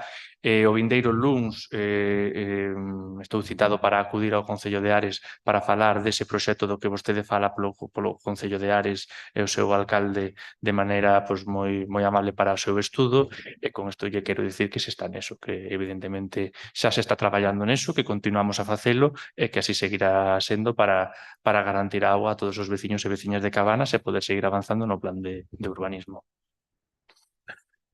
Bueno, a auga do polígono está cara porque ten unha tarifa industrial. Non é polos bombeos. Bombeos tamén temos de Pontedeume, de feito, imos ter aí moi gordo, é dicir, tampouco vayan dicir que aquí os bombeos non tal, ou seja, ao final os bombeos non son o que encarecen. O que carece é a tarifa, neste caso hai unha tarifa específica para usuarios do ámbito industrial ou abogados industriais que teñen unha tarifa diferente á doméstica. Pero iso é outra cousa. Ben. En canto a, falando do polígono do Colo, efectivamente, houve unha reunión coa responsable de SEPE nesta zona e queríamos saber que asuntos se trataron. Tamén estaba un novo presidente, creo, que da sociedade, do que o ente que teñen aí de empresarios, presidente dos empresarios de aí, non sei como teñen isto, en que situación se atopa a entidade de xestión do Vilar do Colo, en que falaron nesa reunión con Beatriz Estallo, cales son as previsións en canto a Vilar do Colo. Nesa reunión falouse un pouco das cotas que poden ser xiradas aos propietarios para establecer un ente con fondos propios que permita acometer melloras. Das principais melloras que o polígono demanda, que neste caso é principalmente a maioría da reunión así se enfocou na mellora da seguridade, neste caso son varios os establecementos ou instalacións que ali están a sufrir robos, concretamente robos de combustible. Esa é a principal demanda que hai dentro do polígono a hora de tentar unha maior actividade empresarial e implantación de empresas. Neso centrouse un pouco plans de futuro, convocar unha reunión no ente, os puntos a tratar nas cales estaría evidentemente este tipo de cuestións. Ben, outra cuestión máis. Eu sinto polo tempo, pero nós, neste caso, non estamos presentando moitas iniciativas, estamos un pouco limitados, senón, cambien o pleno para máis cedo, ou senón fagano pola tarde tamén, que xa lle lo propuxemos. Quítame dos. Recentemente que estáse procedendo a corta na zona das Beoujas, que lle chamamos, o camiño que está entre Formarixa e Pedro Couto, hai unha fonte por ali. Concretamente, esta zona ten unha caída moi pronunciada e despois da corta dos eucaliptos desa zona, pois hai un precipicio, pero un precipicio bastante grande. Os vehículos que teñen que pasar por aí é un camiño estreito e require a colocación urxente dun quitamedos. Entón, rogámoslles que procedan a poñer un quitamedos na zona, no camiño que vai de Formarís a Pedro Couto, e chamamos as Beoujas ali. Vale? Nada máis, deixámolo aí. Moitas grazas e seguiremos véndonos polo rexistro. Moitas grazas, señor Pérez Sardiñas.